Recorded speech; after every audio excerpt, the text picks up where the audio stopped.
वाहिगुरू जी का खालसा वाहिगुरू जी की फतेह। अस्सलाम वालेकुम आदाब वर्ज हाँ तुहाडी होस्ट नीलम कौर ते मैं टीवी 84 ਦੇ ਸਾਰੇ ਦਰਸ਼ਕਾਂ ਤੇ ਸਰੋਤਿਆਂ ਨੂੰ ਜੀ ਆਇਆਂ ਕਹਿੰਦੀਆਂ ਪ੍ਰੋਗਰਾਮ ਸੱਚੋ ਸੱਚ ਵਿੱਚ ਜਿਹੜੇ ਇਸ ਪ੍ਰੋਗਰਾਮ ਨਾਲ ਦੇਸ਼ਾਂ ਵਿਦੇਸ਼ਾਂ ਤੋਂ ਜੁੜ ਚੁੱਕੇ ਨੇ। ਖਾਲਸਾ ਅਫੇਅਰ ਸੈਂਟਰ ਦੇ ਸੰਚਾਲਕ ਡਾਕਟਰ ਅਮਰਜੀਤ ਸਿੰਘ ਜੀ ਸਟੂਡੀਓ 'ਚ ਮੇਰੇ ਨਾਲ ਸ਼ਾਮਿਲ ਨੇ। ਉਹਨਾਂ ਨਾਲ ਗੱਲਬਾਤ ਕਰਕੇ ਅੱਜ ਦੇ ਐਮਿਸ਼ੂਸ ਉੱਪਰ ਉਹਨਾਂ ਦਾ ਤਬਸਰਾ ਜਾਣਦੇ ਹਾਂ। ਜੀ ਡਾਕਟਰ ਸਾਹਿਬ ਵਾਹਿਗੁਰੂ ਜੀ का खालसा वाहिगुरू जी की फतेह। हाँ जी नीलम कौर जी ਤੁਹਾਨੂੰ ਵੀ ਤੇ ਦੁਨੀਆ ਭਰ ਚ ਬੈਠੇ ਸਾਡੇ ਬਹੁਤ ਹੀ ਪਿਆਰੇ ਸੋਹਣੇ ਸਿਆਣੇ ਟੀਵੀ 84 ਦੇ ਵਿਊਅਰਸ ਨੂੰ ਵੀ ਵਾਹਿਗੁਰੂ ਜੀ ਕਾ ਖਾਲਸਾ ਵਾਹਿਗੁਰੂ ਜੀ ਕੀ ਫਤਿਹ ਤੇ ਸਾਡੇ ਬਹੁਤ ਹੀ ਪਿਆਰੇ ਮੁਸਲਮਾਨ ਭੈਣਾਂ ਭਰਾਵਾਂ ਨੂੰ अस्सलाम वालेकुम। जी डॉक्टर साहब जी आनू प्रोग्राम सचो सच विच बहुत शुक्रिया जी। डॉक्टर साहब अज 21 फरवरी 2023 10 फगन नानकशाही संमत 554 ਦਾ ਦਿਨ ਹੈ ਤੇ ਡਾਕਟਰ ਸਾਹਿਬ ਪ੍ਰੋਗਰਾਮ ਸ਼ੁਰੂ ਕਰਨ ਤੋਂ ਪਹਿਲਾਂ ਅਸੀਂ ਦਰਸ਼ਕਾਂ ਤੇ ਸਰੋਤਿਆਂ ਨੂੰ ਹਮੇਸ਼ਾ ਤਰ੍ਹਾਂ ਦੱਸ ਵਿਊਅਰਸ ਜੇ ਤੁਸੀਂ ਹੱਕ ਸੱਚ ਇਨਸਾਫ ਤੇ ਪੈਰਾ ਦਿੰਦਾ ਇੱਕੋ ਇੱਕ ਚੈਨਲ ਟੀਵੀ 84 ਨੂੰ ਦੇਖਣਾ ਚਾਹੁੰਦੇ ਹੋ ਤਾਂ ਤੁਸੀਂ ਦੇਖ ਸਕਦੇ ਹੋ Spectrum cable RCN cable Bell Fibe Canada roku Jadoo box शावा फेसबुक टीवी 84 ਦੀ ਐਪ ਰਾਹੀਂ online streaming and IP box ਤੇ ਤੁਸੀਂ ਟੀਵੀ 84 ਨੂੰ ਦੇਖ ਸਕਦੇ ਹੋ। ਵਿਊਅਰਸ ਜੇ ਤੁਸੀਂ ਟੀਵੀ 84 ਨਾਲ ਜੋ ਪ੍ਰੋਗਰਾਮ ਸੱਚੋ ਸੱਚ ਨਾਲ ਫੇਸਬੁੱਕ ਰਾਹੀਂ ਜੁੜੇ ਹੋ ਤਾਂ ਇਸ ਨੂੰ ਵੱਧ ਲਾਈਕ ਕਰੋ ਤੇ ਸ਼ੇਅਰ ਕਰੋ ਅਤੇ ਨਾਲ ਹੀ YouTube ਤੇ ਸਬਸਕ੍ਰਾਈਬ ਵੀ ਕਰੋ। ਇਹ ਵੀ ਦੱਸ ਦਿਓ ਕਿ ਤੁਸੀਂ ਟੀਵੀ 84 ਦੀ ਐਪ ਨੂੰ ਐਂਡਰੋਇਡ ਐਂਡ ਐਪ ਸਟੋਰ ਤੇ ਡਾਊਨਲੋਡ ਕਰਕੇ ਜੋ ਟੀਵੀ 84 ਦੀ ਲਾਈਵ ਸਟ੍ਰੀਮ ਹੈ ਇਸ ਨੂੰ ਤੁਸੀਂ 24 ਆਵਰਸ ਦੇਖ ਸਕਦੇ ਹੋ। ਸੋ ਵਿਊਅਰਸ ਪ੍ਰੋਗਰਾਮ ਦੀ ਸ਼ੁਰੂਆਤ ਕਰਨ ਜਾ ਰਹੇ ਹਾਂ ਦੀ ਸਪਾਂਸਰਸ਼ਿਪ ਦੇ ਵਾਲੇ ਨਾਲ ਕਿ ਅੱਜ ਦੇ ਪ੍ਰੋਗਰਾਮ ਸੱਚੋ ਸੱਚ ਨੂੰ ਸਪਾਂਸਰ ਕੀਤਾ ਗਿਆ ਹੈ ਨੈਨਮੋ ਬ੍ਰਿਟਿਸ਼ ਕੋਲੰਬੀਆ ਤੋਂ ਗਿਆਨ ਸਿੰਘ ਨਾਗਰਾਜ ਜੀ ਵੱਲੋਂ। ਸੋ ਇਹਨਾਂ ਨੇ ਟੀਵੀ 84 ਅਤੇ ਖਾਸ ਕਰਕੇ ਡਾਕਟਰ ਅਮਰਜੀਤ ਸਿੰਘ ਜੀ ਦਾ ਤਹਿ ਦਿਲ ਤੋਂ ਧੰਨਵਾਦ ਕੀਤਾ ਕਿ ਤੁਸੀਂ ਸਿੱਖ ਮੀਡੀਆ ਚਲਾ ਰਹੇ ਹੋ ਅਤੇ ਹਕੂਮਤ ਦੇ ਵਿਰੋਧ ਦੇ ਬਾਵਜੂਦ ਵੀ ਲੱਗੇ ਹੋਏ ਹੋ। ਸੋ ਵਾਹਿਗੁਰੂ ਹੋਰ ਬਲ ਬਖਸ਼ਣ ਤੁਹਾਨੂੰ। ਸੋ ਮੈਂ ਆਪਣੇ ਦਸਵੰਧ ਵਿੱਚੋਂ ਮਾਇਆ ਭੇਜ ਰਹਾ ਹਾਂ ਅਤੇ ਹੋਰ ਸਿੰਘਾਂ ਸਿੰਘਣੀਆਂ ਨੂੰ ਵੀ ਬੇਨਤੀ ਕਰਦਾ ਹਾਂ ਕਿ ਟੀਵੀ 84 ਜਿਹੇ ਕੌਮੀ ਪ੍ਰੋਜੈਕਟਾਂ ਦੀ ਵੱਧ ਤੋਂ ਵੱਧ ਸਪੋਰਟ ਕਰੋ ਤਾਂ ਜੋ ਅਸੀਂ ਖਾਲਿਸਤਾਨ ਦੀ ਜਿਹੜੀ ਸਥਾਪਨਾ ਕਰ ਸਕੀਏ। ਸੋ ਜਦੋਂ ਤੁਹਾਡਾ ਸਰੀ ਵੈਨਕੂਵਰ ਆਣਾ ਹੋਇਆ ਤਾਂ ਜ਼ਰੂਰ ਦਰਸ਼ਨ ਕਰਾਂਗੇ। ਸੋ ਅੱਜ ਦੀ ਸਪਾਂਸਰਸ਼ਿਪ ਲਈ ਅਸੀਂ ਸਰਦਾਰ ਗਿਆਨ ਸਿੰਘ ਨਾਗਰਾਜ ਜੀ ਦਾ ਤਹਿ ਦਿਲ ਤੋਂ ਧੰਨਵਾਦ ਕਰਦੇ ਹਾਂ ਔਰ ਤੁਹਾਨੂੰ ਵੀ ਅਪੀਲ ਤੇ ਬੇਨਤੀ ਕਰਦੇ ਹਾਂ ਕਿ ਤੁਸੀਂ ਵੀ ਪ੍ਰੋਗਰਾਮ ਸੱਚੋ ਸੱਚ ਨੂੰ ਵੱਧ ਤੋਂ ਵੱਧ ਸਪਾਂਸਰ ਕਰੋ। ਸਪਾਂਸਰਸ਼ਿਪ ਲਈ ਤੁਸੀਂ ਸਾਨੂੰ ਕਾਲ ਕਰ ਸਕਦੇ ਸਾਡੇ ਫੋਨ ਨੰਬਰ ਤੇ 5166191984 ਸੇਮ ਨੰਬਰ ਤੇ WhatsApp ਕਰ ਸਕਦੇ ਹੋ। ਤੁਸੀਂ ਸਾਨੂੰ ਈਮੇਲ ਵੀ ਕਰ ਸਕਦੇ ਹੋ info@tv84.tv ਤੇ। ਸੋ ਵਿਊਅਰਸ ਪਹਿਲੇ ਸੈਗਮੈਂਟ ਦੀ ਸ਼ੁਰੂਆਤ ਕਰਨ ਜਾ ਰਹੇ ਹਾਂ ਮੁਬਾਰਕਬਾਦ ਦੇ ਨਾਲ ਕਿ ਜਿਸ ਤਰ੍ਹਾਂ ਕਿ ਵਿਊਅਰਸ ਸਾਨੂੰ ਸਾਰਿਆਂ ਨੂੰ ਪਤਾ ਹੈ ਕਿ ਅੱਜ ਇੰਟਰਨੈਸ਼ਨਲ ਮਦਰ ਲੈਂਗੁਏਜ ਡੇ ਹੈ। ਸੋ ਸਭ ਨੂੰ ਬਹੁਤ ਬਹੁਤ ਮੁਬਾਰਕਾਂ। ਸੋ ਪਹਿਲੇ ਸੈਗਮੈਂਟ ਦੇ ਵਿੱਚ ਇਸ ਦੇ ਬਾਬਤ ਹੀ ਆਪਾਂ ਗੱਲਬਾਤ ਕਰਨ ਜਾ ਰਹੇ ਹਾਂ। ਸੋ ਵਿਊਅਰਸ ਜਿਸ ਤਰ੍ਹਾਂ ਕਿ ਅੱਜ 21 ਫਰਵਰੀ ਦਾ ਦਿਨ ਯੂਨਾਈਟਿਡ ਨੇਸ਼ਨਸ ਵੱਲੋਂ ਇੰਟਰਨੈਸ਼ਨਲ ਮਦਰ ਲੈਂਗੁਏਜ ਡੇ ਵਜੋਂ ਐਲਾਨਿਆ ਗਿਆ ਹੋਇਆ ਹੈ। ਸੋ ਕੌਮਾਂਤਰੀ ਪੱਧਰ ਤੇ ਹੋਈ ਖੋਜ ਨੇ ਇਹ ਸਾਬਤ ਕੀਤਾ ਹੈ ਕਿ ਮੁੱਢ ਤੋਂ ਮਾਂ ਬੋਲੀ ਨਾਲ ਜੁੜੇ ਹੋਏ ਬੱਚੇ ਬੱਚੀਆਂ ਹਰ ਪੱਖੋਂ ਤਰੱਕੀ ਕਰਦੇ ਹਨ ਅਤੇ ਦੂਸਰੀਆਂ ਜ਼ੁਬਾਨਾਂ ਵੀ ਉਹ ਸੌਖੀਆਂ ਹੀ ਸਿੱਖ ਜਾਂਦੇ ਨੇ। ਸੋ ਇਸ ਬਾਰੇ ਆਪਾਂ ਗੱਲਬਾਤ ਕਰਨ ਜਾ ਰਹੇ ਹਾਂ। ਸੋ ਅਸੀਂ ਚਾਹਾਂਗੇ ਕਿ ਤੁਸੀਂ ਇਸੇ ਤਰ੍ਹਾਂ ਬਣੇ ਰਹਿਣਾ। ਦੇਖਣ ਸੁਣ ਲਈ ਤੁਹਾਡਾ ਸਭ ਦਾ ਬਹੁਤ ਬਹੁਤ ਸ਼ੁਕਰੀਆ। ਜੀ ਡਾਕਟਰ ਸਾਹਿਬ ਕੀ ਵਿਚਾਰਾਂ ਨੇ? ਦੇਖੋ ਸਭ ਤੋਂ ਪਹਿਲਾਂ ਤਾਂ ਅਸੀਂ ਅੱਜ ਦੇ ਪ੍ਰੋਗਰਾਮ ਨੂੰ ਸਪਾਂਸਰ ਕਰਨ ਲਈ ਸਰਦਾਰ ਗਿਆਨ ਸਿੰਘ ਜਿਹੜੇ ਨੈਨਮੋ ਸਰੀ ਬੇਸਡ ਨੇ ਨਾਗਰਾ ਜੀ ਉਹਨਾਂ ਦਾ ਸ਼ੁਕਰੀਆ ਅਦਾ ਕਰਦੇ ਹਾਂ। ਅੱਛਾ ਇਹ ਸਾਡੇ ਉਹ ਟੀਵੀ 84 ਦੇ ਪਿਆਰੇ ਵਿਊਅਰ ਨੇ ਜਿਹਨਾਂ ਨੇ ਆਪਣੇ ਤੌਰ ਦੇ ਉੱਤੇ ਹੀ ਆਨਲਾਈਨ ਜਿਹੜਾ ਇਹ ਕੰਟਰੀਬਿਊਟ ਕੀਤਾ ਹੈ। ਨਾਈਸ। ਔਰ ਬੇਸ਼ੱਕ ਉਹ ਆਲਮੋਸਟ ਰਿਟਾਇਰਮੈਂਟ ਦੇ ਨੇੜੇ ਨੇ ਔਰ ਕੋਈ ਬਹੁਤ ਜ਼ਿਆਦਾ ਉਹਨਾਂ ਕੋਲ ਸਾਧਨ ਵੀ ਨਹੀਂ ਨੇ ਲੇਕਿਨ ਮੈਂ ਬਹੁਤ ਵਾਰ ਮਹਿਸੂਸ ਕਰਦਾ ਕਿ ਜਿਹੜੀ ਸਾਡੀ ਤਾਕਤ ਹੈ ਸਟਰੈਂਥ ਹੈ ਮੋਟੀਵੇਸ਼ਨ ਹੈ ਬਿਲਕੁਲ ਉਹ ਉਹਨਾਂ ਗੁਰਸਿੱਖ ਵੀਰਾਂ ਭੈਣਾਂ ਚੋਂ ਹੀ ਨਿਕਲਦੀ ਹੈ ਜਿਨ੍ਹਾਂ ਦੇ ਕੋਲ ਲੱਖਾਂ ਹੁੰਦੇ ਨੇ ਜੇ ਉਹ ਹਜ਼ਾਰਾਂ ਦੇ ਦੇਣ ਤੇ ਕੋਈ ਵੱਡੀ ਗੱਲ ਨਹੀਂ ਹੁੰਦੀ। ਜਿਨ੍ਹਾਂ ਕੋਲ ਹਜ਼ਾਰਾਂ ਹੁੰਦੇ ਨੇ ਉਹ ਸੈਂਕੜਿਆਂ ਦੇ ਦੇਣ ਪਰ ਜਿਨ੍ਹਾਂ ਕੋਲ ਜਿੰਨਾ ਕੁਝ ਹੁੰਦਾ ਹੈ ਲਿਮਿਟਿਡ ਰਿਸੋਰਸਿਸ ਚੋਂ ਵੀ ਉਹਨਾਂ ਦਾ ਹੁੰਦਾ ਹੈ ਵੀ ਅਸੀਂ ਆਪਣਾ ਦਸਵੰਧ ਹੀ ਨਹੀਂ ਵੱਧ ਤੋਂ ਵੱਧ ਕਰਨਾ ਉਹ ਤੁਹਾਡੀ ਰੀਅਲ ਸਟਰੈਂਥ ਹੁੰਦੀ ਹੈ। ਔਰ ਮੈਂ ਕਈ ਵਾਰ ਹਾਨਾ ਐਪਰੀਸ਼ੀਏਸ਼ਨ ਤਾਂ ਜਿੱਥੇ ਵੀ ਜਿਹਨੂੰ ਵੀ ਮਿਲਦੀ ਹੈ ਉਹ ਚੰਗੀ ਲੱਗਦੀ ਹੈ। ਹੁਣ ਜਿਵੇਂ ਰਿਵਰ ਸਾਈਡ ਵਿਜ਼ਿਟ ਦੇ ਵੇਲੇ ਇੱਕ ਸੱਜਣ ਆਏ ਦੀਵਾਨ ਤੋਂ ਬਾਅਦ ਮੇਰੇ ਕੋਲ ਕਹਿਣ ਲੱਗੇ ਜੀ ਮੈਂ 1991 ਚ ਤੁਹਾਨੂੰ ਸੁਣਿਆ ਸੀ ਯੂਬਾ ਸਿਟੀ ਔਰ ਹੁਣ ਆਲਮੋਸਟ 32-33 ਸਾਲ ਬਾਅਦ ਤੁਹਾਨੂੰ ਸੁਣਿਆ, ਤੁਹਾਡੀ ਆਵਾਜ਼ 'ਚ ਉਹੀ ਜੋਸ਼ ਹੈ, ਉਹੀ ਜਜ਼ਬਾ ਹੈ, ਉਹੀ ਸਪਿਰਿਟ ਹੈ ਔਰ ਉਹੀ ਜਿਹੜਾ ਉਹ ਭੰਡਾਰ ਹੈ। ਨਾਈਸ। ਹਾਲਾਂ ਮੈਂ ਉਹਨਾਂ ਨੂੰ ਆਪਣੀ ਗਲਵਕੜੀ ਚ ਲਿਆ, ਮੈਂ ਕਿਹਾ ਜੀ ਤੁਹਾਡੇ ਇਹ ਕਹਿਣ ਨੇ ਤਾਂ ਮੈਨੂੰ ਇੱਕ ਵਾਰੀ ਫੇਰ 30 ਸਾਲ ਪੁਰਾਣਾ ਜਵਾਨ ਕਰ ਦਿੱਤਾ। ਪਰ ਮੈਂ ਇਹ ਕਹਿਣਾ ਚਾਹੁੰਦਾ ਕਿ ਵੀ ਇਹ ਜਿਹੜੇ ਗੁਰਸਿੱਖ ਵੀਰ ਭੈਣਾਂ ਨੇ ਜਿਹੜੇ ਪੰਥ ਨੂੰ ਪਿਆਰ ਕਰਦੇ ਨੇ, ਉਹਨਾਂ ਦਾ ਇੱਕ ਆਪਣਾ ਜ਼ਾਵੀਆ ਦੇਖਣ ਦਾ ਇਸ਼ੂਜ਼ ਨੂੰ, ਇਹ ਤੁਹਾਡੇ ਰੀਅਲ ਐਵੈਲੂਏਟਰ ਵੀ ਨੇ, ਤੁਹਾਡੇ ਕ੍ਰਿਟਿਕ ਵੀ ਨੇ, ਕਿਉਂਕਿ ਉਹਨਾਂ ਦੀ ਹੀ ਕੁਛ ਕਈ ਗੱਲ ਤੋਂ। ਔਰ ਮੈਂ ਹਮੇਸ਼ਾ ਜਦੋਂ ਸਾਡੇ ਬਹੁਤ ਸਾਰੇ ਵੀਰ ਭੈਣਾਂ ਕਮੈਂਟ ਵੀ ਲਿਖਦੇ ਨੇ, ਚਲੋ ਜਿਹੜੇ ਤਾਂ ਐਬਿਊਸਿਵ ਲੈਂਗੁਏਜ ਹੈ ਉਹਨਾਂ ਦੀ ਤਾਂ ਬ੍ਰੈਡ ਬਟਰ ਹੈ, ਉਹਨਾਂ ਨੂੰ ਵੀ ਕਈ ਵਾਰ ਮੈਂ ਰਹਿਣ ਦਿੰਦਾ ਵੀ ਕੋਈ ਨਹੀਂ, ਤੁਹਾਡੇ ਟੱਬਰ ਵੀ ਇਸ ਤੋਂ ਪਲਦੇ ਨੇ, ਚੈੱਕ ਤੁਸੀਂ ਜਾ ਕੇ ਲੈਣੇ ਹੁੰਦੇ ਨੇ। ਪਰ ਮੈਨੂੰ ਜਦੋਂ ਕੋਈ ਸਧਾਰਨ ਕਮੈਂਟ ਦੇ ਵਿੱਚ ਆਪਣਾ ਵਿਊ ਦਿੰਦਾ ਤਾਂ ਮੈਨੂੰ ਬਹੁਤ ਚੰਗਾ ਲੱਗਦਾ। ਔਰ ਇਵੇਂ ਹੀ ਸਰ ਗਿਆਨ ਸਿੰਘ ਜੀ ਨੇ ਜਿੱਥੇ TV 84 ਦੇ ਲਈ ਪਿਆਰ ਔਰ ਹਮਦਰਦੀ ਦਾ ਇਜ਼ਹਾਰ ਕੀਤਾ ਹੈ, ਉਹਨਾਂ ਨੇ ਬਾਕੀਆਂ ਨੂੰ ਵੀ ਅਪੀਲ ਕੀਤੀ ਹੈ। ਇਹ ਸਾਨੂੰ ਹੋਰ ਵੀ ਜਿਹੜਾ ਸਟਰੈਂਥਨ ਕਰਦਾ ਹੈ ਕਿ ਭਾਈ ਜਿਹੜੇ ਪੰਥ ਨੂੰ ਪਿਆਰ ਕਰਨ ਵਾਲੇ ਨੇ, ਸਚਾਈ ਨੂੰ ਪਿਆਰ ਕਰਨ ਵਾਲੇ ਨੇ, ਔਰ ਸਾਡੇ ਬਹੁਤ ਸਾਰੇ ਪਾਕਿਸਤਾਨੀ ਭੈਣ ਭਰਾ ਵੀ ਉਹਨਾਂ ਦੇ ਕਮੈਂਟਸ ਜਦੋਂ ਆਉਂਦੇ ਨੇ ਜਾਂ ਉਹ ਸਾਨੂੰ ਲਿਖਦੇ ਨੇ ਤੇ ਲੱਗਦਾ ਹੈ ਕਿ ਭਾਈ ਅਸੀਂ ਦੋਵੇਂ ਪੰਜਾਬਾਂ ਦੀ ਹੀ ਨਹੀਂ, ਕੁੱਲ ਮਿਲਾ ਕੇ ਦੁਨੀਆ ਭਰ ਦੇ ਵਿੱਚ ਸੱਚ, ਹੱਕ, ਇਨਸਾਫ ਦੇ ਲਈ ਜਿਹੜੀ ਆਵਾਜ਼ ਹੈ ਉਸ ਨੂੰ ਬੁਲੰਦ ਕਰਨ ਦੀ ਕੋਸ਼ਿਸ਼ ਕਰਦੇ ਹਾਂ। TV 84 ਇੱਕ ਇਸ ਕਿਸਮ ਦਾ ਮੀਡੀਆ ਹੈ ਜਿਸ ਰਾਹੀਂ ਅਸੀਂ ਇਸ ਕਾਰਜ ਨੂੰ ਕਰਨ ਦੀ ਕੋਸ਼ਿਸ਼ ਕਰ ਰਹੇ ਹਾਂ। ਗਲਤੀਆਂ ਹੋ ਸਕਦੀਆਂ ਨੇ, ਕਈ ਵਾਰ ਅਧੂਰੀ ਜਾਣਕਾਰੀ ਵੀ ਹੋ ਸਕਦੀ ਹੈ, ਪਰ ਸਾਡੀ ਇੰਟੈਂਟ ਜਾਂ ਸਾਡੀ ਜਿਹੜੀ ਇਸ ਦੇ ਉੱਤੇ ਪਹੁੰਚ ਹੈ ਉਹ ਸਾਡੀ ਕੋਸ਼ਿਸ਼ ਹੁੰਦੀ ਹੈ ਕਿ ਵੀ ਹਮੇਸ਼ਾ ਈਮਾਨਦਾਰ ਪਹੁੰਚ ਹੋਏ। ਬਹੁਤ ਬਹੁਤ ਸ਼ੁਕਰੀਆ ਸਰ ਗਿਆਨ ਸਿੰਘ ਜੀ। ਅੱਜ ਇੰਟਰਨੈਸ਼ਨਲ ਮਦਰ ਲੈਂਗੁਏਜ ਡੇ, ਲਫ਼ਜ਼ ਤਾਂ ਅੰਗਰੇਜ਼ੀ ਦਾ ਹੈ, ਪੰਜਾਬੀ ਚ ਅਸੀਂ ਕਹਿਣਾ ਹੋਏਗਾ ਤਾਂ ਫਿਰ ਅਸੀਂ ਕਵਾਂਗੇ ਕੌਮਾਂਤਰੀ ਮਾਂ ਬੋਲੀ ਦਿਵਸ। ਬਿਲਕੁਲ, ਮਾਂ ਤੇ ਮਾਂ ਦੇ ਨਾਲ ਹੀ ਬੋਲੀ। ਬਿਲਕੁਲ। ਹੁਣ ਜਦੋਂ ਅਸੀਂ ਮਾਂ ਸ਼ਬਦ ਦੇ ਹਵਾਲੇ ਨਾਲ ਦੇਖਦੇ ਹਾਂ ਜਾਂ ਪਿਤਾ ਸ਼ਬਦ ਦੇ ਹਵਾਲੇ ਨਾਲ ਦੇਖਦੇ ਤੇ ਸਭ ਤੋਂ ਪਹਿਲਾਂ ਤਾਂ ਪਿਤਾ ਦਾ ਜਦੋਂ ਧਿਆਨ ਆਉਂਦਾ ਤੇ ਫਿਰ ਅਸੀਂ ਤੂੰ ਮੇਰਾ ਪਿਤਾ, ਤੂੰ ਹੈ ਮੇਰਾ ਮਾਤਾ, ਰੱਬ ਜਿਹੜਾ ਪਿਓ ਵੀ ਹੈ, ਮਾਂ ਵੀ ਹੈ, ਜਿਹੜਾ ਜਨਮ ਦੇਣ ਵਾਲਾ ਹੈ। ਫਿਰ ਅਸੀਂ ਜਦੋਂ ਗੁਰਬਾਣੀ ਦੇ ਸਹਾਰੇ ਆਪਣੀ ਹੋਂਦ ਦੀ ਗੱਲ ਕਰਦੇ ਤੇ ਫਿਰ ਪਵਨ ਗੁਰੂ, ਪਾਣੀ ਪਿਤਾ, ਮਾਤਾ ਧਰਤ ਮਹਤ, ਫਿਰ ਜਿਹੜਾ ਸਾਡੇ ਜਿਹੜੇ ਨੇ ਉਹ ਪਾਣੀ ਜਿਹੜਾ ਸਾਡੀ ਜ਼ਿੰਦਗੀ ਦਾ ਹਿੱਸਾ ਵੀ ਹੈ, ਸਾਡੀ ਬਣਤਰ ਵੀ ਹੈ। ਔਰ ਜਿਵੇਂ ਐਲੇ ਇੱਕ ਵਿਚਾਰ ਚੋਂ ਨਿਕਲ ਰਿਹਾ ਸੀ ਕਿ ਵੀ ਇਸ ਕੁੱਲ ਧਰਤੀ ਦਾ ਲਗਭਗ 70% ਦੇ ਕਰੀਬ ਪਾਣੀ ਹੈ ਤੇ ਇੰਨਾ ਹੀ % ਆਲਮੋਸਟ ਪਾਣੀ ਇਨਸਾਨੀ ਸਰੀਰ ਦੇ ਅੰਦਰ ਵੀ ਹੈ। ਵੀ ਇਹ ਵੀ ਕੁਦਰਤ ਨੇ ਇੱਕ ਬੈਲੈਂਸ ਰੱਖਿਆ, ਜੇ ਪਲੈਨਟ ਕ੍ਰੀਏਟ ਕੀਤਾ ਤੇ 2/3 ਪਾਣੀ ਹੈ ਤੇ ਇਸੇ ਤਰ੍ਹਾਂ ਸਾਡਾ ਵੀ ਜਿਹੜਾ ਅੰਦਰ ਦਾ ਵਜੂਦ ਆ 2/3 ਪਾਣੀ ਹੈ। ਸੋ ਜਿੱਥੇ ਹਵਾ ਦਾ ਰੁਤਬਾ ਜਿਹੜਾ ਉਹ ਗੁਰੂ ਵਾਲਾ, ਕਿਉਂਕਿ ਉਹ ਤਾਂ ਸਾਉ ਆਵੇ ਕਿ ਨਾ ਆਵੇ ਰਾਮ, ਤੇ ਦੂਸਰਾ ਜਿਹੜਾ ਹੋਂਦ ਨੂੰ ਪੈਦਾ ਵੀ ਕਰਦਾ ਕਿਉਂਕਿ ਕ੍ਰੀਏਸ਼ਨ ਦਾ ਪਹਿਲਾ ਪਾਣੀ ਜਿਉ ਹੈ, ਜਿਤ ਹਰਿਆ ਸਭ ਕੋਏ। ਹੁਣ ਵੀ ਜਦੋਂ ਮੂਨ ਜਾਂ ਮਾਰਸ ਦੇ ਉੱਤੇ ਜਿਹੜੇ ਨੇ ਮਿਸ਼ਨ ਜਾ ਰਹੇ ਨੇ, ਉਹ ਪਹਿਲੀ ਚੀਜ਼ ਇਹ ਦੇਖਣ ਦੇ ਲਈ ਕਿ ਲਾਈਫ ਐਗਜ਼ਿਸਟ ਕਰਦੀ ਹੈ ਕਿ ਨਹੀਂ, ਉਹ ਦੇਖਦੇ ਨੇ ਵੀ ਪਾਣੀ ਹੈ ਕਿ ਨਹੀਂ।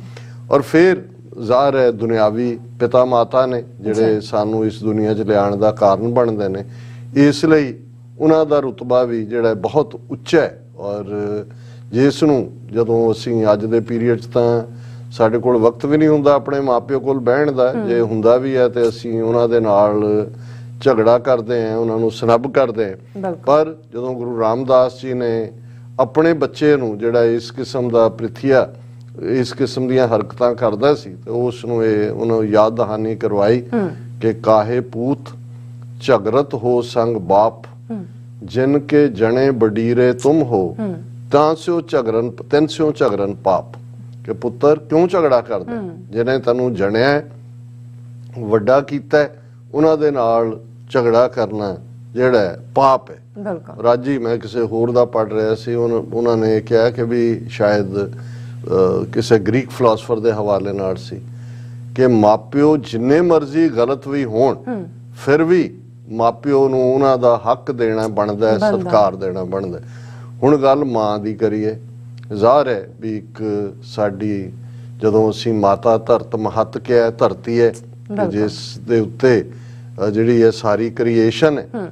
ਫਿਰ ਦੂਸਰੀ ਉਹ ਮਾਂ ਜਿਹਨੇ ਪੰਡ ਜੰਮੀ ਹੈ, ਪੰਡ ਨਿੰਮੀ ਹੈ, ਪੰਡ ਮੰਗਣ ਵਿਆਹੋ, ਪੰਡੋ ਹੋਵੇ ਦੋਸਤ ਦੀ ਪੰਡ, ਸਾਰੀ ਕ੍ਰੀਏਸ਼ਨ ਦਾ ਕਾਰਨ। ਗੁਰੂ ਨਾਨਕ ਸਾਹਿਬ ਨੇ ਫਰਮਾਇਆ ਕਿ ਨਾਨਕ ਭੰਡਾ ਬਾਹਰ ਆ, ਇੱਕੋ ਸੱਚਾ ਸੋਈ। ਸਿਰਫ ਇੱਕ ਰੱਬ ਹੈ ਜਿਹੜਾ ਮਾਂ ਦੀ ਕੁੱਖ ਚ ਨਹੀਂ ਆਇਆ, ਉਸ ਦਾ ਰੁਤਬਾ ਹੈ, ਇਸ ਪਲੈਨਟ ਦੀ, ਇਸ ਦੀ ਧਰਤੀ ਦਾ ਰੁਤਬਾ ਹੈ।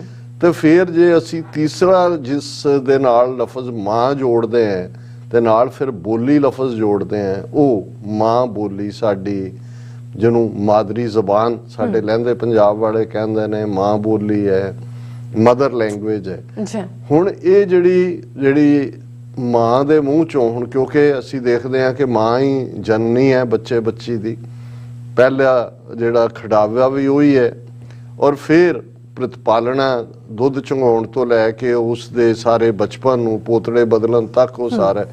ਹੁਣ ਇਹ ਉਹ ਪੀਰੀਅਡ ਹੈ ਕਿ ਜਿਸ ਜ਼ਬਾਨ ਦੇ ਵਿੱਚ ਉਹ ਬੋਲਦੀ ਹੈ, ਉਹ ਬੱਚੇ ਬੱਚੀ ਨੂੰ ਦੁਲਾਰਦੀ ਹੈ, ਉਸ ਨੂੰ ਪੁਚਕਾਰਦੀ ਹੈ, ਉਸ ਨੂੰ ਫੀਡ ਕਰਦੀ ਹੈ। ਇਹ ਉਹਨਾਂ ਸਾਹਾਂ ਦੇ ਵਿੱਚ, ਉਹਨਾਂ ਪਲਾਂ ਦੇ ਵਿੱਚ, ਉਹਨਾਂ ਦੁੱਧ ਦੇ ਘੁੱਟਾਂ ਦੇ ਵਿੱਚ ਅੰਦਰ ਰਚ ਰਹੀ ਹੋਈ ਜ਼ਬਾਨ ਹੈ। ਇਸ ਲਈ ਇਹ ਸਾਡੀ ਬੋਲੀ ਬਣ ਜਾਂਦੀ ਹੈ। ਪਰ ਮਾਂ ਦੇ ਨਾਲ, ਜਿੱਥੇ ਮਾਂ ਦੇ ਨਾਲ ਇੱਕ ਐਮੋਸ਼ਨਲ, ਇੱਕ ਰੂਹਾਨੀ ਔਰ ਇੱਕ ਸਰੀਰਕ ਰਿਸ਼ਤਾ ਹੈ, ਉੱਥੇ ਇਵੇਂ ਹੀ ਮਾਂ ਦੀ ਜ਼ਬਾਨ ਚੋਂ ਨਿਕਲੇ ਜਿਹੜੇ ਲਫ਼ਜ਼ ਨੇ ਉਹ ਵੀ ਸਾਡੇ ਲਈ ਉਸ ਕਿਸਮ ਦਾ ਹੀ ਜਿਹੜਾ ਹੈ ਅਹਿਮੀਅਤ ਵਾਲਾ ਹਿੱਸਾ ਬਣ ਜਾਂਦਾ ਹੈ, ਸਾਡੇ ਵਜੂਦ ਦਾ ਹਿੱਸਾ ਬਣ ਜਾਂਦਾ ਹੈ। ਇਸ ਲਈ ਜਦੋਂ ਅਸੀਂ ਮਾਂ ਬੋਲੀ ਦੀ ਗੱਲ ਕਰਦੇ ਹਾਂ ਤੇ ਫਿਰ ਇਨਸਾਨੀ ਸਮਾਜ, ਇਨਸਾਨੀ ਸਿਵਲਾਈਜੇਸ਼ਨ 7-8 ਹਜ਼ਾਰ ਸਾਲ ਦੀ ਇਨਸਾਨੀ ਤਾਰੀਖ 'ਚ ਦੁਨੀਆ ਦੇ ਅੱਡ-ਅੱਡ ਖਿੱਤਿਆਂ 'ਚ ਇੱਕ ਵੱਖਰਾ ਸਬਜੈਕਟ ਹੈ ਕਿ ਈਵਨ ਜਦੋਂ ਇਸ ਧਰਤੀ ਦੇ ਉੱਤੇ ਜੀਵਨ ਰੌਂ ਧੜਕਦੀ ਹੈ, ਇੱਕ ਵੱਖਰੀ ਡਿਬੇਟ ਹੈ ਕਿ ਐਵੋਲੂਸ਼ਨ ਦੀ ਕਿਸ ਪ੍ਰੋਸੈਸ 'ਚੋਂ ਕੀ ਆਇਆ। ਅਸੀਂ ਉਸੇ ਹੀ ਲਿਨੇਜ 'ਚੋਂ ਆਏ ਜਿਹਦੇ 'ਚੋਂ ਮੰਕੀ, ਚਿੰਪੈਂਜ਼ੀ ਔਰ ਦੂਸਰੇ ਨੇ, ਜਾਂ ਕਾਮਨ ਐਨਸੈਸਟਰ ਹੈ, ਉਹਨਾਂ ਦੀ ਇੱਕ ਬ੍ਰਾਂਚ ਹੈ, ਇੱਧਰ ਇਨਸਾਨ ਤੁਰੇ। ਲੇਕਿਨ ਇਸ 'ਚ ਕੋਈ ਸ਼ੱਕ ਨਹੀਂ ਹੈ ਕਿ ਆਪਣੇ ਆਪ ਨੂੰ ਇੱਕ ਦੂਸਰੇ ਨਾਲ ਐਕਸਪ੍ਰੈਸ ਕਰਨ ਦਾ, ਹੁਣ ਅਸੀਂ ਦੇਖੀਏ ਐਨੀਮਲ ਕਿੰਗਡਮ, ਜਿਨ੍ਹਾਂ ਨੂੰ ਕਦੇ ਡਿਸਕਵਰੀ ਚੈਨਲ ਦੇਖਣ ਦਾ ਸ਼ੌਕ ਪਿਆ ਹੋਏ ਤੇ ਤੁਸੀਂ ਅੰਦਾਜ਼ਾ ਵੀ ਨਹੀਂ ਲਾ ਸਕਦੇ ਕਿ ਉਹਨਾਂ ਦੀ ਜ਼ਬਾਨ ਜਾਂ ਉਹਨਾਂ ਦੀ ਕਮਿਊਨੀਕੇਸ਼ਨ ਵੀ ਕਿੰਨੀ ਸਟਰੋਂਗ ਹੈ, ਔਰ ਉਹ ਸੈਂਕੜਿਆਂ ਮੀਲਾਂ ਤੱਕ ਉਸ ਦੀ ਉਹਨਾਂ ਦੇ ਜਿਹੜੇ ਅਹਿਸਾਸ ਨੇ ਉਹ ਕਿਵੇਂ ਹਵਾਈ ਤਰੰਗਾਂ ਦੇ ਵਿੱਚ ਛੱਡਦੇ ਨੇ। ਤੇ ਜਿਉਂ-ਜਿਉਂ ਅਸੀਂ ਕਲੋਜ਼ ਆਉਂਦੇ ਜਾਂਦੇ ਆ, ਤੁਸੀਂ ਜਦੋਂ ਪੰਛੀ, ਪਸ਼ੂ ਡਰ ਦੇ ਵਿੱਚ ਨੇ, ਉਹ ਕਿਸ ਕਿਸਮ ਦੀ ਆਵਾਜ਼ ਕੱਢਦੇ ਨੇ, ਜਦੋਂ ਉਹ ਖੀਵੇ ਨੇ ਖੁਸ਼ੀ ਦੇ ਵਿੱਚ, ਉਹਨਾਂ ਦਾ ਕਿਸ ਕਿਸਮ ਦਾ ਹੈ, ਉਹ ਇੱਕ ਦੂਸਰੇ ਦੇ ਸਮਝਣ ਲਈ ਕਾਫੀ ਹੈ। ਤੇ ਸਾਨੂੰ ਬੇਸ਼ੱਕ ਜਿਹੜੇ ਇਸ ਕਿਸਮ ਦਾ ਸ਼ੌਕ ਰੱਖਦੇ ਨੇ ਬਰਡਸ ਨੂੰ ਪਿਆਰ ਕਰਨ ਵਾਲੇ, ਐਨੀਮਲਸ ਨੂੰ, ਲੇਕਿਨ ਜੇ ਅਸੀਂ ਇਸ ਤੱਕ ਪਹੁੰਚੀਏ ਕਿ ਅੱਡ-ਅੱਡ ਕਬੀਲਿਆਂ ਨੇ ਵਕਤ, ਕਿਉਂਕਿ ਹਿਊਮਨ ਸੁਸਾਇਟੀ ਕੱਲਾ ਤਾਂ ਕੋਈ ਐਗਜ਼ਿਸਟ ਨਹੀਂ ਸੀ ਕਰਦਾ, ਸਾਂਝ ਦੇ ਵਿੱਚ ਸੀ, ਅਸੀਂ ਕਬੀਲਿਆਂ ਦੇ ਵਿੱਚ ਸੀ। ਉਹਨਾਂ ਨੇ ਇੱਕ ਦੂਸਰੇ, ਪਹਿਲਾਂ ਆਪਣੇ ਇੱਕ ਦੂਜੇ ਨਾਲ ਕਮਿਊਨੀਕੇਟ ਕਰਨਾ ਸਿੱਖਿਆ, ਫਿਰ ਜਿਉਂ-ਜਿਉਂ ਉਹਨਾਂ ਨੇ ਬਾਕੀ ਦੁਨੀਆ ਨੂੰ ਲੱਭਣਾ ਸ਼ੁਰੂ ਕੀਤਾ, ਕੌਣ ਕਿੱਥੋਂ ਆਇਆ, ਕਿਤੇ ਮਾਈਗ੍ਰੇਸ਼ਨ ਹੋ ਰਹੀ ਹੈ, ਕਿਤੇ ਅਕਾਲ ਪੈ ਰਿਹਾ ਹੈ, ਕਿਤੇ ਖੌਫ, ਡਰ, ਹੜ੍ਹ, ਦੂਸਰੀਆਂ ਤੀਸਰੀਆਂ ਚੀਜ਼ਾਂ ਤੋਂ ਜਿਹੜੀਆਂ ਨੇ ਹੈਬਿਟੇਸ਼ਨਸ, ਇਲਾਕੇ ਬਦਲ ਰਹੇ ਨੇ, ਫਿਰ ਇੱਕ ਦੂਸਰੇ ਨਾਲ ਵੀ ਕਮਿਊਨੀਕੇਟ ਕਰਨ ਦੀ ਜ਼ਬਾਨ ਜਿਹੜੀ ਹੈ ਉਹ ਆਣੀ ਸ਼ੁਰੂ ਹੋਈ। ਤੇ ਜਦੋਂ ਤੱਕ ਸਿਵਲਾਈਜੇਸ਼ਨਸ ਡਿਵੈਲਪ ਹੋਈਆਂ, ਸਭਿਅਤਾਵਾਂ ਬਣੀਆਂ, ਉਹਨਾਂ ਨੇ ਫਿਰ ਆਪਣੀਆਂ ਜ਼ਬਾਨਾਂ ਨੂੰ ਡਿਵੈਲਪ ਕੀਤਾ। ਉਸ 'ਚ ਕਿੰਨੇ ਡਾਇਲੈਕਟ, ਜਦੋਂ ਅਸੀਂ ਜ਼ਬਾਨ ਕਹਿੰਦੇ ਹਾਂ ਉਸ ਦਾ ਕੰਪਲੀਟ ਬਣਦਾ ਹੈ ਇੱਕ ਉਸ ਦੀ ਲਿਖਤ ਹੈ, ਜਿਹਨੂੰ ਅਸੀਂ ਸਕ੍ਰਿਪਟ ਕਹਿੰਦੇ ਹਾਂ, ਲਿਪੀ ਕਹਿੰਦੇ ਹਾਂ ਪੰਜਾਬੀ ਦੇ ਵਿੱਚ, ਤੇ ਇੱਕ ਜ਼ਬਾਨ ਹੈ ਜਿਹੜੀ ਬੋਲੀ ਜਾਂਦੀ ਹੈ, ਉਹ ਡਾਇਲੈਕਟ ਹੈ। ਡਾਇਲੈਕਟ ਤਾਂ ਹਜ਼ਾਰਾਂ ਨਹੀਂ ਸ਼ਾਇਦ ਲੱਖਾਂ 'ਚ ਹੋਣਗੇ ਜੇ 7-8 ਹਜ਼ਾਰ ਸਾਲ ਦੀ ਹਿਊਮਨ ਹਿਸਟਰੀ ਦੇਖੀ ਹੈ। ਤੇ ਜਿਹੜੀਆਂ ਸਕ੍ਰਿਪਟਸ ਨੇ ਕਿੱਥੋਂ ਸ਼ੁਰੂ ਹੋਈਆਂ, ਕੀ ਹੋਇਆ, ਇਹਦੇ ਤੇ ਅੱਡ-ਅੱਡ ਜਿਹੜੇ ਇਸ ਫੀਲਡ ਦੇ ਲੋਕ ਨੇ ਉਹਨਾਂ ਦੀਆਂ ਆਪਣੀਆਂ ਰਾਵਾਂ ਹੁੰਦੀਆਂ ਨੇ। ਪਰ ਇਹਦੇ 'ਚ ਕੋਈ ਸ਼ੱਕ ਨਹੀਂ ਹੈ ਕਿ ਵਕਤ ਦੇ ਨਾਲ ਜਿਵੇਂ ਹਿਊਮਨ ਬਾਡੀ ਦੇ ਵਿੱਚ ਜਿਹੜੇ ਸਾਡੇ ਆਰਗਨ ਫੰਕਸ਼ਨਲ ਨਹੀਂ ਰਹੇ, ਉਹ ਹੌਲੀ ਜਿਹੜੇ ਨੇ ਉਹ ਨਿਕੰਮੇ ਹੁੰਦੇ ਚਲੇ ਗਏ। ਉਹ ਬਾਡੀ 'ਚ ਸਨ, ਉਹਨਾਂ ਦਾ ਕੋਈ ਫੰਕਸ਼ਨ, ਜਿਵੇਂ ਜਿਹੜਾ ਅਪੈਂਡਿਕਸ ਹੈ, ਅੱਜ ਵੀ ਜਦੋਂ ਅਪੈਂਡਿਕਸ ਦੀ ਦਰਦ ਹੁੰਦੀ ਹੈ, ਅਪੈਂਡਿਸਾਈਟਸ ਹੁੰਦਾ ਹੈ, ਉਸ ਦਾ ਕੀ ਫੰਕਸ਼ਨ ਹੈ ਕਿਸੇ ਨੂੰ ਨਹੀਂ ਪਤਾ ਹੈ। ਲੇਕਿਨ ਇੱਕ ਥਾਟ ਇਹ ਹੈ ਵੀ ਹੋ ਸਕਦਾ ਹੈ ਜਦੋਂ ਬੰਦਾ ਸਭ ਕੁਝ ਕੱਚਾ ਖਾਂਦਾ ਸੀ, ਉਹਨਾਂ ਦੀਆਂ ਜਿਹੜਾ ਉਸ ਦੇ ਵਿੱਚ ਸੈਲੂਲੋਜ਼ ਹੈ ਪਲਾਂਟਸ ਦੂਜੇ ਉਹਨੂੰ ਡਾਈਜੈਸਟ ਕਰਨ ਲਈ ਹੁੰਦਾ ਹੋਇਆ, ਪਰ ਅੱਜ ਉਹ ਵਾਧੂ ਹੈ, ਇਸ ਲਈ ਜਦੋਂ ਦਰਦ ਵੀ ਹੁੰਦੀ ਹੈ ਕੱਢ ਦਿੱਤਾ ਜਾਂਦਾ। ਇਵੇਂ ਹੀ ਹੋਰ ਵੀ ਅਸੀਂ ਕੁਝ ਚੀਜ਼ਾਂ ਬਾਰੇ ਪੁਆਇੰਟ ਆਊਟ ਕਰ ਸਕਦੇ ਹਾਂ। ਸੋ ਜਿਹੜੀ ਚੀਜ਼ ਵਰਤੋਂ ਦੇ ਵਿੱਚ ਨਹੀਂ ਰਹਿੰਦੀ ਉਹ ਵਕਤ ਪਾ ਕੇ ਗਾਇਬ ਹੋ ਜਾਂਦੀ ਹੈ। ਇਸੇ ਤਰ੍ਹਾਂ ਇਹ ਵੀ ਜਦੋਂ ਅਸੀਂ ਅੱਜ ਇੰਟਰਨੈਸ਼ਨਲ ਮਦਰ ਲੈਂਗੁਏਜ ਡੇ ਦੇ ਉੱਤੇ ਗੱਲ ਕਰ ਰਹੇ ਹਾਂ, ਜਿਹੜੀਆਂ ਜ਼ਬਾਨਾਂ ਵਰਤੋਂ 'ਚ ਨਹੀਂ ਰਹਿੰਦੀਆਂ, ਜਿਹੜੀਆਂ ਲਿਪੀਆਂ ਵਰਤੋਂ 'ਚ ਨਹੀਂ ਰਹਿੰਦੀਆਂ, ਕਿਉਂਕਿ ਜਦੋਂ ਇੱਕ ਡੋਮੀਨੈਂਟ ਕਬੀਲਾ, ਡੋਮੀਨੈਂਟ ਸੋਸਾਇਟੀ, ਡੋਮੀਨੈਂਟ ਕੌਮ, ਡੋਮੀਨੈਂਟ ਰੇਸ ਦੂਸਰੇ ਦੇ ਉੱਤੇ ਕਾਬਜ਼ ਹੁੰਦੀ ਹੈ ਔਰ ਉਹ ਫਿਰ ਹਾਕਮ ਤੇ ਗੁਲਾਮ ਉਹਨਾਂ ਦੀ ਜ਼ਬਾਨ ਦੇ ਵਿੱਚ ਟਕਰਾਅ ਹੁੰਦਾ ਹੈ, ਤੇ ਜ਼ਾਹਿਰ ਹੈ ਕਿ ਹਾਕਮ ਦੀ ਜ਼ਬਾਨ ਪ੍ਰਵੇਲ ਕਰਦੀ ਹੈ, ਗੁਲਾਮਾਂ ਦੀ ਜ਼ਬਾਨ ਹੌਲੀ ਹੌਲੀ ਹੌਲੀ ਮਾਈਨਸ ਹੁੰਦੀ ਚਲੀ ਜਾਂਦੀ ਹੈ। ਉਹਨਾਂ ਦਾ ਧਰਮ, ਉਹਨਾਂ ਦੀਆਂ ਰਵਾਇਤਾਂ, ਉਹਨਾਂ ਦਾ ਫੇਥ, ਉਹਨਾਂ ਦਾ ਪਹਿਰਾਵਾ, ਉਹਨਾਂ ਦੀ ਖੁਰਾਕ, ਉਸ ਸਾਰੇ ਢਾਂਚੇ ਦੇ ਵਿੱਚ ਜਿਹੜੀ ਹੈ ਉਹ ਗਵਾਚਦੀ ਚਲੀ ਜਾਂਦੀ ਹੈ। ਤੇ ਅਲਟੀਮੇਟਲੀ ਹਾਕਮ ਜਮਾਤ ਦਾ ਜਿਹੜੇ ਤੁਹਾਡੇ ਤੇ ਹਾਵੀ ਹੁੰਦੇ ਨੇ, ਤੁਹਾਡੇ ਤੇ ਰਾਜ ਕਰਦੇ ਨੇ, ਜੇ ਸਾਦਾ ਜ਼ੁਬਾਨ 'ਚ ਕਹਿਣਾ ਹੋਏ ਤਾਂ ਫਿਰ ਉਹ ਉਹਨਾਂ ਦੀ ਗੱਲ ਤੁਰਦੀ ਹੈ।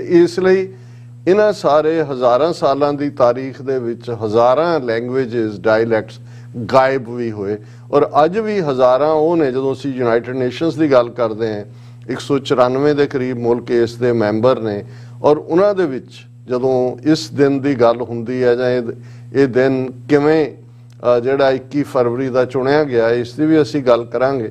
ਲੇਕਿਨ ਅੱਜ ਵੀ ਸੈਂਕੜਿਆਂ ਜ਼ਬਾਨਾਂ, ਸੈਂਕੜਿਆਂ ਡਾਇਲੈਕਟ ਨੇ ਜਿਹੜੇ ਐਕਸਟਿੰਕਟ ਹੋਣ ਦੇ ਕੰਢੇ ਤੇ ਨੇ, ਜਿਹੜੇ ਖਤਮ ਹੋਣ ਵੱਲ ਜਾ ਰਹੇ ਨੇ, ਕਿਉਂਕਿ ਉਹ ਵਰਤੋਂ 'ਚ ਨਹੀਂ ਰਹੇ। ਦੂਸਰੀਆਂ ਜ਼ਬਾਨਾਂ ਜੇ ਹਾਕਮਾਂ ਦੀ ਜ਼ਬਾਨ, ਅੱਜ ਤੁਸੀਂ ਦੇਖੋ ਅਫਰੀਕਾ ਦਾ ਕਿੰਨਾ ਹਿੱਸਾ ਜਿਨ੍ਹਾਂ ਦੀ ਨੈਸ਼ਨਲ ਜਿਹੜੀ ਲੈਂਗੁਏਜ ਹੈ ਉਹ ਫ੍ਰੈਂਚ ਹੈ, ਕਿਉਂਕਿ ਉਹ ਫ੍ਰੈਂਚ ਕਾਲੋਨੀ ਸੀ। ਕਿਤੇ ਅੰਗਰੇਜ਼ੀ ਹੈ।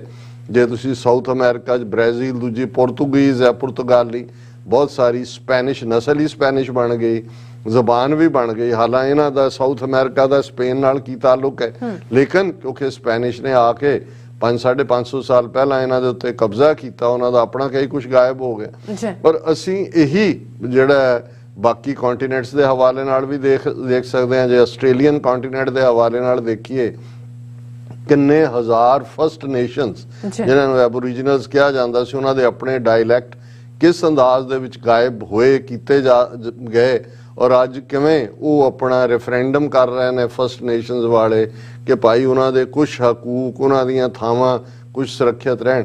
ਸੋ ਇਹ ਜਿਹੜੀ ਜਦੋਂ ਅਸੀਂ ਸਟਰਗਲ ਦੀ ਗੱਲ ਕਰਦੇ ਹਾਂ ਤੇ ਇਹ ਇੱਕ ਆਲਮੀ ਸਟਰਗਲ ਹੈ। ਔਰ ਮੈਂ ਜੇ ਸਿੱਖ ਨੁਕਤਾ ਨਿਗਾਹ ਤੋਂ ਗੱਲ ਕਰਾਂ, ਇਸ ਤੋਂ ਪਹਿਲਾਂ ਕਿ ਮੈਂ ਗੱਲ ਕਰਾਂ ਕਿ ਅੱਜ 21 ਫਰਵਰੀ ਨੂੰ ਕੀ ਥੀਮ ਹੈ ਜਿਹੜਾ UN ਨੇ, ਯੂਨੈਸਕੋ ਨੇ ਇਸ ਦਿਨ ਦੇ ਉੱਤੇ ਰੱਖਿਆ, ਤੇ ਫਿਰ ਜਿਹੜਾ ਹੈ ਕਿ ਅੱਜ ਅਸੀਂ ਕਿਵੇਂ ਆਪਣੀ ਮਾਂ ਬੋਲੀ ਪੰਜਾਬੀ ਦੀ ਜਿਹੜੀ ਹੈ ਉਸ ਦਸ਼ਾ ਔਰ ਦੁਰਦਸ਼ਾ ਦੋਨਾਂ ਦੇ ਉੱਤੇ ਵੀ ਆਉਣ ਵਾਲੇ ਸੈਗਮੈਂਟਸ ਦੇ ਵਿੱਚ ਵੀ ਅਸੀਂ ਗੱਲ ਕਰਾਂਗੇ। ਪਰ ਗੁਰੂ ਨਾਨਕ ਸਾਹਿਬ ਨੇ ਜਦੋਂ ਇੱਕ ਪਾਸੇ ਜਦੋਂ ਕੋਈ ਇਹ ਦਾਅਵੇ ਨਾਲ ਕਹਿੰਦਾ ਹੈ ਕਿ ਜੀ ਮੈਨੂੰ 10 ਜ਼ਬਾਨਾਂ ਆਉਂਦੀਆਂ ਨੇ, ਜਾਂ ਇਹ ਵੀ ਇੱਕ ਦਾਅਵਾ ਹੁੰਦਾ ਹੈ ਜੀ ਫਲਾਣੇ ਨੂੰ ਇੰਨੀਆਂ ਜ਼ਬਾਨਾਂ ਆਉਂਦੀਆਂ, ਔਰ ਇਹ ਵੀ ਜਦੋਂ ਤੁਸੀਂ ਜਿਵੇਂ ਪੁਆਇੰਟ ਆਊਟ ਕੀਤਾ ਹੈ ਕਿ ਰਿਸਰਚਰਸ ਨੇ ਇਸ ਫੀਲਡ ਦੇ ਜਿਹੜੇ ਮਾਹਿਰ ਨੇ, ਉਹਨਾਂ ਨੇ ਸਾਬਤ ਕੀਤਾ ਹੈ ਕਿ ਜਿਸ ਦੀ ਮੁੱਢਲੀ ਵਿੱਦਿਆ, ਮੁੱਢਲੀ ਤਾਲੀਮ ਮਾਂ ਬੋਲੀ ਦੇ ਵਿੱਚ ਹੁੰਦੀ ਹੈ, ਉਹ ਦੂਸਰੀਆਂ ਬੋਲੀਆਂ ਨੂੰ ਵੀ ਆਸਾਨੀ ਨਾਲ ਸਿੱਖ ਲੈਂਦਾ ਹੈ ਔਰ ਉਸ ਦੇ ਅੰਦਰ ਭਾਵਨਾਵਾਂ ਦਾ ਵੀ ਇੱਕ ਸਮੇਲ ਹੁੰਦਾ ਹੈ। ਉਹ ਆਪਣੀ ਜ਼ਿੰਦਗੀ ਦੇ ਵਿੱਚ ਇੱਕ ਬੈਲੈਂਸ ਰੱਖ ਕੇ ਤੁਰਦਾ ਹੈ ਔਰ ਉਹ ਹਮੇਸ਼ਾ ਹੀ ਬਾਕੀਆਂ ਨਾਲੋਂ ਔਰ ਇਹ ਇੱਕ ਪੀਰੀਅਡ ਸੀ ਜਦੋਂ ਅੱਜ ਤੋਂ 40-50 ਸਾਲ ਪਹਿਲਾਂ ਸਕੂਲਾਂ ਦੇ ਵਿੱਚ, ਅੰਗਰੇਜ਼ੀ ਸਕੂਲਾਂ 'ਚ ਸਖਤੀ ਨਾਲ ਹੁੰਦਾ ਸੀ ਕਿ ਜੀ ਸਿਰਫ ਅੰਗਰੇਜ਼ੀ ਬੋਲੀ ਜਾਏ। ਮਾਪਿਆਂ ਨੂੰ ਵੀ ਕਿਹਾ ਜਾਂਦਾ ਸੀ ਕਿ ਬਈ ਤੂੰ ਇਹਦੇ ਨਾਲ ਅੰਗਰੇਜ਼ੀ ਬੋਲਣੀ ਹੈ। ਦੈਨ ਜਦੋਂ ਇਹ ਰਿਸਰਚਰਸ ਨੇ ਪੁਆਇੰਟ ਆਊਟ ਕੀਤਾ ਕਿ ਜਿਹੜਾ ਬੱਚਾ ਮਾਂ ਬੋਲੀ ਦੇ ਵਿੱਚ ਗੱਲ ਕਰਦਾ ਹੈ, ਜਾਣਦਾ ਹੈ ਔਰ ਜਿਹਨੂੰ ਮਲਟੀਪਲ ਲੈਂਗੁਏਜਸ ਦੇ ਵਿੱਚ ਜਦੋਂ ਤੁਰਦਾ ਹੈ ਤੇ ਉਹ ਜ਼ਿਆਦਾ ਇੰਟੈਲੀਜੈਂਟ ਹੁੰਦਾ ਹੈ। ਹਾਲਾਂਕਿ ਅੱਜ ਵੀ ਜਿਹੜੇ ਭਾਰਤ ਦੇ ਵਿੱਚ, ਕਿਉਂਕਿ ਇੱਕ ਤਾਂ ਹਿੰਦੂ ਤਵੀਆਂ ਨੇ ਆਪਣਾ ਏਜੰਡਾ ਇੰਪਲੀਮੈਂਟ ਕੀਤਾ ਹੋਇਆ ਹੈ ਔਰ ਉਸੇ ਤਰਜ਼ ਦੇ ਜਿਹੜੇ ਅੰਗਰੇਜ਼ੀ ਸਕੂਲ ਨੇ, ਕਿਵੇਂ ਮਾਂ ਬੋਲੀ ਬੋਲਣ ਵਾਲਿਆਂ ਨੂੰ ਫਾਈਨ ਕਰਦੇ ਨੇ, ਜਾਂ ਈਵਨ ਕੀ ਹਾਲਤ ਚੱਲ ਰਹੀ ਹੈ, ਉਹ ਅਕਸਰ ਅਸੀਂ ਡਿਸਕਸ ਕਰਦੇ ਹਾਂ। ਬਿਲਕੁਲ। ਲੇਕਿਨ ਯੂਨਾਈਟਿਡ ਨੇਸ਼ਨਸ ਤੱਕ ਇਹ ਦਿਨ ਪਹੁੰਚਣ ਤੋਂ ਪਹਿਲਾਂ ਮੈਂ ਜੇ ਗੁਰੂ ਨਾਨਕ ਸਾਹਿਬ ਦੇ ਹਵਾਲੇ ਨਾਲ ਇਹ ਦੇਖਾਂ, ਔਰ ਅੱਜ ਇੱਥੇ ਬਹੁਤ ਸਾਰੀਆਂ ਲਿਖਤਾਂ ਮਾਂ ਬੋਲੀ ਦੇ ਹਵਾਲੇ ਨਾਲ ਨੇ, ਉਹਦੇ 'ਚ ਗੁਲਾਮੀ ਔਰ ਆਜ਼ਾਦੀ ਨਾਲ ਕੀ ਤਾਲੁਕ ਹੈ ਮਾਂ ਬੋਲੀ ਦਾ। ਇੱਕ ਵੀਰ ਨੇ ਇਹ ਜਿਹੜਾ ਲਿਖਿਆ, ਪਰਮਿੰਦਰ ਸਿੰਘ ਹੋਰਾਂ ਦੀ ਲਿਖਤ ਹੈ ਜੀ, ਕਿ ਕੋਇਲ ਆਪਣੀ ਬੋਲੀ ਬੋਲਦੀ ਹੈ ਇਸ ਲਈ ਆਜ਼ਾਦ ਰਹਿੰਦੀ ਹੈ। ਬਿਲਕੁਲ। ਤੋਤਾ ਦੂਸਰਿਆਂ ਦੀ ਭਾਸ਼ਾ ਬੋਲਦਾ ਹੈ ਇਸ ਲਈ ਸਦਾ ਗੁਲਾਮ ਰਹਿੰਦਾ ਹੈ। ਨਾਈਸ। ਇਸ ਲਈ ਆਪਣੀ ਭਾਸ਼ਾ ਤੇ ਬੋਲੀ ਤੇ ਮਾਣ ਕਰੋ।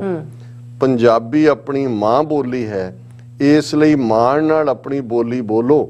ਪੰਜਾਬੀ ਸਾਡੀ ਮਾਂ ਬੋਲੀ ਸਦਾ ਵਧੇ ਫੁੱਲੇ, ਇਹੀ ਅਰਦਾਸ ਹੈ ਵਾਹਿਗੁਰੂ ਅੱਗੇ। ਨਾਈਸ। ਔਰ ਇਸ 'ਚ ਇੱਕ ਮੈਂ ਕਿਤੇ ਹੋਰ ਦੇਖ ਰਿਹਾ ਸੀ ਕਿ ਸਭ ਤੋਂ ਵੱਡੀ ਅਸੀਸ, ਇਹ ਵੀ ਕਿਸੇ ਬਹੁਤ ਅਮੀਰ ਜਿਹੜੀ ਹੈ ਕਲਚਰ 'ਚੋਂ ਨਿਕਲੀ ਗੱਲ ਹੈ, ਕਿ ਸਭ ਤੋਂ ਵੱਡੀ ਅਸੀਸ ਇਹ ਹੈ, ਤੇਰੀ ਉਮਰ ਤੇਰੀ ਮਾਂ ਬੋਲੀ ਦੇ ਲੋਕ ਗੀਤਾਂ ਜਿੰਨੀ ਹੋਵੇ। ਹੁਣ ਜਿਹੜੇ ਮਾਂ ਬੋਲੀ ਜਿਹਨੂੰ ਅਸੀਂ ਫੋਕਲੋਰ ਕਹਿੰਦੇ ਆ, ਅੱਜ ਵੀ ਮੈਂ ਪਿਛਲੇ ਦਿਨਾਂ 'ਚ ਦੋ ਬੀਬੀਆਂ ਨੇ ਮਾਲਵੇ ਦੀਆਂ, ਤੇ ਉਹ ਜ਼ਿਕਰ ਕਰ ਰਹੀਆਂ ਸੀ ਉਹਨਾਂ ਨੇ ਕਿ ਮਾਲਵੇ ਦੀਆਂ ਸਾਡੀਆਂ ਕੀ ਬੋਲੀਆਂ ਨੇ, ਕਿਵੇਂ। ਔਰ ਇਹਦੇ 'ਚ ਕੋਈ ਸ਼ੱਕ ਨਹੀਂ ਹੈ ਵੀ ਅੱਜ ਵੀ ਜੇ ਅਸੀਂ ਭਾਰਤੀ ਕਬਜ਼ੇ ਵਾਲੇ ਪੰਜਾਬ 'ਚ ਵੀ ਦੇਖੀਏ ਤੇ ਜਿੱਥੇ ਜਿੱਥੇ ਅਜੋਕੀ ਸਭਿਅਤਾ ਦੇ ਨਾਂ ਥੱਲੇ, ਤਹਿਜ਼ੀਬ ਦੇ ਨਾਂ ਥੱਲੇ ਇਹ ਮਾਡਰਨਨੈਸ ਨਹੀਂ ਪਹੁੰਚੀ, ਤੁਹਾਨੂੰ ਉਹਨਾਂ ਦੇ ਵਿੱਚ ਲਿਸ਼ਕਦੇ ਲਫ਼ਜ਼, ਛਣਕਦੇ ਬੋਲ, ਇੱਕ ਉਸ ਕਿਸਮ ਦਾ ਸਵਾਦ ਆਉਂਦਾ ਜਦੋਂ ਤੁਸੀਂ ਮੂਲ ਜ਼ਬਾਨ ਨੂੰ ਸੁਣਦੇ ਹੋ। ਅਸੀਂ ਵੀ ਹੁਣ, ਮੈਂ ਵੀ, ਮੇਰੀ ਵੀ ਇਹ ਕਮਜ਼ੋਰੀ ਹੁੰਦੀ ਹੈ ਕਿ ਤੁਸੀਂ ਜਦੋਂ ਬਾਕੀਆਂ ਨੂੰ ਹਰ ਇੱਕ ਨੂੰ ਸਮਝਾਉਣਾ ਵਿੱਚ ਹੀ ਸਾਰੀਆਂ ਜ਼ਬਾਨਾਂ ਵੜ ਜਾਂਦੀਆਂ ਨੇ। ਲੇਕਿਨ ਜੇ ਤੁਸੀਂ ਮੂਲ ਰੂਪ ਦੇ ਵਿੱਚ ਜਾ ਕੇ ਦੇਖਣਾ ਤੇ ਫਿਰ ਤੁਸੀਂ ਉਸ ਅਮੀਰੀ ਨੂੰ ਮਹਿਸੂਸ ਕਰਦੇ ਹੋ ਕਿ ਕਿਸ ਕਦਰ ਸਾਡੀ ਜ਼ਬਾਨ ਅਮੀਰ, ਉਸ ਦੇ ਵਿੱਚ ਅਖਾਣ ਕਿੰਨੇ ਅਮੀਰ ਜਦੋਂ ਮੁਹਾਵਰਿਆਂ ਦੀ ਗੱਲ ਹੁੰਦੀ ਹੈ। ਔਰ ਫਿਰ ਉਹਨਾਂ ਦੇ ਵਿੱਚ ਹੱਸਣਾ, ਉਸ ਦੇ ਵਿੱਚ ਕਿਲਕਾਰੀਆਂ ਮਾਰਨੀਆਂ, ਉਸ 'ਚ ਫਟਕਾਰਨਾ, ਉਹਨਾਂ ਦੇ ਜੇ ਤੁਸੀਂ ਦੇਖੋ ਤੇ ਉਹ ਜਿੰਨਾ ਮਰਜ਼ੀ ਅਸੀਂ ਬਾਕੀ ਜ਼ਬਾਨਾਂ ਦੇ ਲਫ਼ਜ਼ ਲਈਏ, ਤੁਸੀਂ ਉਹਨਾਂ ਨੂੰ ਮਾਣ ਹੀ ਨਹੀਂ ਸਕਦੇ।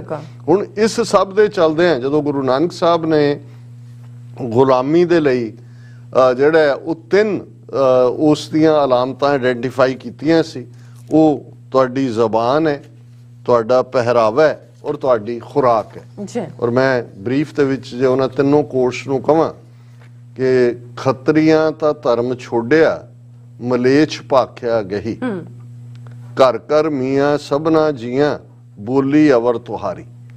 ਹੁਣ ਇਹ ਹਿੰਦੂ ਥਾਟ ਦੀ, ਬ੍ਰਾਹਮਣ ਦੀ ਹਿਪੋਕਰੇਸੀ ਦੇ ਉੱਤੇ, ਉਸ ਦੇ ਦੰਭ ਦੇ ਉੱਤੇ ਇੱਕ ਜ਼ਬਰਦਸਤ ਚੋਟ ਸੀ ਗੁਰੂ ਸਾਹਿਬ ਦੀ ਕਿ ਇੱਕ ਪਾਸੇ ਤੁਸੀਂ ਮੁਸਲਮਾਨਾਂ ਨੂੰ ਮਲੇਛ ਲਾਣਿਆ ਹੋਇਆ, ਦੂਸਰੇ ਪਾਸੇ ਤੁਸੀਂ ਕਸ਼ਤਰੀ ਬ੍ਰਾਹਮਣ ਨੇ ਤੁਹਾਨੂੰ ਬਣਾਇਆ ਵੀ ਤੁਸੀਂ ਡਿਫੈਂਡ ਕਰਨਾ ਹੈ, ਤੁਸੀਂ ਤਾਂ ਬਿਨਾਂ ਲੜੇ ਸਰੈਂਡਰ ਕੀਤਾ ਹੋਇਆ ਔਰ ਖਲੋਤੇ ਵੀ ਨਹੀਂ ਹੋ ਜਿਹੜੇ ਕੰਮ ਲਈ ਤੁਹਾਨੂੰ ਖੜਾ ਕੀਤਾ ਹੈ। ਤੇ ਦੂਸਰੇ ਪਾਸੇ ਜਿਹੜੇ ਹਾਕਮ ਬਣ ਗਏ ਨੇ ਜਿਨ੍ਹਾਂ ਨੂੰ ਕਹਿੰਦੇ ਤੁਸੀਂ ਮਲੇਛ ਹੋ, ਪਰ ਉਹਨਾਂ ਦੀ ਜ਼ਬਾਨ ਤੁਸੀਂ ਅਡਾਪਟ ਕੀਤੀ ਹੋਈ ਹੈ ਤਾਂ ਕਿ ਤੁਸੀਂ ਉਹਨਾਂ ਨੂੰ ਪਲੀਜ਼ ਕਰਕੇ ਉਹਨਾਂ ਤੋਂ ਫਾਇਦੇ ਲੈ ਸਕੋ। ਖੱਤਰੀਆਂ ਤਾਂ ਧਰਮ ਛੋੜਿਆ, ਮਲੇਛ ਭਾਖਿਆ ਗਈ, ਜ਼ਬਾਨ ਦੀ ਗੱਲ ਹੈ। ਘਰ ਘਰ ਮੀਆਂ ਸਭਨਾ ਜੀਆਂ, ਬੋਲੀ ਅਵਰ ਤੁਹਾਰੀ, ਕਿ ਸਭ ਮੀਆਂ ਬਣੇ ਹੋਏ ਨੇ ਔਰ ਕਿਵੇਂ ਆਪਣੀ ਬੋਲੀ ਛੱਡੀ ਹੈ। ਹੁਣ ਇਹ ਗੁਲਾਮੀ ਨੂੰ ਆਇਡੈਂਟੀਫਾਈ ਕੀਤਾ ਹੈ ਕਿ ਭਾਈ, ਔਰ ਇਸੇ ਦੇ ਉੱਤੇ ਹੀ ਜਦੋਂ ਮੈਂ ਅੱਜ ਇੱਕ ਹੋਰ ਲਿਖਤ ਚਰਨਜੀਤ ਸਿੰਘ ਤੀਜਾ ਉਹਨਾਂ ਦੀ ਸੀ, ਗੁਲਾਮਾਂ ਲਈ ਮਾੜੀ ਹੁੰਦੀ ਹੈ ਰਾਜ ਕਰਨ ਵਾਲਿਆਂ ਦੀ ਭਾਸ਼ਾ। ਔਰ ਉਹਦੇ ਥੱਲੇ ਉਹਨਾਂ ਨੇ ਕਿਹਾ, ਜਿਹੜੇ ਬੰਦੇ ਇਹ ਕਹਿੰਦੇ ਨੇ ਕਿ ਭਾਸ਼ਾ ਕੋਈ ਮਾੜੀ ਨਹੀਂ ਹੁੰਦੀ, ਬੰਦੇ ਨੂੰ ਸਿੱਖਣੀਆਂ ਸਾਰੀਆਂ ਜ਼ਬਾਨਾਂ ਚਾਹੀਦੀਆਂ, ਕੋਈ ਹਰਜ਼ ਨਹੀਂ, ਉਹਨਾਂ ਨਲਾਇਕਾਂ ਨੂੰ ਮੈਂ ਦੱਸਣਾ ਚਾਹੁੰਦਾ ਕਿ ਰਾਜ ਕਰਨ ਵਾਲਿਆਂ ਦੀ ਭਾਸ਼ਾ ਗੁਲਾਮਾਂ ਲਈ ਮਾੜੀ ਹੁੰਦੀ ਹੈ। ਉਹ ਉਂਝ ਕੋਈ ਜ਼ਬਾਨ ਮਾੜੀ ਨਹੀਂ ਹੁੰਦੀ, ਜ਼ਾਹਰ ਹੈ ਕਿਉਂਕਿ ਉਹ ਤਾਂ ਤੁਹਾਡੀ ਗੁਲਾਮੀ ਦਾ ਸਿੰਬਲ ਹੈ। ਹਾਂ, ਦੂਜੀ ਗੱਲ, ਜਦੋਂ ਤੁਸੀਂ ਕਿਸੇ ਦੂਸਰੀ ਜ਼ਬਾਨ ਦਾ ਲਫ਼ਜ਼ ਆਪਣੀ ਜ਼ਬਾਨ ਤੇ ਲੈ ਆਉਂਦੇ ਹੋ, ਠੀਕ ਉਸੇ ਵੇਲੇ ਆਪਣੀ ਮਾਂ ਬੋਲੀ ਦਾ ਇੱਕ ਲਫ਼ਜ਼ ਭੁੱਲ ਜਾਂਦੇ ਹੋ। ਤੁਸੀਂ ਬੇਗਾਨੀ ਜ਼ਬਾਨ ਦਾ ਸ਼ਬਦ ਆਪਣੀ ਜ਼ਬਾਨ ਦੇ ਸ਼ਬਦ ਦੇ ਬਦਲੇ ਲੈ ਕੇ ਆਉਂਦੇ ਹੋ। ਥੱਲੇ ਫਿਰ ਉਹਨਾਂ ਨੇ ਕੁਝ ਉਦਾਹਰਨਾਂ ਵੀ ਦਿੱਤੀਆਂ ਨੇ ਕਿ ਭਾਈ ਕਿਵੇਂ ਅਸੀਂ ਹੌਲੀ ਹੌਲੀ ਹੌਲੀ ਆਪਣਾ ਲਫ਼ਜ਼ ਜਦੋਂ ਰਿਪਲੇਸ ਕੀਤਾ, ਪਸੀਨਾ ਕਹੋਗੇ ਤਾਂ ਮੁੜਕਾ ਭੁੱਲ ਜਾਓਗੇ, ਪਿਆਜ਼ ਕਹੋਗੇ ਤਾਂ ਗੰਢਾ ਭੁੱਲ ਜਾਓਗੇ, ਨਮਕ ਕਹੋਗੇ ਤੇ ਲੂਣ ਭੁੱਲ ਜਾਓਗੇ, ਸਫੇਦ ਕਹੋਗੇ ਤੇ ਚਿੱਟਾ ਭੁੱਲ ਜਾਓਗੇ, ਦੀਦੀ ਕਹੋਗੇ ਤੇ ਭੈਣ ਭੁੱਲ ਜਾਓਗੇ, ਗਰਮ ਕਹੋਗੇ ਤੇ ਤੱਤਾ ਭੁੱਲ ਜਾਓਗੇ, ਔਰਤ ਕਹੋਗੇ ਤਾਂ ਜ਼ਨਾਨੀ ਭੁੱਲ ਜਾਓਗੇ, ਵਿਅਕਤੀ ਕਹੋਗੇ ਤਾਂ ਬੰਦਾ ਭੁੱਲ ਜਾਓਗੇ। ਤੁਸੀਂ ਜੋ ਬੋਲਦੇ ਹੋ ਜਾਂ ਤੁਹਾਡੇ ਨਿਆਣੇ ਜੋ ਬੋਲਣ ਡੇ ਕਦੇ ਧਿਆਨ ਨਾਲ ਸੁਣਿਓ, ਤੁਸੀਂ ਬਹੁਤ ਸਾਰੇ ਲਫ਼ਜ਼ ਮਾਰ ਦਿੱਤੇ ਨੇ ਇਸ ਘੇਸਲ ਚ, ਹੋਰ ਕਈ ਮਾਰ ਕੱਟਣੇ ਆ। ਤੁਸੀਂ ਮੰਨੋ ਭਾਵੇਂ ਨਾ, ਟੀਵੀ ਅਖਬਾਰਾਂ ਤੇ ਯੂਨੀਵਰਸਿਟੀਆਂ ਵਾਲੀ ਸਾਹਿਤਕਾਰੀ ਨੇ ਤੁਹਾਡੀ ਰਵਾਇਤੀ ਵਾਕ ਬੁਣਤ ਤੇ ਮੁਹਾਂਦਰਾ ਹੀ ਬਦਲ ਛੱਡਿਆ ਜੇ। ਰਾਜ ਕਰਨ ਵਾਲਿਆਂ ਦੀ ਜ਼ਬਾਨ ਦਾ ਪ੍ਰਭਾਵ ਮੰਨਣਾ ਤੇ ਦੂਜੀ ਜ਼ਬਾਨ ਨੂੰ ਵਿਹੜੇ ਪੈਰ ਪਾਉਣ ਦੀ ਖੁੱਲ੍ਹ ਦੇਣ ਲੱਗੇ ਧਿਆਨ ਰੱਖਿਓ ਕਿਤੇ ਉਹ ਘਰ ਦੀ ਮਾਲਕ ਨਾ ਬਣ ਬੈਠੇ। ਪੰਜਾਬੀ ਦੇ ਵਿੱਚ ਤਾਂ ਇੱਕ ਅਖਾਣ ਵੀ ਹੈ ਨਾ ਕਿ ਅੱਗ ਲੈਣ ਆਈ ਘਰ ਦੀ ਜਿਹੜੀ ਆ ਘਰ ਵਾਲੀ ਬਣ ਬੈਠੀ। ਹੁਣ ਇਹ ਪੁਆਇੰਟ, ਔਰ ਗੁਰੂ ਨਾਨਕ ਸਾਹਿਬ ਨੇ ਜਦੋਂ ਪੁਆਇੰਟ ਆਊਟ ਕੀਤਾ ਕਿ ਭਾਈ ਤੁਸੀਂ ਕਿਵੇਂ ਖਿੜੇ ਮੱਥੇ ਖੁਸ਼ੀ ਖੁਸ਼ੀ ਉਸ ਗੁਲਾਮੀ ਨੂੰ ਬੋਲੀ ਦੇ ਨੂੰ ਕਬੂਲਿਆ ਹੋਇਆ। ਇਸੇ ਤਰ੍ਹਾਂ ਗੁਰੂ ਸਾਹਿਬ ਨੇ ਪਹਿਰਾਵੇ ਦੇ ਹਵਾਲੇ ਨਾਲ ਕਿਹਾ ਸੀ ਕਿ ਨੀਲ ਬਸਤਰ ਪੈਰ ਹੋਵੇ ਪ੍ਰਵਾਨ, ਮਲੇਛ ਧਾਨ ਲੈ ਪੂਜੇ ਪੁਰਾਣ। तीसरा डाइट, अपाख्या का कुट्ठा बकरा खाना, चौंके ऊपर किसे ना जाना, दे के चौंका कड्डी कार ऊपर आए बैठे कूड़ियार, मत पिटे वे मत पिटे अन साडा पिटे। कि भी एक पासे तुसी उन्हां नूं मलेच कहंदे हो, उन्हां दा जिहड़ा कोट पहरावा है नीला, उन्होंने पहन के नील बस्तर पैर होवे प्रवान, मलेच धान ले पूजे पुराण, उन्हां नूं नफरत करदे हो, पर उन्हां नूं खुश करन लई उन्हां दा पहरावा। इसे तरह खुराक, अपाख्या का कुट्ठा बकरा खाना। वैसे जिहड़ी अरबी या फारसी है उन्होंने ना बोलन योग जबान कहंदे हो, भाख्या कहंदे हो, पर उन्हां दा कुट्ठा होया जिहड़ा बकरा है वो खाण लई बड़ा जिहड़ा वो मूँह चों लारां सुट्टदे हो। भाख्या का कुट्ठा बकरा, इधर आके फिर कार कढ़ दिंदे जी चौके दे नेड़े ना कोई आए पिट जाएगा।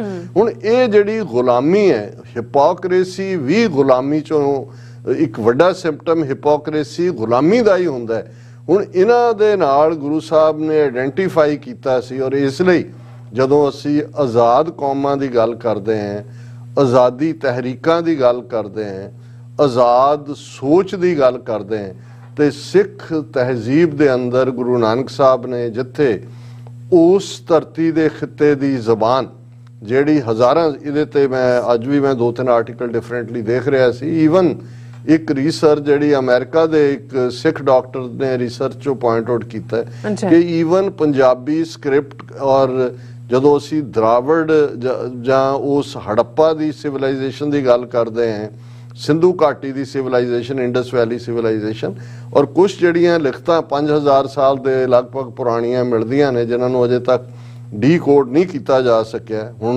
उन्हां दी डैथ हो चुकी है। New York sir Manohar Singh Marcos हुंदे सी, और उन्होंने तो वो सारी एक जिहड़ी स्क्रिप्ट है वो किवें डिवेलप हुई, किवें लंडे जबान दा किवें है, ब्राह्मी लिपि किवें सी ओरिजिनली, किवें गुरमुखी तक आया।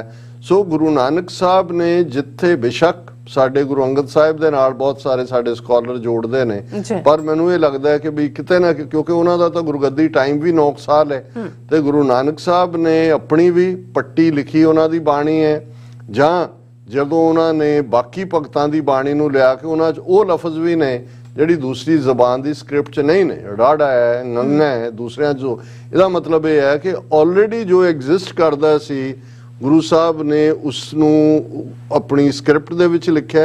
गुरु अंगद साहिब ने उसनूं जिहड़ा कोडिफाई कीता फरदर, और उहदे च जबान दी स्क्रिप्ट दे विच तां तब्दीली हुंदी रहिंदी है, बोली दे विच भी हुंदी है। बोली भी पंजाब दे अज भी जे 5 दरियावां दी धरती दी असीं गल करिए, दरियाए सिंध तो लैके मालवा तक जां कांगड़े तक, ते तुहानूं 1 दर्जन तो ज़्यादा जिहड़े ने वो डायलैक्ट मिल जांदे ने। इस बारे भी असीं हमेशा कहंदे हां जी बोली तां 5 कोह ते बदल जांदी है। कोह पुरानी मेजरमेंट सी जदों अजे किलोमीटर मील नहीं सी चले, और कोई शक नहीं है कई बारी जे तुहानूं इस जबानां दा शौक होए तां तुसीं देखदे हो एक फिकरा बोलण दे उत्ते अंदाजा हो जाता है भी एक धरती दे साडे पंजाब दे किस खिते नाल संबंध होएगा। ਹੁਣ ਇਹ ਸਾਰਿਆਂ ਦੇ ਬਾਵਜੂਦ ਦੁਨੀਆ ਦੇ ਵਿੱਚ ਕਿਵੇਂ ਡੋਮੀਨੈਂਟ ਲੈਂਗੁਏजेस ਨੇ ਬਾਕੀਆਂ ਨੂੰ ਮਾਈਨਸ ਕੀਤਾ।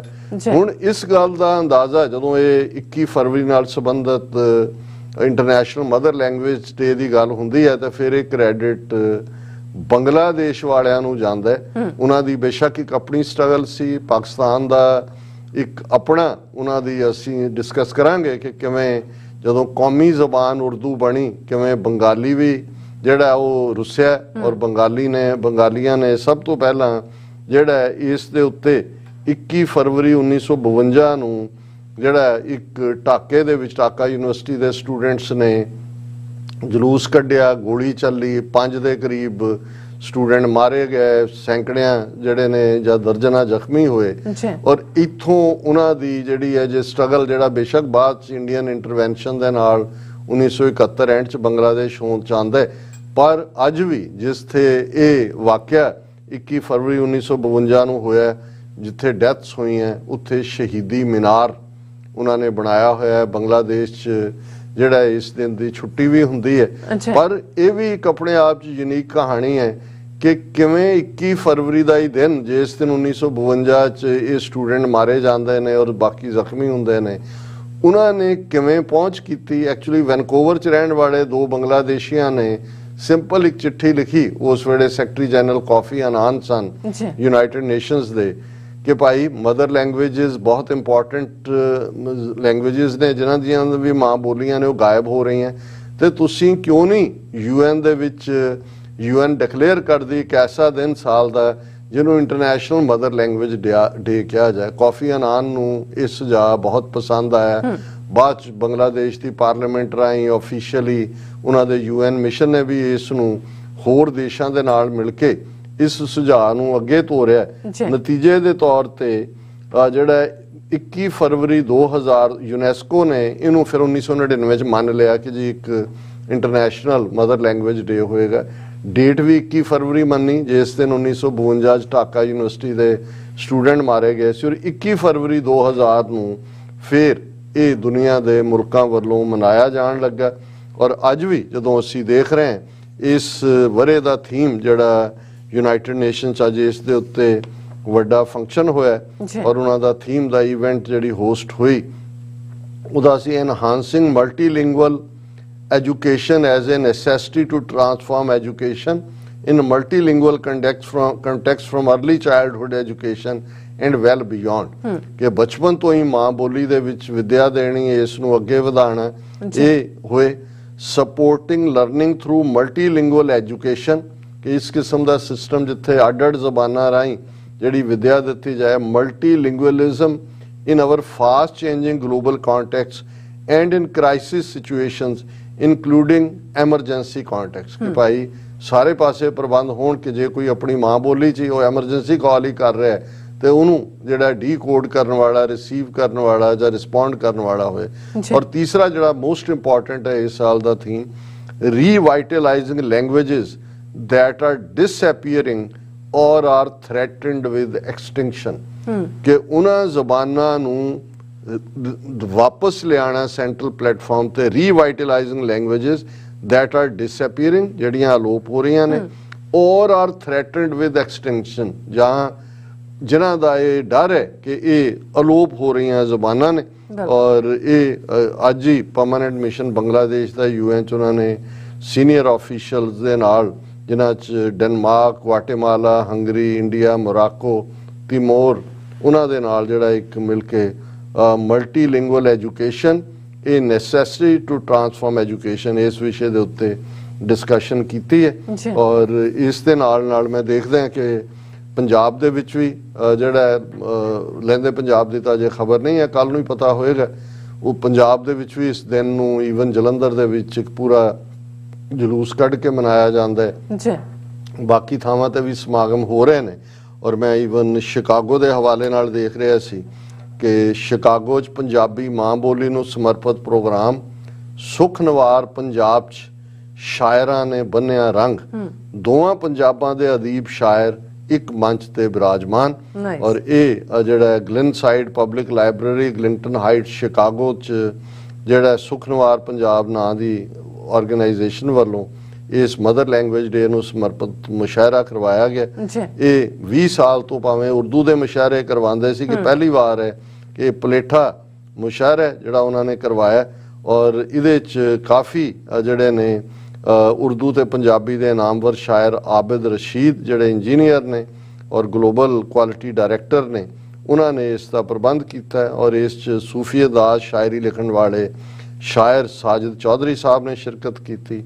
ਐਮ.ਏ. ਖੋਖਰ ਨੇ ਉਹਨਾਂ ਦਾ ਜਿਹੜੇ ਹਾਜ਼ਰੀਨ ਸੀ ਉਹਨਾਂ ਦਾ ਸਵਾਗਤ ਕੀਤਾ।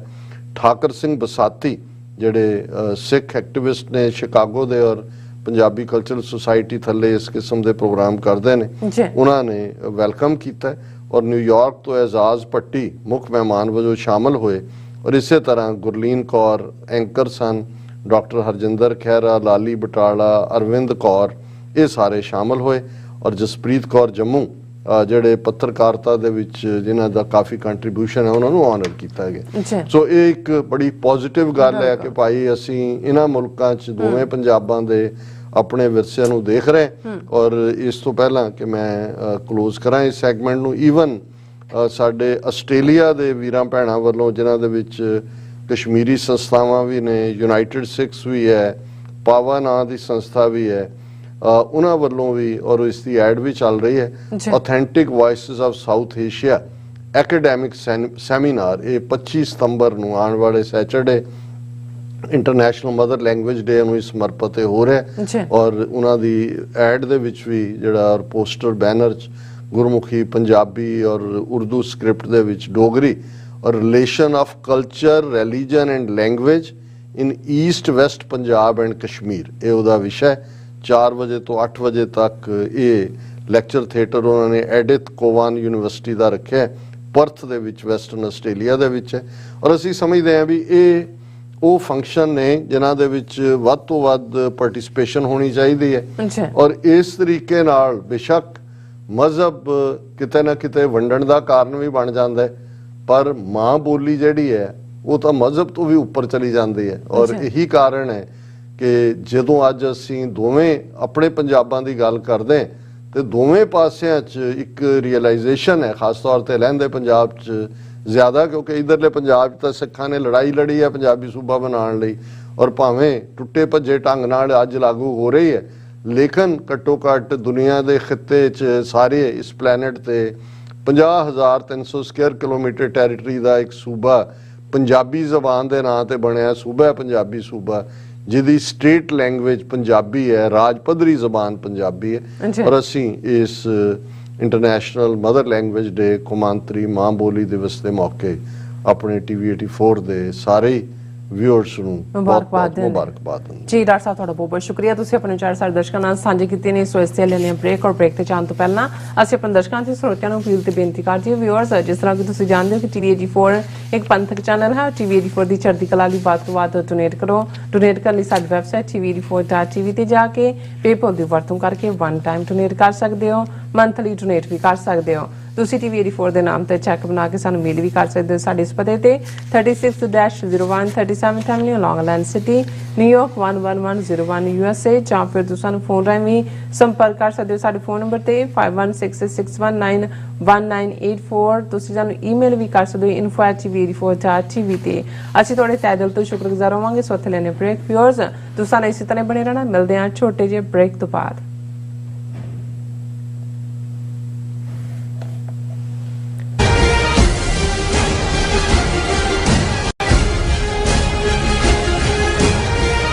ਕੀ ਤੁਸੀਂ ਰੋਜ਼ਾਨਾ ਕੰਮ ਤੇ ਆਪਣਾ ਵਧੇਰੇ ਸਮਾਂ ਬਿਤਾਉਣ ਤੋਂ ਪਰੇਸ਼ਾਨ ਹੋ? ਆਪਣੀ ਪੂੰਜੀ ਨੂੰ ਕੰਮ ਤੇ ਲਗਾਓ, ਸਾਡੇ ਨਾਲ ਇਨਵੈਸਟ ਕਰੋ। ਅਸੀਂ ਤੁਹਾਡੀ ਪੂੰਜੀ ਤੋਂ ਤੁਹਾਡੇ ਲਈ ਵਧੇਰੇ ਪੈਸੇ ਬਣਾ ਸਕਦੇ ਹਾਂ। ਅਸੀਂ ਪ੍ਰਾਈਵੇਟ ਇਕੁਇਟੀ ਇਨਵੈਸਟਮੈਂਟ ਫਰਮ ਹਾਂ ਤੇ ਕਮਰਸ਼ੀਅਲ ਰੀਅਲ ਏਸਟੇਟ ਵਿੱਚ ਮਾਹਿਰ ਹਾਂ। Property management, leasing, asset management, commercial real estate investment ਵਿੱਚ ਸਾਰੀਆਂ ਸੇਵਾਵਾਂ ਲਈ ਅਮਰੀਕਾ ਭਰ ਵਿੱਚੋਂ ਤੁਸੀਂ ਸਾਡੇ ਤੱਕ ਪਹੁੰਚ ਕਰ ਸਕਦੇ ਹੋ। ਆਜ਼ਾਦ ਕਮਰਸ਼ੀਅਲ ਰੀਅਲਟੀ ਸਰਵਿਸਿਜ਼ ਤੇ Azad family trust 701 North Port Oak Road, suite number 204, Houston, Texas. ਤੁਸੀਂ ਸਾਨੂੰ ਸਾਡੇ ਫੋਨ ਨੰਬਰ 71368 7287 ਤੇ ਵੀ ਸੰਪਰਕ ਕਰ ਸਕਦੇ ਹੋ। Azad commercial realty services. Signature Truck Service route 81 ਉੱਤੇ ਐਗਜ਼ਿਟ 235 ਤੇ ਟਰੱਕਰ ਵੀਰਾਂ ਲਈ 24 ਘੰਟੇ ਰੋਡ ਸਰਵਿਸ ਦੀ ਸੁਵਿਧਾ ਮੌਜੂਦ। Heavy duty repair, oil change, ਪੁਰਾਣੇ ਅਤੇ ਨਵੇਂ tyre, computer diagnostic, DPF cleaning, brake service ਜਾਂ ਰਸਤੇ ਵਿੱਚ ਆਈ ਹਰ ਤਰ੍ਹਾਂ ਦੀ ਰਿਪੇਅਰ ਪ੍ਰੋਫੈਸ਼ਨਲ ਟੀਮ ਵੱਲੋਂ ਕੀਤੀ ਜਾਂਦੀ ਹੈ। ਬ੍ਰੇਕਫਾਸਟ, ਲੰਚ ਅਤੇ ਡਿਨਰ ਲਈ ਪੰਜਾਬੀ ਢਾਬੇ ਦਾ ਆਨੰਦ ਵੀ ਮਾਣੋ। ਡਰਾਈਵਰ ਅਤੇ ਟਰੱਕ ਆਪਰੇਟਰ ਵੀਰ ਡਿਸਪੈਚ ਦੀ ਸਰਵਿਸ ਲਈ ਸਾਡੇ ਨਾਲ ਸੰਪਰਕ ਕਰਨ। Signature Truck Service 58 Triangle Drive, Weyers Cave, Virginia 24486।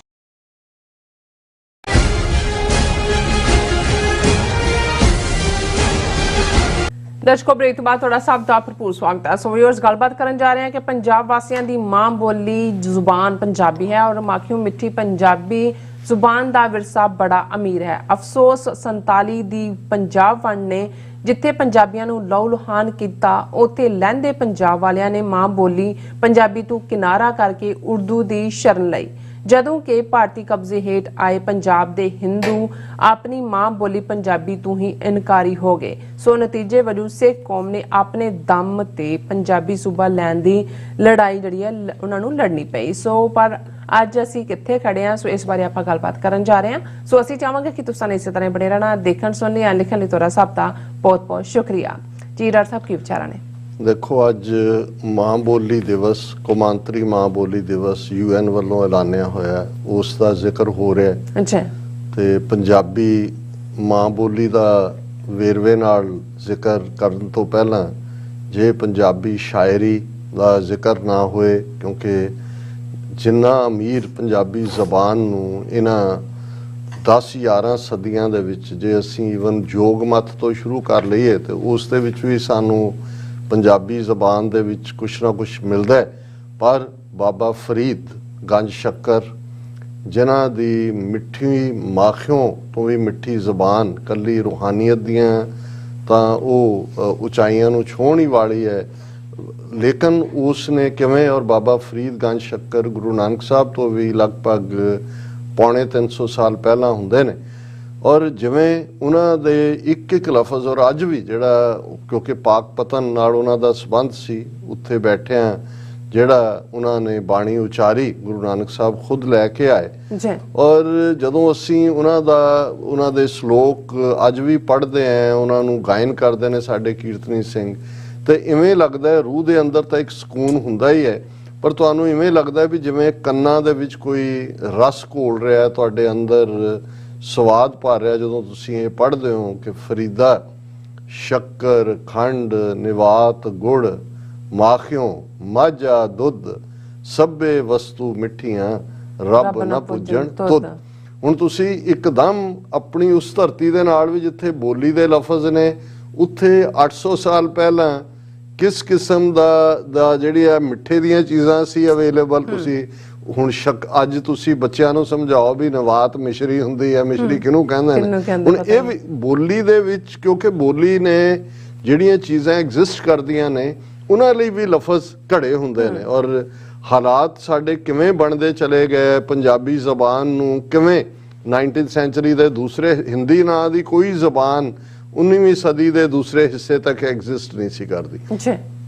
Urdu ਜ਼ਬਾਨ ਦਾ ਓਰੀਜਨ ਵੀ, ਜਦੋਂ ਅਸੀਂ ਇਸ ਨੂੰ, ਜੇ ਤੁਸੀਂ ਉਰਦੂ ਦਾ ਡਿਕਸ਼ਨਰੀ ਮਤਲਬ ਦੇਖੋਗੇ ਤਾਂ ਲੈਂਗੁਏਜ ਆਫ ਦਾ ਟਰੂਪਸ, ਔਰ ਅਮੀਰ ਖੁਸਰੋ ਦੇ ਨਾਲ ਤੁਸੀਂ ਜੋੜਦੇ ਹੋ ਜ਼ਰੂਰ, ਲੇਕਿਨ ਉਸ ਦਾ ਇਹ ਵੀ ਲੈਂਗੁਏਜ ਆਫ ਦਾ ਟਰੂਪਸ ਤੁਰਕ ਆਏ, ਔਰ ਜਿਹੜੀ ਤੁਰਕੀ ਜ਼ਬਾਨ ਔਰ ਲੋਕਲ ਹਿੰਦੀ ਜ਼ਬਾਨ ਚੋਂ ਜਿਹੜੀ ਕਮਿਊਨੀਕੇਸ਼ਨ ਦੀ ਦਿੱਲੀ 'ਚ ਅੱਜ ਵੀ ਉਰਦੂ ਬਾਜ਼ਾਰ ਹੈ। ਹੁਣ ਉਰਦੂ ਕੋਈ ਜ਼ਬਾਨ ਦੇ ਆਧਾਰ ਤੇ ਨਹੀਂ, ਉਹ ਲਸ਼ਕਰ ਸੀ, ਉਹਦੇ ਨਾਲ ਹੀ ਲਸ਼ਕਰ ਸੀ ਜਿੱਥੇ ਰੁਕਿਆ ਹੋਇਆ ਉਹਨਾਂ ਦਾ। ਲੇਕਿਨ ਇਹਦੇ 'ਚ ਕੋਈ ਸ਼ੱਕ ਨਹੀਂ ਹੈ ਕਿ ਹਰ ਜ਼ਬਾਨ ਦੀ ਆਪਣੀ ਖੂਬਸੂਰਤੀ ਹੈ, ਔਰ ਉਹ ਡਿਵੈਲਪ ਹੋਈ ਸਕ੍ਰਿਪਟ ਉਰਦੂ ਦੇ ਕੋਲ ਉਹੀ ਹੈ ਜੋ ਅਰਬੀ ਫਾਰਸੀ ਦੀ ਹੈ, ਔਰ ਉਹਨਾਂ ਨੇ ਇੱਕ ਚਲੰਤ ਡਾਇਲੌਗ ਡਿਵੈਲਪ ਕੀਤਾ।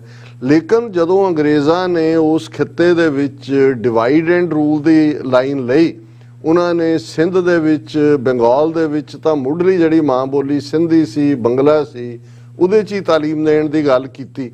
ਲੇਕਿਨ ਇੱਥੇ ਉਹਨਾਂ ਨੇ ਜਿਸ ਇੱਕ ਪਾਸੇ ਉਹਨਾਂ ਨੇ ਜਿਹੜਾ ਪੰਜਾਬ ਪ੍ਰੋਵਿੰਸ ਸੀ ਉਹਦੇ 'ਚ ਉਰਦੂ ਨੂੰ ਲਿਆਂਦਾ as a working official language.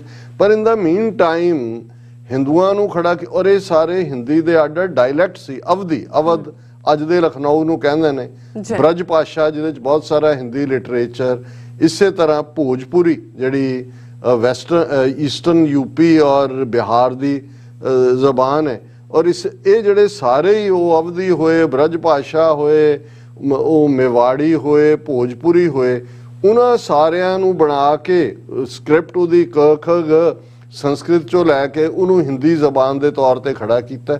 ਔਰ ਕਿਵੇਂ ਫਿਰ ਇਸ ਖਿੱਤੇ ਦੇ ਲੋਕਾਂ ਨੇ ਆਪਣੇ ਮਜ਼ਹਬ ਦੇ ਨਾਂ ਥੱਲੇ ਆਪਣੀ ਮਾਂ ਬੋਲੀ ਨਾਲ ਵੀ ਜਿਹੜਾ ਉਹ ਧਰੋ ਕਮਾਉਣਾ ਸ਼ੁਰੂ ਕੀਤਾ।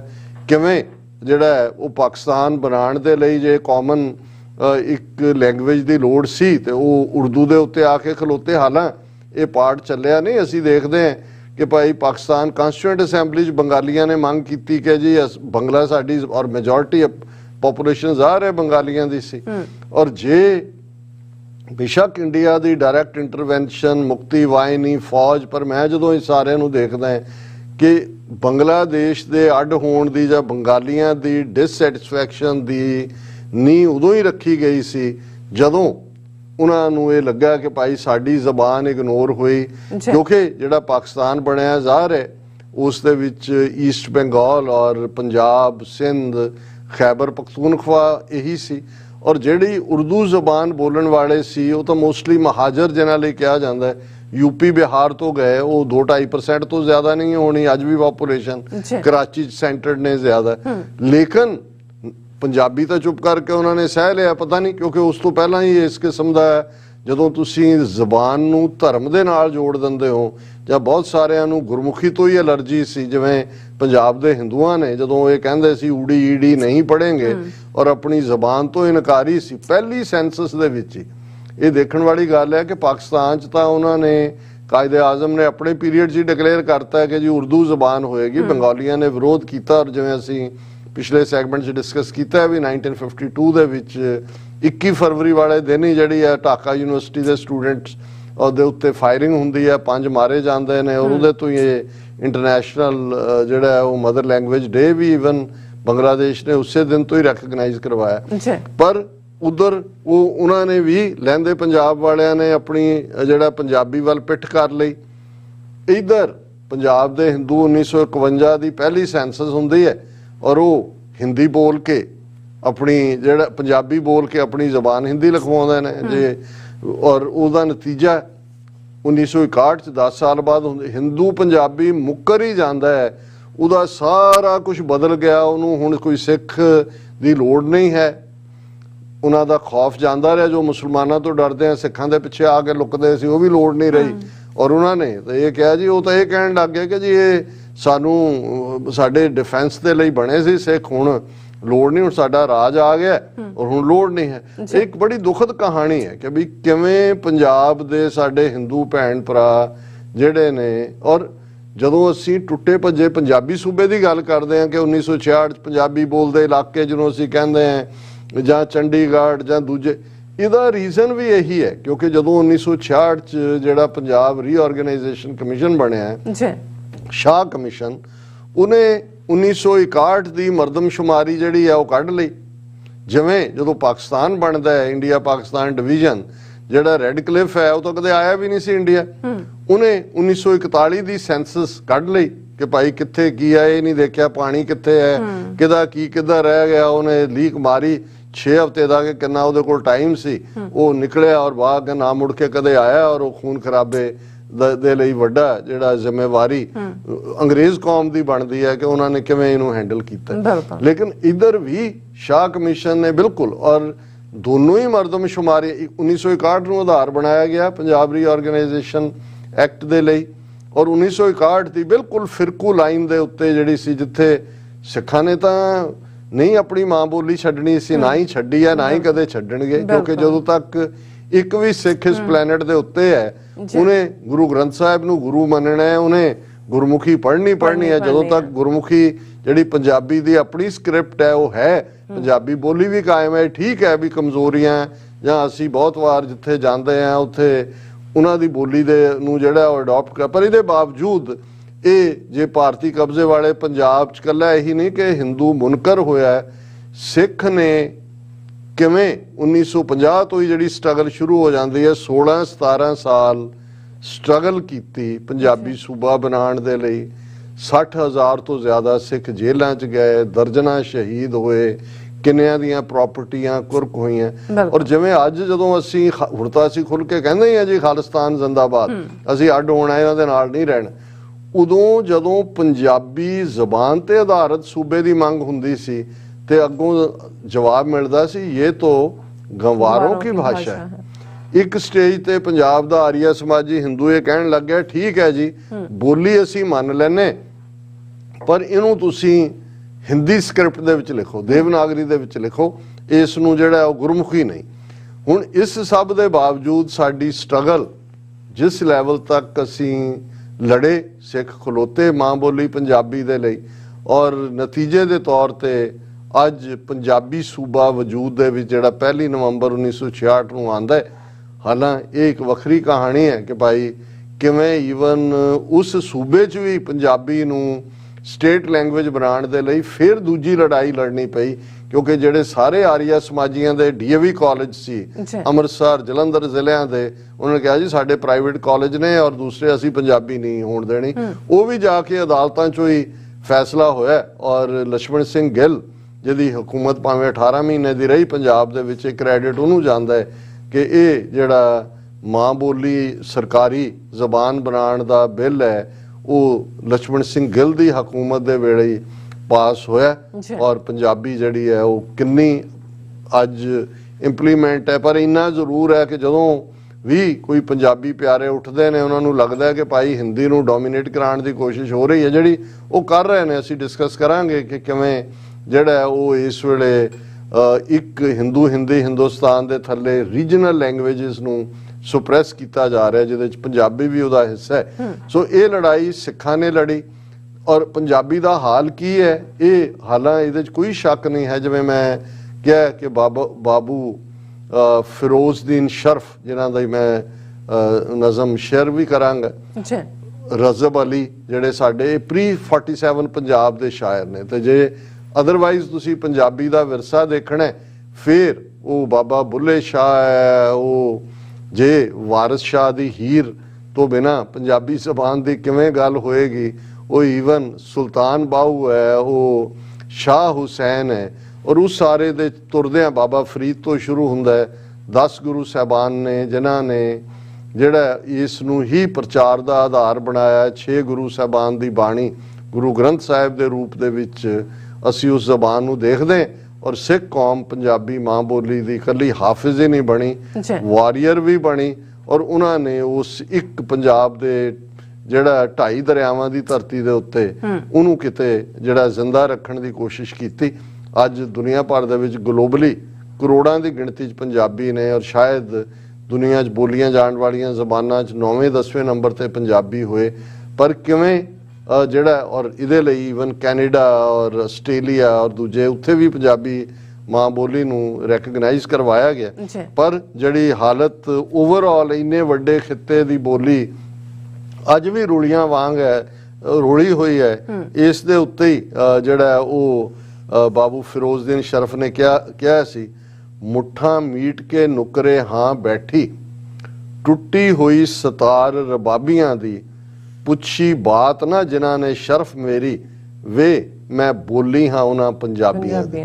ਹੁਣ ਇਹਦੇ ਚ ਪੇਨ ਵੀ ਹੈ, ਇਸ ਦੇ ਵਿੱਚ ਤਨਜ਼ ਵੀ ਹੈ, ਸ਼ਿਕਵਾ ਵੀ ਹੈ, ਕਿਉਂਕਿ ਖੁਦ ਹਿੱਕ ਥਾਪੜ ਕੇ ਬਾਬੂ ਫਿਰੋਜ਼ਦੀਨ ਸ਼ਰਫ ਕਹਿੰਦੇ ਨੇ ਮੈਂ ਪੰਜਾਬੀ ਪੰਜਾਬ ਦੇ ਰਹਿਣ ਵਾਲਾ ਹਾਂ, ਮੈਂ ਪੇਂਡੂ ਪਰ ਸ਼ਹਿਰੀਏ ਢੰਗ ਦਾ ਹਾਂ, ਸਮਝਾਂ ਫਾਰਸੀ ਉਰਦੂ ਵੀ ਖੂਬ ਬੋਲਾਂ, ਥੋੜੀ ਬਹੁਤ ਅੰਗਰੇਜ਼ੀ ਵੀ ਅੰਗਦਾ ਹਾਂ, ਬੋਲੀ ਆਪਣੀ ਨਾਲ ਪਿਆਰ ਰੱਖਾਂ, ਇਹ ਗੱਲ ਆਖਣੋਂ ਕਦੀ ਨਾ ਸੰਗਦਾ ਹਾਂ, ਮੋਤੀ ਕਿਸੇ ਸੁਹਾਗਣ ਦੀ ਨੱਥ ਦਾ ਮੈਂ, ਟੁਕੜਾ ਕਿਸੇ ਪੰਜਾਬਣ ਦੀ ਵੰਗ ਦਾ ਹਾਂ, ਮਿਲੇ ਮਾਣ ਪੰਜਾਬੀ ਨੂੰ ਦੇਸ਼ ਅੰਦਰ, ਆਸ਼ਕ ਮੁੱਢੋਂ ਮੈਂ ਇਸੇ ਉਮੰਗ ਦਾ ਹਾਂ, ਵਾਰਿਸ ਸ਼ਾਹ ਤੇ ਬੁੱਲੇ ਦੇ ਰੰਗ ਅੰਦਰ, ਡੋਬ ਡੋਬ ਕੇ ਜ਼ਿੰਦਗੀ ਰੰਗਦਾ ਹਾਂ, ਰਵਾਂ ਇੱਥੇ ਤੇ ਯੂਪੀ 'ਚ ਕਰਾਂ ਗੱਲਾਂ, ਐਸੀ ਅਕਲ ਨੂੰ ਛਿੱਕੇ ਤੇ ਟੰਗਦਾ ਹਾਂ।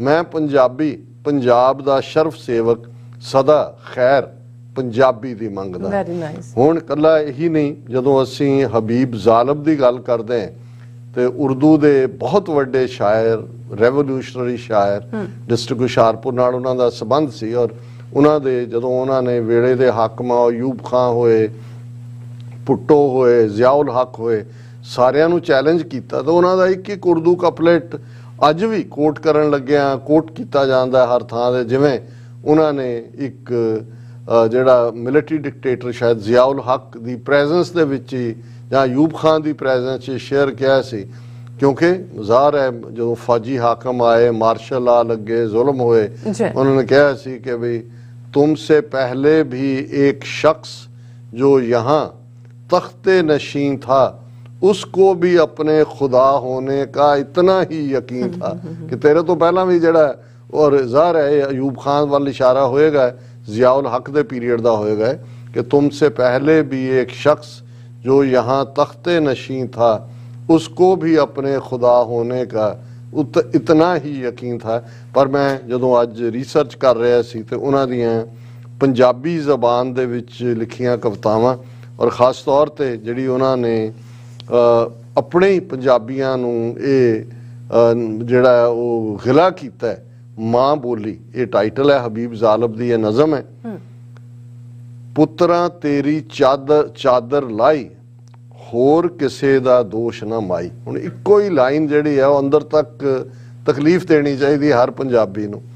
ਪੁੱਤਰਾਂ ਤੇਰੀ ਚਾਦਰ ਲਾਹੀ ਹੋਰ ਕਿਸੇ ਦਾ ਦੋਸ਼ ਨਾ ਮਾਈ, ਗੈਰਾਂ ਕਰੋਧ ਦੀ ਉਹ ਅੱਗ ਬਾਲੀ, ਸੀਨੇ ਹੋ ਗਏ ਪਿਆਰ ਤੋਂ ਖਾਲੀ, ਪੁੱਤਰਾਂ ਨੂੰ ਤੂੰ ਲੱਗੇ ਗਾਲੀ, ਤੈਨੂੰ ਬੋਲਣ ਤੋਂ ਸ਼ਰਮਾਵਣ, ਗੈਰਾਂ ਐਸੀ ਵਾਹ ਵਗਾਈ, ਪੁੱਤਰਾਂ ਤੇਰੀ ਚਾਦਰ ਲਾਈ।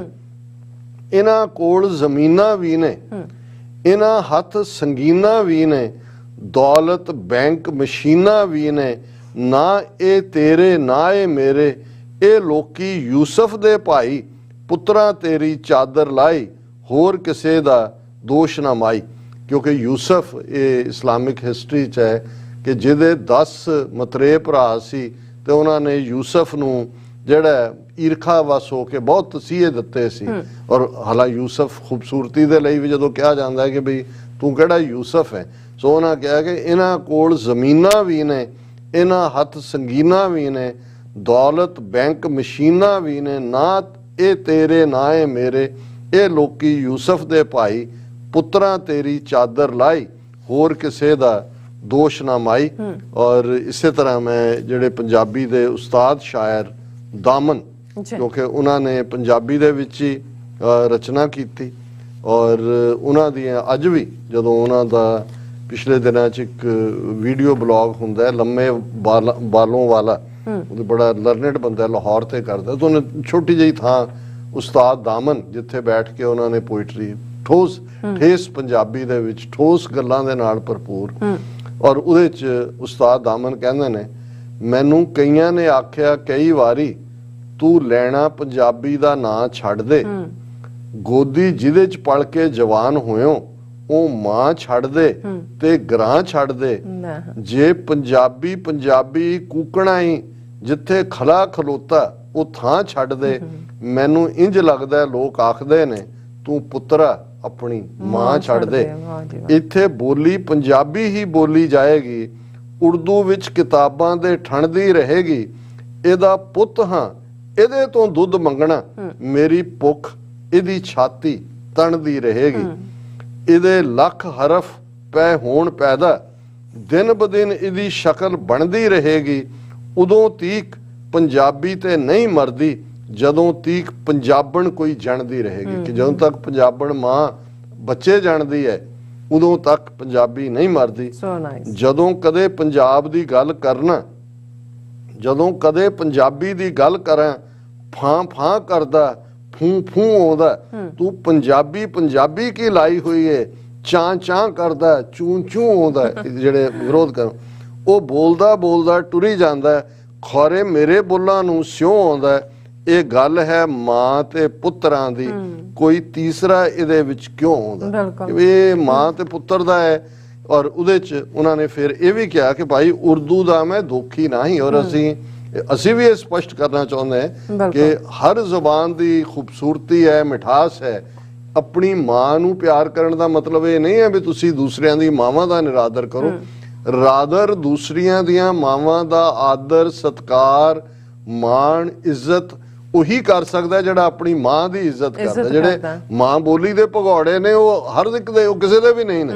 ਔਰ ਇਹੀ ਗੱਲ ਉਹਨਾਂ ਨੇ ਕਿਹਾ, ਉਰਦੂ ਤੋਂ ਮੈਂ ਦੋਖੀ ਨਹੀਂ ਤੇ ਦੁਸ਼ਮਣ ਨਹੀਂ ਅੰਗਰੇਜ਼ੀ ਦਾ, ਪੁੱਛਦੇ ਹੋ ਮੇਰੇ ਦਿਲ ਦੀ ਬੋਲੀ, ਹਾਂਜੀ ਹਾਂ ਪੰਜਾਬੀ ਏ, ਹਾਂਜੀ ਹਾਂ ਪੰਜਾਬੀ ਏ।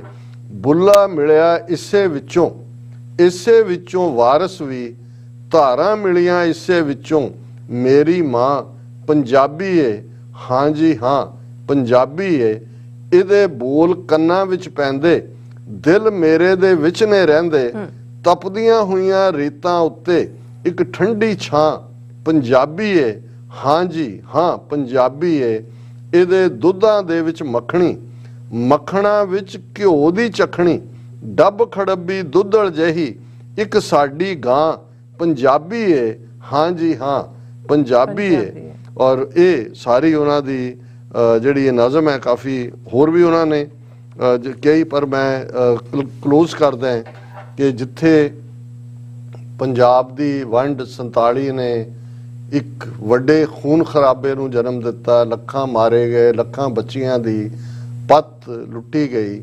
ਔਰ ਜਿਸ ਦੇ ਉੱਤੇ ਅੰਮ੍ਰਿਤਾ ਪ੍ਰੀਤਮ ਨੇ ਜਦੋਂ ਵਾਰਿਸ ਸ਼ਾਹ ਨੂੰ ਇਹ ਜਿਹੜਾ ਉਸ ਦੀ ਕਬਰ ਦੇ ਉੱਤੇ ਹੀ ਫਰਿਆਦ ਕੀਤੀ ਕਿ ਇੱਕ ਰੋਈ, ਅੱਜ ਆਖਾਂ ਵਾਰਿਸ ਸ਼ਾਹ ਨੂੰ ਕਿ ਇੱਕ ਰੋਈ ਸੀ ਧੀ ਪੰਜਾਬ ਦੀ, ਤੂੰ ਲਿਖ ਲਿਖ ਮਾਰੇ ਵਹਿਣ, ਅੱਜ ਲੱਖਾਂ ਧੀਆਂ ਰੋਂਦੀਆਂ ਪਈਆਂ। ਵਾਰਿਸ ਸ਼ਾਹ ਨੂੰ ਕਹਿਣ, ਉਹ ਦਰਦਮੰਦਾਂ ਦੇ ਦਰਦੀਆ, ਉੱਠ ਤੱਕ ਆਪਣਾ ਪੰਜਾਬ, ਬੇਲੇ ਲਾਸ਼ਾਂ ਵਿਛੀਆਂ ਤੇ ਲਹੂ ਦੀ ਭਰੀ ਚਨਾਬ।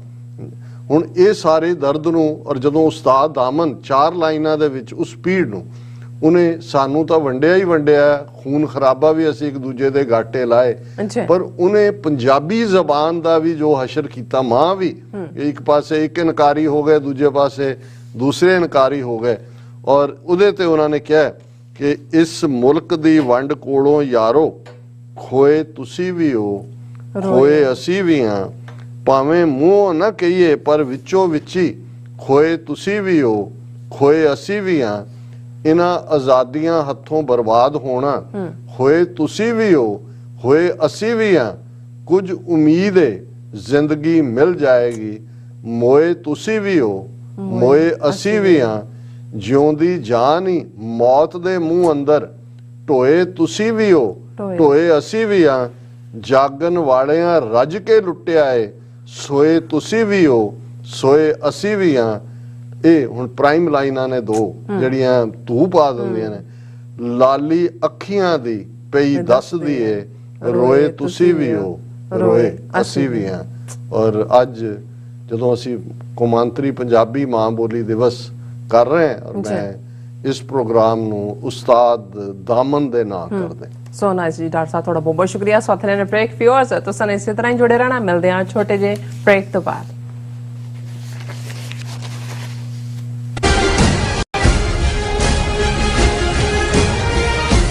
ਕੀ ਤੁਸੀਂ ਆਪਣੇ ਟੈਕਸਸ ਨੂੰ ਲੈ ਕੇ ਚਿੰਤਤ ਹੋ? ਤੁਸੀਂ ਆਪਣੀ ਕਮਾਈ ਲਈ ਮਿਹਨਤ ਕਰਦੇ ਹੋ, ਭਾਵੇਂ ਤੁਸੀਂ ਨੌਕਰੀ ਵਿੱਚ ਹੋਵੋ ਜਾਂ ਆਪਣਾ ਬਿਜ਼ਨਸ ਚਲਾਉਂਦੇ ਹੋ। ਜਦੋਂ ਟੈਕਸ ਭਰਨ ਦਾ ਸਮਾਂ ਆਉਂਦਾ ਤਾਂ ਤੁਹਾਨੂੰ ਇੱਕ ਭਰੋਸੇਯੋਗ ਟੈਕਸ ਅਕਾਊਂਟੈਂਟ ਦੀ ਲੋੜ ਹੈ, ਜੋ ਟੈਕਸ ਬੈਲੈਂਸ ਦਾ ਤੁਹਾਡੇ ਪੱਖ ਵਿੱਚ ਜਾਣਾ ਯਕੀਨੀ ਬਣਾਵੇ। ਸਿਆਟਲ ਦੀ ਜਾਣੀ ਪਛਾਣੀ company Accurate Accountants and Taxes ਤੁਹਾਡੀ ਸੇਵਾ ਵਿੱਚ ਹਾਜ਼ਰ ਹੈ। ਅਸੀਂ ਹਰ ਤਰ੍ਹਾਂ ਦੇ ਟੈਕਸ ਭਰਨ ਵਿੱਚ ਤੁਹਾਡੀ ਮਦਦ ਕਰਾਂਗੇ। ਟੈਕਸ ਸੰਬੰਧੀ ਕਿਸੇ ਵੀ ਤਰ੍ਹਾਂ ਦੇ ਸਵਾਲ ਲਈ ਅੱਜ ਹੀ ਸਾਡੇ ਤੱਕ ਪਹੁੰਚ ਕਰੋ। Accurate Accountants and Taxes. Authentic ਵੌਇਸਿਸ of South Asia international mothers day ਨੂੰ ਸਮਰਪਿਤ ਚੜ੍ਹਦੇ ਅਤੇ ਲਹਿੰਦੇ ਪੰਜਾਬ ਦੀਆਂ ਜਥੇਬੰਦੀਆਂ ਵੱਲੋਂ 25 ਫਰਵਰੀ 2023 ਦਿਨ ਸ਼ਨੀਵਾਰ ਨੂੰ ਐਡਿਥ Kevin university Perth western Australia ਵਿਖੇ ਅਕੈਡਮਿਕ ਸੈਮੀਨਾਰ ਕਰਵਾਇਆ ਜਾ ਰਿਹਾ ਹੈ। ਸ਼ਾਮ ਨੂੰ 4 ਵਜੇ ਤੋਂ 8 ਵਜੇ ਤੱਕ ਦੋਹਾਂ ਪੰਜਾਬਾਂ ਅਤੇ ਕਸ਼ਮੀਰ ਦੇ ਵੱਖਰੇ ਡਾਇਲੈਕਟਸ, ਸੱਭਿਆਚਾਰ ਅਤੇ ਧਾਰਮਿਕ ਪੱਖ ਤੋਂ ਵਿਚਾਰਾਂ ਕੀਤੀਆਂ ਜਾਣਗੀਆਂ। ਵੈਸਟਰਨ ਆਸਟ੍ਰੇਲੀਆ ਦੇ ਸਮੂਹ ਨਿਵਾਸੀਆਂ ਨੂੰ ਇਸ ਸੈਮੀਨਾਰ ਵਿੱਚ ਸ਼ਮੂਲੀਅਤ ਕਰਨ ਲਈ ਬੇਨਤੀ ਕੀਤੀ ਜਾਂਦੀ ਹੈ। ਵਧੇਰੇ ਜਾਣਕਾਰੀ ਲਈ ਤੁਸੀਂ ਹੇਠ ਦਿੱਤੇ ਨੰਬਰਾਂ ਤੇ ਸੰਪਰਕ ਕਰ ਸਕਦੇ ਹੋ।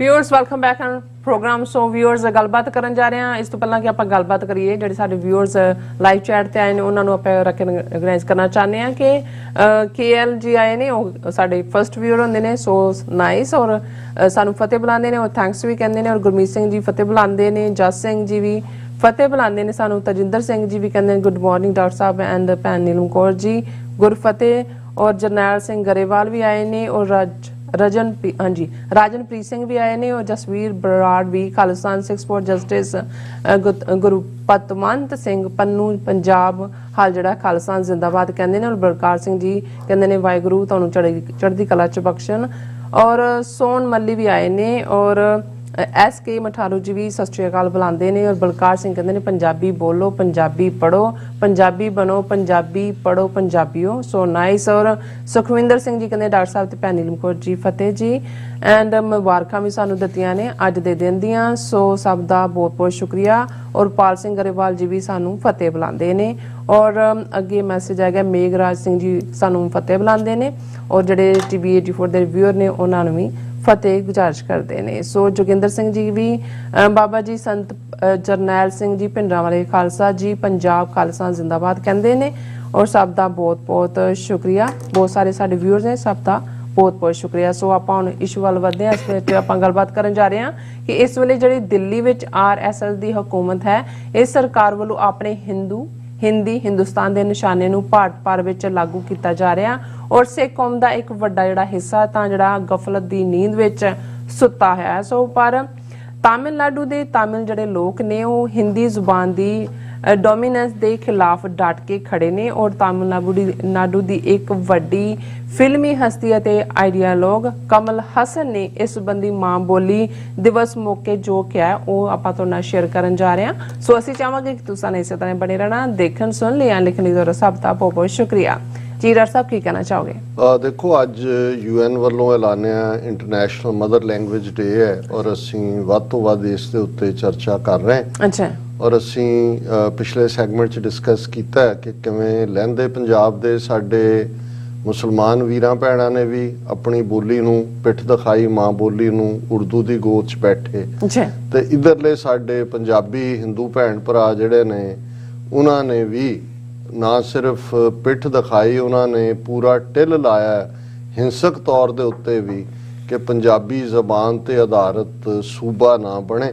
ਲੇਕਿਨ ਸਿੱਖਾਂ ਨੇ ਲਗਾਤਾਰ 1950 ਤੋਂ ਆਪਣੀ ਸਟਰਗਲ ਨੂੰ ਸ਼ੁਰੂ ਕਰਕੇ 1966 ਚ 16-17 ਸਾਲ ਦੀ ਘਾਲਣਾ ਤੋਂ ਬਾਅਦ ਪੰਜਾਬੀ ਸੂਬਾ ਜਿਹੜਾ ਲਿਆ, ਉਹ ਭਾਵੇਂ ਟੁੱਟਿਆ ਭੱਜਿਆ, ਜਿਵੇਂ ਉਸ ਵੇਲੇ ਦਾ ਹੋਮ ਮਿਨਿਸਟਰ ਗੁਲਜ਼ਾਰੀ ਲਾਲ ਨੰਦਾ, ਆਰੀਆ ਸਮਾਜੀ ਪੱਕਾ, ਉਹਨੇ ਜਦੋਂ ਦਿੱਲੀ ਜਲੰਧਰ ਦੀਆਂ ਅਖਬਾਰਾਂ ਦੇ ਮਾਲਕ ਇਹ ਤਿੰਨੋਂ ਚਾਰੋਂ ਲਾਲੇ ਲਾਲਾ, ਜਗਤ ਨਾਰਾਇਣ, ਵਰਿੰਦਰ, ਯਸ਼, ਇਹ ਸਾਰੀਆਂ ਅਖਬਾਰਾਂ ਹਿੰਦੀ ਮਿਲਾਪ, ਪ੍ਰਤਾਪ, ਹਿੰਦ ਸਮਾਚਾਰ, ਪੰਜਾਬ ਕੇਸਰੀ, ਉਦੋਂ ਅਜੇ ਇਹ ਬਾਤ ਸ਼ੁਰੂ ਕੀਤੀ, ਇਹ ਗਏ तो उन्होंने कहा कि जी आपने तो हमें सिख भेड़ियों के सामने फेंक दिया। तो उन्होंने कहा लाला जी फिक्र मत करो, हम इन्हें ऐसा लूला लंगड़ा पंजाबी सूबा देंगे कि ये छोड़कर भागेंगे। हुण ये उन्हां दी नीयत सी कि भाई उन्होंने किवें डिस्ट्रॉय भी किया पंजाब नूं, बोली नूं भी, पर असीं भावें वो लूला लंगड़ा है जां दूजा है 1966-67 तो लैके उस चों असीं अपने कौमी घर खालिस्तान की स्ट्रगल जिहड़ी आ जो उस कगार ते लिया के खड़ी कर दी है कि दुश्मन नूं भी लगन लग गया कि खालिस्तान एक हकीकत बन चुका है, इनू लेट किया जा सकता है, फर्दर जैनोसाइड किया जा सकता है, पर इस नूं हुण रोकिया नहीं जा सकता। ये तुसीं उन्हां दे अंदरूनी थिंक टैंकां दियां जिहड़ियां ने उन्हां चों जो निकलदी आवाज़ है उस तो अंदाज़ा ला सकते। 2014 च RSS की कमांड थले जिहड़ा मोदी उन्हां दा ब्लू आइड बॉय हिंदू हिरदे सम्राट वो प्राइम मिनिस्टर बनदे, ਔਰ ਕਿਵੇਂ ਜਿਹੜਾ ਆਲਮੋਸਟ 1920 ਚ ਜਿਹੜਾ ਨਿਸ਼ਾਨਾ RSS ਨੇ ਹਿੰਦੁਸਤਾਨ ਦਾ ਰੱਖਿਆ ਸੀ, ਜਿਹੜਾ ਨਾਜ਼ੀਆਂ ਦੀ ideology, one nation one race one leader one people ਚੋਂ ਨਿਕਲਿਆ, ਉਹਨੂੰ ਉਹਨਾਂ ਨੇ ਕਿਵੇਂ ਇੰਪਲੀਮੈਂਟ ਕਰਨਾ ਸ਼ੁਰੂ ਕੀਤਾ। ਔਰ ਹਿੰਦੀ ਜ਼ਬਾਨ ਜਿਹੜੀ ਕਿ 19ਵੀਂ ਸਦੀ ਦੇ ਦੂਸਰੇ ਅੱਧ ਤੱਕ ਉਹ ਜ਼ਬਾਨ ਕੋਈ ਐਗਜ਼ਿਸਟ ਹੀ ਨਹੀਂ ਸੀ ਕਰਦੀ, ਜਾਂ ਹਿੰਦੁਸਤਾਨੀ ਸੀ, ਜਿਸ ਨੂੰ ਉਰਦੂ ਕਹਿ ਲਓ, ਹਿੰਦੁਸਤਾਨੀ ਕਹਿ ਲਓ, ਰੇਖਤਾ ਕਹਿ ਲਓ, ਜਾਂ ਜਿਵੇਂ ਅਸੀਂ ਜ਼ਿਕਰ ਕੀਤਾ ਕਿ ਡਾਇਲੈਕਟ ਸਨ, ਅਵਧੀ, ਭੋਜਪੁਰੀ, ਬ੍ਰਜ ਭਾਸ਼ਾ, ਔਰ ਇਹ ਸਾਰੇ ਜਿਹੜੇ ਡਾਇਲੈਕਟ ਸੀ ਉਹਨਾਂ ਨੇ, ਲੇਕਿਨ ਉਹਨਾਂ ਨੇ ਕਿਹਾ ਜੀ ਇੱਥੇ ਰਹਿਣ ਵਾਲਾ ਹਰ ਇੱਕ ਹਿੰਦੂ ਹੈ। ਇਹ ਹਿੰਦੀ ਜਿਹੜੀ ਕਿ ਹਾਲਾਂ ਭਾਰਤ ਦੇ ਕਨਸਟੀਟਿਊਸ਼ਨ ਦੇ ਵਿੱਚ 22 ਜ਼ਬਾਨਾਂ, ਖੇਤਰੀ ਜ਼ਬਾਨਾਂ, ਰੀਜਨਲ ਲੈਂਗੁਏਜਸ ਰੈਕਗਨਾਈਜ਼ ਨੇ। ਕਿਤੇ ਵੀ ਹਿੰਦੀ ਨੈਸ਼ਨਲ ਲੈਂਗੁਏਜ ਕੋਈ ਕਨਸਟੀਟਿਊਸ਼ਨ 'ਚ ਨਹੀਂ ਲਿਖਿਆ ਹੋਇਆ। 22 ਲੈਂਗੁਏਜਸ ਨੇ, ਇਸ ਲਈ ਤੁਸੀਂ ਉਹਨਾਂ ਦੇ ਨੋਟ ਦੇਖੋਗੇ, ਕਰੰਸੀ ਉਹਨਾਂ 22 ਜ਼ਬਾਨਾਂ ਦੇ ਵਿੱਚ ਹੀ ਲਿਖਿਆ ਹੁੰਦਾ ਹੈ, 100 ਰੁਪਈਆ ਜਾਂ ਜੋ ਵੀ ਹੈ। ਲੇਕਿਨ ਇਹਦੇ ਬਾਵਜੂਦ ਕਿਵੇਂ ਇਹਨਾਂ ਸਾਲਾਂ ਦੇ ਵਿੱਚ ਤੇਜ਼ੀ ਨਾਲ ਹਿੰਦੀ ਨੂੰ ਠੋਸਣ ਦੀ ਕੋਸ਼ਿਸ਼ ਕੀਤੀ ਜਾ ਰਹੀ ਹੈ। ਹਾਲਾਂ ਬਹੁਤ ਸਾਰੀਆਂ ਸਟੇਟਾਂ ਦੇ ਵਿੱਚ 3 ਲੈਂਗੁਏਜ ਫਾਰਮੂਲਾ ਹੈ, ਜਿਹਦੇ ਥੱਲੇ ਇਹ ਹੈ ਕਿ ਮਦਰ ਟੰਗ ਹਿੰਦੀ, ਜੋ ਇਹਨਾਂ ਨੇ ਥੋਪੀ, ਔਰ ਅੰਗਰੇਜ਼ੀ, 3 ਲੈਂਗੁਏਜਸ ਫਾਰਮੂਲਾ। ਹੁਣ ਜੇ ਸਭ ਤੋਂ ਪਹਿਲਾਂ ਜਦੋਂ 1950 ਚ ਨਹਿਰੂ ਦੇ ਜ਼ਮਾਨੇ 'ਚ ਹਿੰਦੀ ਨੂੰ ਇਹ ਰਾਸ਼ਟਰ ਭਾਸ਼ਾ ਬਣਾਉਣਾ ਚਾਹੁੰਦੇ ਸੀ, ਨੈਸ਼ਨਲ ਲੈਂਗੁਏਜ, ਤੇ ਜੇ ਖਲੋਤੇ ਸੀ ਤੇ ਤਮਿਲ ਖਲੋਤੇ ਸੀ ਜੀ। ਉਦੋਂ ਦਾ ਮਦਰਾਸ ਜਿਹੜਾ ਬਾਅਦ 'ਚ ਤਮਿਲਨਾਡੂ ਬਣਿਆ, ਔਰ ਨਤੀਜੇ ਦੇ ਤੌਰ ਤੇ ਇਹ ਗੱਲ ਰੁਕ ਗਈ ਸੀ। ਹੁਣ ਬੇਸ਼ੱਕ ਅਜੇ ਉਹ ਉਸ ਕਿਸਮ ਦਾ ਇਹਨਾਂ ਦਾ ਉਹ ਲਾਗੂ ਕਰ ਨਹੀਂ, ਉਹਨਾਂ ਨੂੰ ਪਤਾ ਹੈ ਕਿ ਭਾਈ ਇਹ ਜਿਹੜੀਆਂ ਦੱਖਣ ਦੀਆਂ 5 ਸਟੇਟਾਂ ਨੇ ਅਲਟੀਮੇਟਲੀ, ਹਾਲਾਂ ਉਹਨਾਂ ਚੋਂ ਇੱਕ ਦੇ ਉੱਤੇ ਤਾਂ BJP ਕਾਬਜ਼ ਹੈ, ਕਰਨਾਟਕਾ ਵੀ, ਇੱਥੇ ਰਿਬੈਲੀਅਨ ਹੋ ਜਾਏਗਾ ਜਿੱਦਣ ਹਿੰਦੀ ਜਿਹੜੀ ਹੈ ਉਹ ਲਾਗੂ ਡੰਡੇ ਨਾਲ ਕਰਨ ਦੀ ਕੋਸ਼ਿਸ਼ ਕੀਤੀ। ਪਰ ਕਿਵੇਂ ਮੋਨੋਕਲਚਰ, ਹੁਣ ਮੋਨੋਕਲਚਰ ਇਹ ਲਫ਼ਜ਼ ਮੈਂ ਨਹੀਂ ਇਸਤੇਮਾਲ ਕੀਤਾ, ਕਮਾਲ ਹਸਨ, ਹਾਲਾਂ ਇਹ ਕੋਈ ਮੁਸਲਮਾਨ ਨਹੀਂ ਨੇ, ਇਹਨਾਂ ਦਾ ਨਾਂ ਹੀ ਇਸ ਕਿਸਮ ਦਾ ਉਹਨਾਂ ਨੇ ਰੱਖਿਆ ਹੋਇਆ, ਇੱਕ ਬਹੁਤ ਵੱਡੀ ਫਿਲਮੀ ਹਸਤੀ, ਜਿਵੇਂ ਕਦੇ ਰਾਮਾਚੰਦਰਨ ਔਰ ਦੂਸਰੇ ਤੀਸਰੇ ਜਿਹੜੇ ਫਿਲਮੀ ਦੁਨੀਆ ਚੋਂ ਆਏ, ਉਹਨਾਂ ਨੇ ਪੋਲੀਟੀਕਲ ਪਾਰਟੀਆਂ ਬਣਾਈਆਂ। ਕਮਾਲ ਹਸਨ ਕਦੋਂ ਪੋਲੀਟੀਕਲ ਪਾਰਟੀ ਬਣਾ ਕੇ ਕੀ ਕਰਦੇ ਨੇ, ਪਰ ਇਹਨਾਂ ਨੂੰ ਆਪਣੀ ਤਮਿਲ ਜ਼ਬਾਨ ਤੇ ਫਖਰ ਹੈ, ਇਹ ਬਹੁਤ ਵੱਡੇ ਤਮਿਲ ਆਈਡੀਆਲੋਗ ਨੇ। ਕਮਲ ਹਸਨ ਕੀ ਕਹਿੰਦਾ ਹੈ, ਭਾਰਤ ਭਰ ਦਾ ਮੀਡੀਆ, ਉਹਨਾਂ ਦੀ ਹਕੂਮਤ, ਉਹਨਾਂ ਦੀਆਂ ਏਜੰਸੀਆਂ ਦੇ ਕੰਨ ਖੜੇ ਹੋ ਜਾਂਦੇ ਨੇ, ਕਿਉਂਕਿ ਉਹ ਆਪਣੇ ਲੋਕਾਂ ਦੀ ਆਵਾਜ਼ ਹੈ, ਉਹਨੂੰ ਤਮਿਲ ਜ਼ਬਾਨ ਆਪਣੇ ਲੋਕਾਂ ਤੇ, ਔਰ ਜਿਹੜਾ ਹਿੰਦੂਤਵਾਦ ਦਾ ਡੋਮੀਨੇਟ ਕਲਚਰ ਹੈ ਉਹਦੇ ਖਿਲਾਫ ਰੌਕ ਵਾਂਗ ਖਲੋਤਾ ਹੈ। ਔਰ ਉਹਨਾਂ ਦੀ ਇੱਕ ਜਿਹੜੀ ਲਿਖਤ ਅੱਜ ਸਾਰੇ ਪਾਸੇ ਲੱਗੀ ਹੋਈ ਹੈ। ਕਮਾਲ ਹੁਸੈਨ ਕਹਿੰਦੇ ਨੇ, time to protect right of individuals to speak native language freely, ਕਿਉਂਕਿ ਅੱਜ ਉਹਨਾਂ ਨੇ ਖਾਸ ਇਸ ਮੌਕੇ ਤੇ 21 ਫਰਵਰੀ ਦੇ ਮੈਸੇਜ ਦਿੱਤਾ ਹੈ। ਉਹਨਾਂ ਨੇ ਕਿਹਾ, as we celebrate the international mother language day February 21st to recognize the diversity of languages, it is important to recognize that language is a tool to express culture, history and shared experiences। ਬੋਲੀ ਸਿਰਫ ਮਹਿਜ਼ ਇੱਕ ਬੋਲੀ ਨਹੀਂ ਹੁੰਦੀ ਕਿ ਜੀ ਕਿਸੇ ਨੇ ਕਿਹਾ ਤੇ ਉਹਦੇ 'ਚ ਪਾਣੀ ਮੰਗ ਲਿਆ ਕਿ ਰੋਟੀ, ਉਹਨਾਂ ਨੇ ਕਿਹਾ ਇਹ ਇੱਕ ਟੂਲ ਹੈ ਜਿਹਦੇ ਥੱਲੇ ਤੁਸੀਂ ਤਹਿਜ਼ੀਬ, ਤਾਰੀਖ, ਹਿਸਟਰੀ ਔਰ ਬਾਕੀ ਜਿਹੜੇ ਐਕਸਪੀਰੀਐਂਸਿਸ ਨੇ ਉਹ ਸ਼ੇਅਰ ਕਰਦੇ ਹੋ। It should not be used as a tool of oppression or hegemony of a larger group, ਕਿ ਵੀ ਇੱਕ ਵੱਡ ਗਿਣਤੀ, ਬਹੁ ਗਿਣਤੀ ਦੇ ਬੇਸ ਦੇ ਉੱਤੇ ਤੁਸੀਂ ਜੋ ਹਿੰਦੂ ਬੈਲਟ ਕਰ ਰਹੀ ਹੈ, ਹਿੰਦੀ ਸਪੀਕਿੰਗ ਬੈਲਟ, ਕਿ ਵੀ ਤੁਸੀਂ ਇਹਨੂੰ ਦੂਸਰਿਆਂ ਦੇ ਉੱਤੇ ਗਲਬਾ ਬਣ ਕੇ ਲਾਗੂ ਕਰੋ, ਇਹ ਐਕਸੈਪਟੇਬਲ ਨਹੀਂ ਹੈ, ਇਹਨੂੰ ਟੂਲ ਆਫ oppression ਨਹੀਂ ਬਣਾਉਣਾ ਚਾਹੀਦਾ।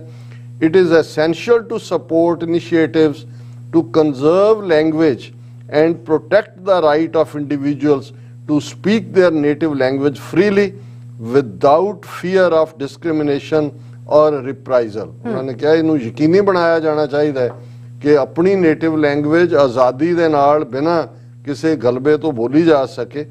ਫਿਰ ਜਿਹੜੀ ਉਹਨਾਂ ਨੇ ਅੱਗੋਂ ਗੱਲ ਕਹੀ ਹੈ, ਮੈਂ ਤਮਿਲ ਦੇ ਹਵਾਲੇ ਨਾਲ ਆਪਣੇ ਪੰਜਾਬੀ ਸਪੀਕਿੰਗ ਜਾਂ ਪੰਜਾਬੀ ਸੂਬੇ ਦੇ ਵਿੱਚ ਰਹਿਣ ਵਾਲੇ ਔਰ ਆਪਣੀ ਕੌਮ ਦੇ ਲੋਕਾਂ ਨੂੰ ਮੈਂ ਯਾਦ ਦਹਾਨੀ ਕਰਵਾਉਣਾ ਚਾਹੁੰਦਾ ਕਿ ਇਹ ਹੁੰਦਾ ਇੰਟੈਲੈਕਟ, ਜਿੱਥੇ ਤੁਸੀਂ ਦੇਖ ਰਹੇ ਹੁੰਦੇ ਹੋ ਵੀ ਡੇਂਜਰ ਕੀ ਹੈ।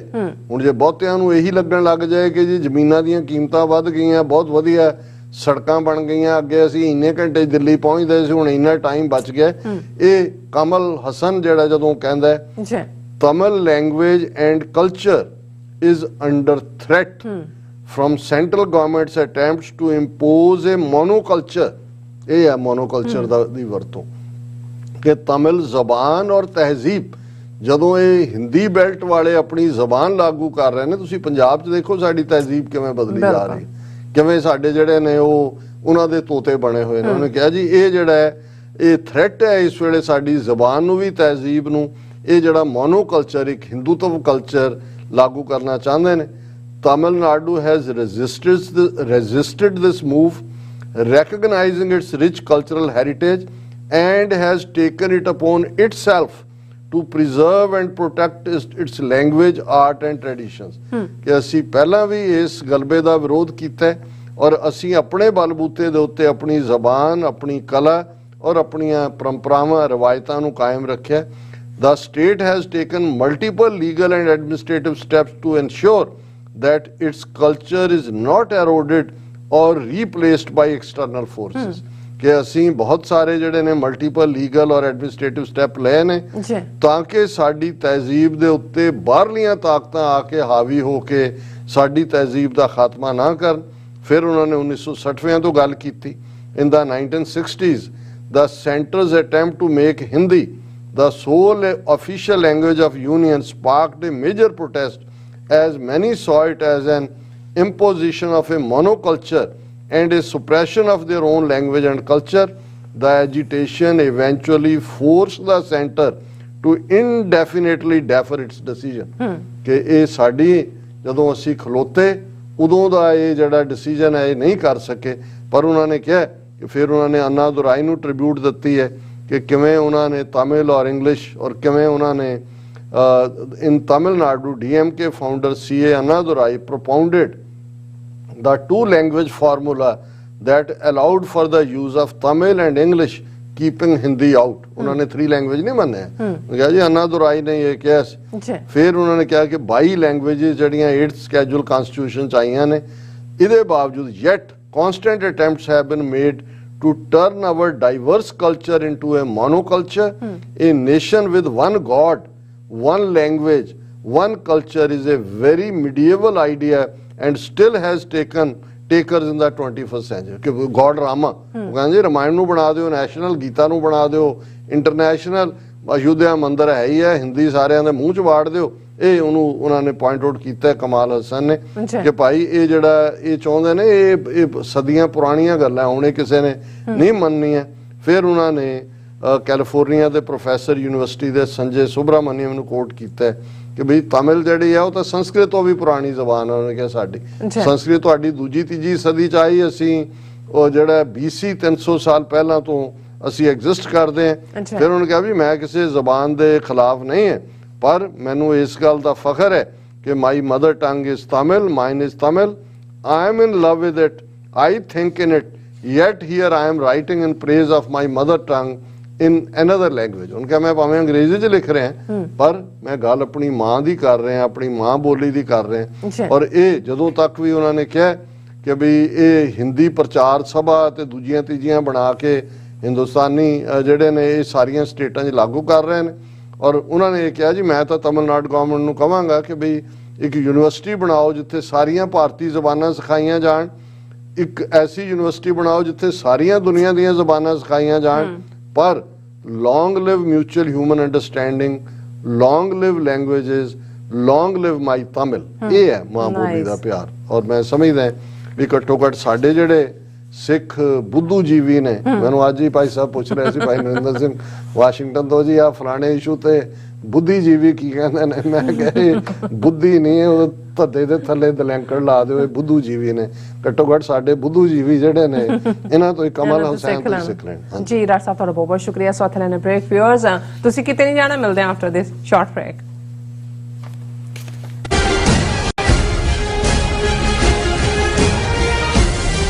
ਕੀ ਤੁਸੀਂ ਰੋਜ਼ਾਨਾ ਕੰਮ ਤੇ ਆਪਣਾ ਵਧੇਰੇ ਸਮਾਂ ਬਿਤਾਉਣ ਤੋਂ ਪਰੇਸ਼ਾਨ ਹੋ? ਆਪਣੀ ਪੂੰਜੀ ਨੂੰ ਕੰਮ ਤੇ ਲਗਾਓ, ਸਾਡੇ ਨਾਲ ਇਨਵੈਸਟ ਕਰੋ।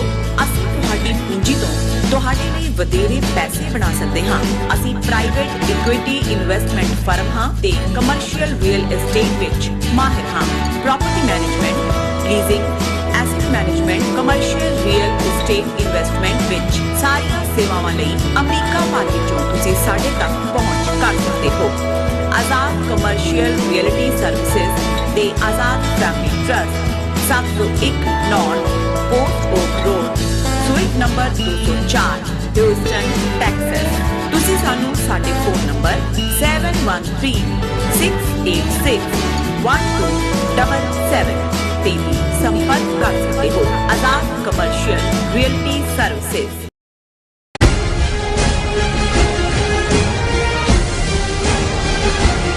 Viewers welcome back on programme. So viewers ਗੱਲਬਾਤ ਕਰਨ ਜਾ ਰਹੇ ਹਾਂ ਕਿ ਭਾਰਤੀ ਸਰਕਾਰ ਵੱਲੋਂ ਦੋਸਤੀ ਦੇ ਲਬਾਦੇ ਵਿੱਚ ਆਸਟ੍ਰੇਲੀਆ ਦੇ ਅੰਦਰੂਨੀ ਮਾਮਲਿਆਂ ਵਿੱਚ ਕਾਫੀ ਦਖਲਅੰਦਾਜ਼ੀ ਜਿਹੜੀ ਉਹ ਕੀਤੀ ਜਾ ਰਹੀ ਹੈ ਔਰ ਸਿੱਖ ਮਾਮਲਿਆਂ ਤੇ ਸਿੱਖ ਗੁਰਦੁਆਰਿਆਂ ਵਿੱਚ ਇਹ ਦਖਲਅੰਦਾਜ਼ੀ ਸਿੱਧੇ ਰੂਪ ਵਿੱਚ ਨਜ਼ਰ ਆ ਰਹੀ ਹੈ। ਪਰ ਆਸਟ੍ਰੇਲੀਆ ਦੀ ਮੁੱਖ ਧਾਰਾ ਰਾਜਨੀਤੀ ਵਿੱਚ ਵੀ ਭਾਰਤ ਸਰਕਾਰ ਵੱਲੋਂ ਮੈਂਤਰੀ ਦੇ ਬਹਾਨੇ ਘੁਸਪੈਠ ਕੀਤੀ ਜਾ ਰਹੀ ਹੈ। ਸੋ ਇਸ ਬਾਰੇ ਆਪਾਂ ਗੱਲਬਾਤ ਕਰਨ ਜਾ ਰਹੇ ਹਾਂ। ਸੋ ਅਸੀਂ ਚਾਹਾਂਗੇ ਕਿ ਤੁਸੀਂ ਇਸੇ ਤਰ੍ਹਾਂ ਬਣੇ ਰਹਿਣਾ, ਦੇਖਣ ਸੁਣ ਲਈ ਲਿਖਣ ਲਈ ਤੁਹਾਡਾ ਸਭ ਦਾ ਬਹੁਤ ਬਹੁਤ ਧੰਨਵਾਦ ਜੀ। ਰਾਜ ਸਾਹਿਬ ਕੀ ਕਹਿਣਾ ਚਾਹੋਗੇ?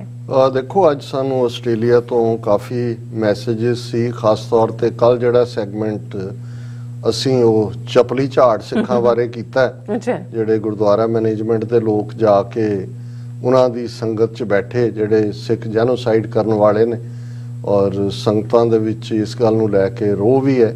ਪਰ ਮੈਂ ਇਹ ਵੀ ਬੇਨਤੀ ਕਰਨੀ ਚਾਹਾਂਗਾ ਕਿ ਭਾਈ ਇਹਨਾਂ ਦੀ ਸ਼ਨਾਖਤ ਕਰੋ, ਪਛਾਣ ਕਰੋ, ਖਾਲਸਾਈ ਰਵਾਇਤਾਂ ਅਨੁਸਾਰ ਜਿਹੜਾ ਇਹਨਾਂ ਦੇ ਨਾਲ ਡੀਲ ਵੀ ਕਰੋ, ਪਰ ਕਿਸੇ ਵੀ ਕਿਸਮ ਦੀ ਹਿੰਸਾ ਤੋਂ, ਵਾਇਲੈਂਸ ਤੋਂ ਪਰਹੇਜ਼ਗਾਰੀ ਕਰੋ।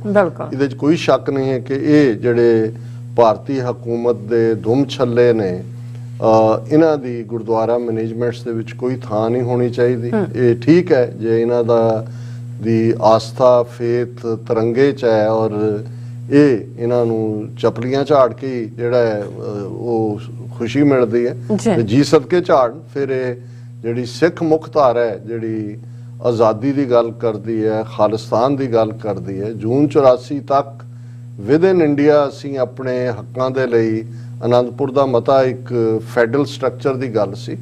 ਉਸ ਤੋਂ ਬਾਅਦ ਤਾਂ ਜਿਹੜਾ ਕੋਈ ਹੋਰ ਇਫ ਐਂਡ ਬਟ ਰਿਹਾ ਨਹੀਂ ਹੈ। ਸੋ ਇਹ ਲੋਕ, ਇਹਨਾਂ ਨੂੰ ਖੁਦ ਵੀ ਵੈਸੇ ਤਾਂ ਸ਼ਰਮ ਆਉਣੀ ਚਾਹੀਦੀ ਹੈ ਕਿ ਜਦੋਂ ਸ਼ੀਸ਼ੇ ਦੇ ਵਿੱਚ ਆਪਣਾ ਮੂੰਹ ਦੇਖਦੇ ਨੇ, ਕਿਉਂਕਿ ਮੈਂ ਦੇਖਿਆ ਪਿਕਚਰ, ਬਹੁਤ ਸਾਰੇ ਸੋਹਣੀਆਂ ਪੱਗਾਂ ਬੰਨੀਆਂ ਹੋਈਆਂ ਨੇ, ਬੜੇ ਦਰਸ਼ਨੀ ਲੱਗਦੇ ਨੇ ਦੇਖਣ ਨੂੰ ਔਰ ਬੜੇ ਸ਼ਿੰਗਾਰੇ ਝੋਟਿਆਂ ਵਾਂਗ ਨੇ। ਲੇਕਿਨ ਮਤਲਬ ਜੇ ਉਹਨਾਂ ਨੂੰ ਇਹੀ ਨਹੀਂ, ਇਹ ਪੱਗ ਜਿਹੜੀ ਸਿਰ ਤੇ ਹੈ, ਸ਼ੀਸ਼ੇ 'ਚ ਦੇਖ ਕੇ ਇਹਨਾਂ ਨੂੰ ਨਜ਼ਰ ਨਹੀਂ ਆਉਂਦਾ ਕਿ ਭਾਈ ਇਹ ਤੁਸੀਂ ਗੁਰੂ ਗੋਬਿੰਦ ਸਿੰਘ ਸਾਹਿਬ ਦੀ ਦਸਤਾਰ ਸਿਰ ਤੇ ਸਜਾਈ ਹੋਈ ਹੈ, ਜਿਹੜੀ ਸੋਵਰਨਿਟੀ ਦੀ ਪ੍ਰਤੀਕ ਹੈ, ਆਨਰ ਦਾ ਪ੍ਰਤੀਕ ਹੈ। ਔਰ ਮੈਂ ਅਕਸਰ ਅੱਗੇ ਕਹਿੰਦਾ ਹੁੰਦਾ ਸੀ ਕਿ ਦਸਤਾਰ ਇਹਨਾਂ ਨੂੰ, ਅਮਰੀਕਨਾਂ ਨੂੰ ਸਮਝਾਉਣ ਲਈ ਕਿ this is like A crown. ਤੇ ਮੈਨੂੰ ਇੱਕ ਸਿੱਖ ਨੌਜਵਾਨ ਨੇ ਇੱਕ ਵਾਰ, ਮੈਨੂੰ ਯੂਬਾ ਸਿਟੀ ਉਹਨਾਂ ਨੇ ਕਿਹਾ ਨਹੀਂ ਡਾਕਟਰ ਸਾਹਿਬ ਤੁਸੀਂ ਇਹ ਕਹਿੰਦੇ ਹੋ ਪਰ ਇਹ ਠੀਕ ਨੇ। ਉਹਨਾਂ ਨੇ ਕਿਹਾ ਜੀ ਤਾਜ ਤਾਂ ਲੱਥ ਸਕਦਾ, ਕਰਾਊਨ ਤਾਂ ਆਉਂਦੇ ਜਾਂਦੇ ਨੇ, ਕਈ ਬਾਦਸ਼ਾਹਾਂ ਤੋਂ ਗਏ ਫਿਰ ਉਹਨਾਂ ਨੇ ਲਏ। ਇਹ ਜਿਹੜੀ ਦਸਤਾਰ ਹੈ ਇਹ ਧੌਣ ਲੱਥ ਸਕਦੀ ਹੈ, ਦਸਤਾਰ ਨਹੀਂ ਲੱਥ ਸਕਦੀ। ਮੈਂ ਉਦੋਂ ਤੋਂ ਇਹ ਕਰਾਊਨ ਕਹਿਣਾ ਬੰਦ ਕਰ ਦਿੱਤਾ ਹੈ। ਮੈਨੂੰ ਲੱਗਾ ਵੀ ਆਹ ਹੈ ਗੱਲ, ਵੀ ਦਸਤਾਰ ਤਾਂ ਸਾਡੇ ਸਿਰ ਦੇ ਉੱਤੇ ਜਿਹੜੀ ਗੁਰੂ ਨੇ ਬਖਸ਼ੀ ਹੈ, ਇਹ ਤਾਂ ਸਿੱਖੀ ਕੇਸਾਂ ਸਵਾਸਾਂ ਨਾਲ ਨਿਭਣ ਦੀ ਗੱਲ ਹੀ ਨਹੀਂ ਹੈ ਸਿਰਫ, ਇਹ ਤਾਂ ਪੋਲੀਟੀਕਲ ਸੋਵਰਨਿਟੀ ਦੀ ਗੱਲ ਹੈ ਔਰ ਇਹ ਕਿਸੇ ਦੇ ਅੱਗੇ ਝੁਕਣ ਵਾਲੀ ਗੱਲ ਨਹੀਂ ਹੈ। ਤੇ ਇਹਨਾਂ ਸਾਰਿਆਂ ਨੂੰ ਜਦੋਂ ਇਸ ਕਿਸਮ ਦੇ ਇਕੱਠਾਂ 'ਚ ਜਾ ਕੇ ਤਿਰੰਗੇ ਦੇ ਸਾਹਮਣੇ, ਉਹ ਖੂਨੀ ਤਿਰੰਗਾ ਜਿਹਨੇ ਜਿਸ ਤਿਰੰਗੇ ਦੇ ਥੱਲੇ, ਔਰ ਉਹਨਾਂ ਨੇ ਜਦੋਂ ਜੂਨ 84 'ਚ ਟੈਂਕਾਂ ਤੋਪਾਂ ਨਾਲ ਹਮਲਾ ਕੀਤਾ, ਦਰਬਾਰ ਸਾਹਿਬ ਦੀਆਂ ਪਰਿਕਰਮਾ ਸਿੱਖਾਂ ਦੇ ਖੂਨ ਦੇ ਨਾਲ ਜਿਹੜੀਆਂ ਨੇ ਉਹ ਲੱਥਪੱਥ ਕੀਤੀਆਂ ਔਰ ਜਾਣ ਲੱਗੇ ਉਹ ਫੌਜ ਜਿਹੜੀ ਹੈ ਉਹ ਦਰਸ਼ਨੀ ਡੋੜੀ ਤੇ ਤਿਰੰਗਾ ਚਲਾ ਕੇ ਗਈ ਸੀ। ਤੇ ਉਹੀ ਜਦੋਂ ਦੀਪ ਸਿੱਧੂ ਨੇ 26 ਜਨਵਰੀ 2021 ਨੂੰ ਲਾਲ ਕਿਲੇ ਦੇ ਉੱਤੇ ਭਾਈ ਜਗਰਾਜ ਸਿੰਘ ਜਿਹੜੇ ਨੇ ਉਹ ਕੇਸਰੀ ਝੰਡਾ ਚਲਾਉਂਦੇ ਨੇ, ਇੱਕੋ ਹੀ ਗੱਲ ਉਹਨਾਂ ਕਿਹਾ ਸੀ, ਅਸੀਂ ਤਾਂ ਭਾਜੀ ਮੋੜੀ ਹੈ, ਜੋ ਤੁਸੀਂ ਉੱਥੇ ਕਰਕੇ ਆਏ ਸੀ ਇਹ ਭਾਜੀ ਮੋੜੀ ਹੈ। ਤਾਂ ਘੱਟੋ ਘੱਟ ਇਹੀ ਇੱਕ ਗੱਲ ਜੇ ਇਹਨਾਂ ਦੇ ਦਿਲੋਂ ਦਿਮਾਗ ਦੇ ਵਿੱਚ ਹੁੰਦੀ ਜਾਂ ਹੋਏ ਤਾਂ ਫਿਰ ਇਸ ਕਿਸਮ ਦੀ ਕਰਤੂਤ ਨਾ ਕਰਦੇ। ਪਰ ਮੈਂ ਇਹ ਵੀ ਸੰਗਤਾਂ ਨੂੰ ਕਹਾਂਗਾ ਕਿ ਭਾਈ ਜਿਹੜੇ ਉਹਨਾਂ ਚੋਂ ਕੋਈ ਪਛਤਾਵਾ ਕਰਦੇ ਨੇ, ਕੋਈ ਚੋਰੀ ਛਿਪੇ ਮੈਨੂੰ ਉਹ ਲੈ ਗਿਆ, ਜੇ ਉਹ ਵਾਪਸ ਮੁੜਨਾ ਚਾਹੁੰਦੇ ਨੇ ਉਹਨਾਂ ਨੂੰ ਰਸਤਾ ਜ਼ਰੂਰ ਦਿੱਤਾ ਜਾਏ ਔਰ ਕਿਸੇ ਵੀ ਕਿਸਮ ਦੀ ਵਾਇਲੈਂਸ ਤੋਂ ਜਿਹੜਾ ਉਹ ਗਰੇਜ਼ ਕੀਤਾ ਜਾਏ।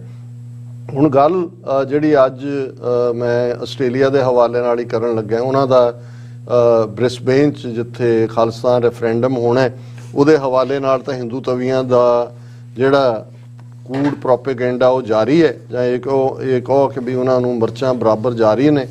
ਔਰ ਉਸ ਦੇ ਉੱਤੇ ਜਿਵੇਂ ਪੰਜਾਬੀ ਹਿੰਦੂਜ਼